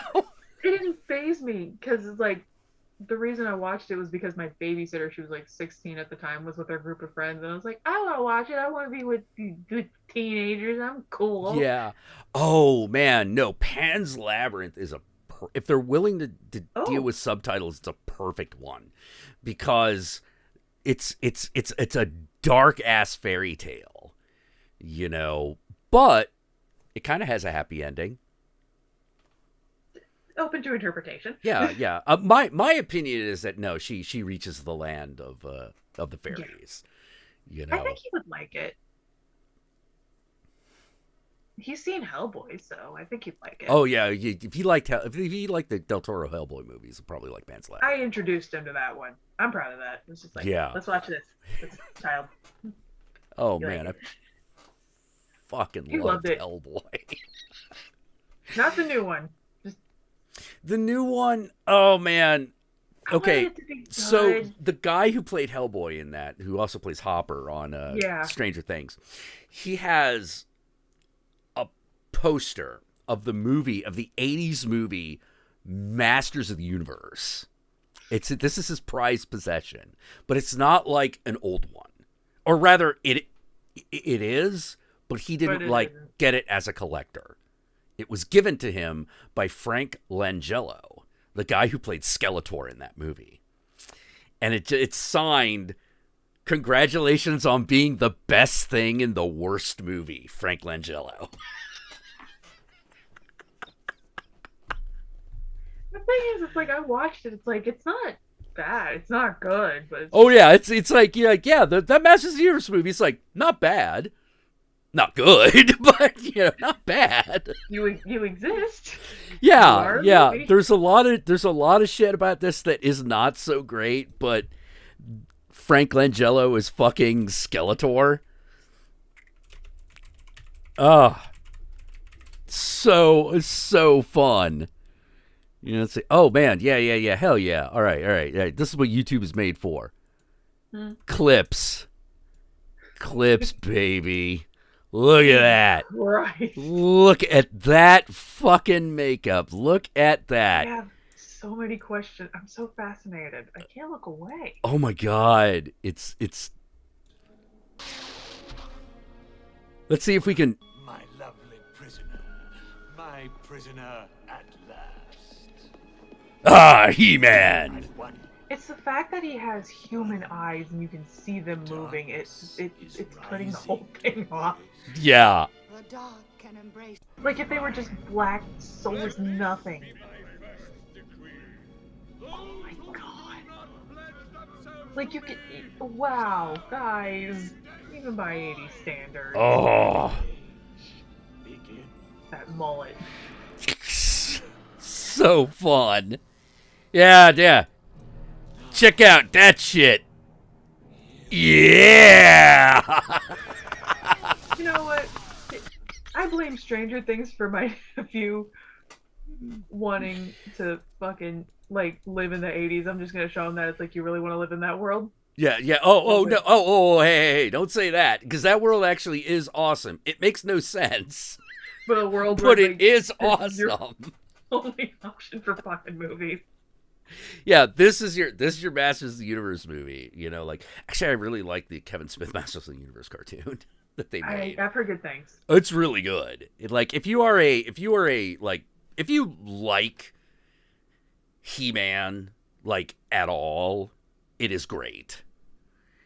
If you're gonna be like one of these Kevin Smith hating butt munches that doesn't like fun, kiss my ass. You don't deserve to watch the show. I saw Kevin Smith do a panel when I was at TwitchCon. That was fucking cool. They only gave him a half an hour to talk, and we were just like, fuck off. Yeah, it's like, look, I know it's TwitchCon, and he's not, like, necessarily the biggest celebrity here, but do you know how inherently entertaining it is to listen to Kevin Smith talk about shit? But, like, literally, we actually managed to get him to talk for, like, another 25 minutes than he was supposed to, because, like, the audience was booing the host for trying to get him to leave, and we're just like, fuck you, we want to hear him talk. Fuck you! We want to hear more Silent Bob! Where's Jay? Oh, man. It was really cool. Oh, yeah. No, listening, a lot of people got mad at Kevin Smith. They're like, oh, my God, Kevin Smith's doing another thing. And I'm always like, do you understand how entertaining he is to listen to? You know, like, if you ever have a chance to listen to him talk live, do it. It's amazing. Fantastic. I honestly could have sat there like a whole other hour and would have been satisfied. Yeah, just the story of him, like, trying to fucking cross the Canadian border in a prom bus. He wasn't even talking about that. He was talking about, like, his, like, heart attack he had and how he, like, went to veganism. And it was just, I was just hearing him talk about that. I was like, talk more. I don't know why I want to hear this, but talk more. Yeah, it's because he's really interesting, you know? He gets into this weird space, and the inside of his head is obviously a very entertaining place to be. And I think, like, the Walrus had just come out too, so he was talking about that. One of the best. So me and my friend, we were actually in the third row because we had gotten to the panel early. So it was really fucking cool. I still remember, like, that was one of the first movies me and Guru did not see together after we had started the show. And he was really upset because the minute they reveal the Walrus outfit, he was like, man, I wish Jack was here. Because immediately after, an old woman in the theater stood up and said, this is what's wrong with America, and walked out. And I'm like, I missed that. Oh. I missed that. Holy shit, that's amazing. Tusk. It's called Tusk. Why do I keep forgetting? Tusk. I love Tusk. Such a fascinating movie. It's like I had no interest in it, but then I did see the photo of, like, the walrus costume. It's like I can't look away. Yeah. I have to see this movie now. Yeah, I believe that was Greg Nicotero. Yeah. The Walking Dead guy who worked on that movie.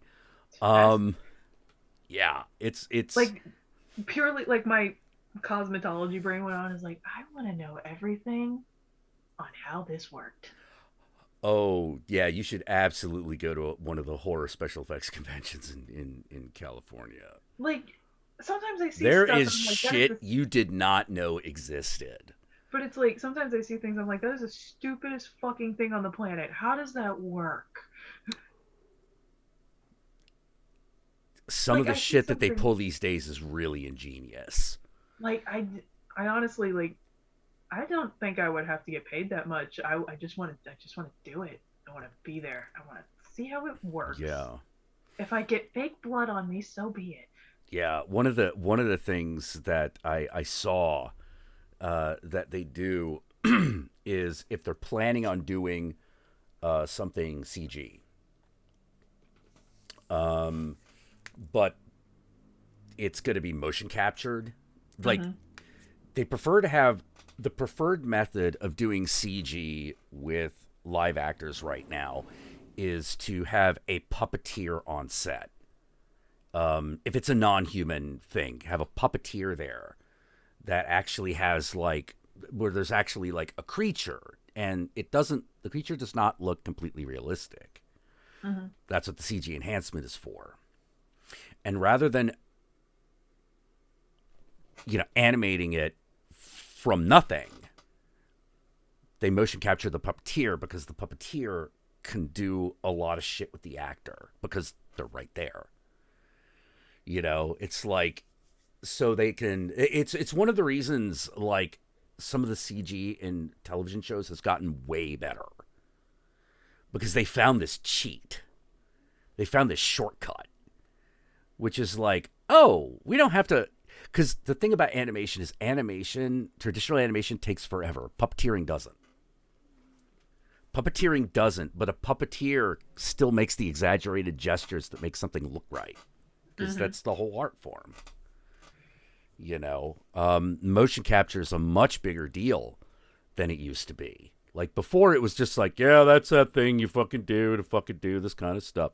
No, now it's an art form. Now it's much more of a production. Oh, yeah. And it's really cool to watch.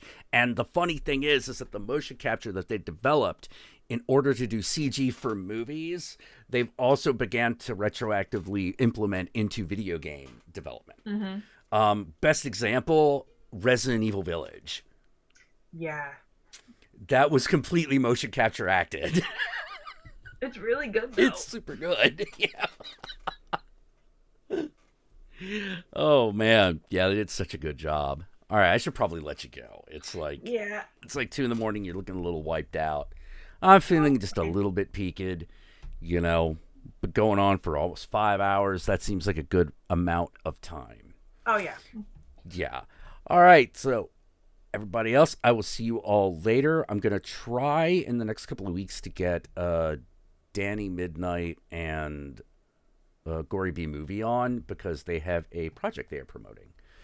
And I want to see if I can get them on the show to promote that project.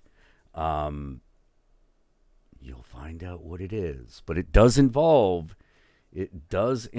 Darcy the Mail Girl. So, keep your fingers crossed. Hope we can all hook it up because it's all going to depend on timing, I'm sure. And until next time, Ave Satanas, Disco Inferno, and keep watching fucked up movies.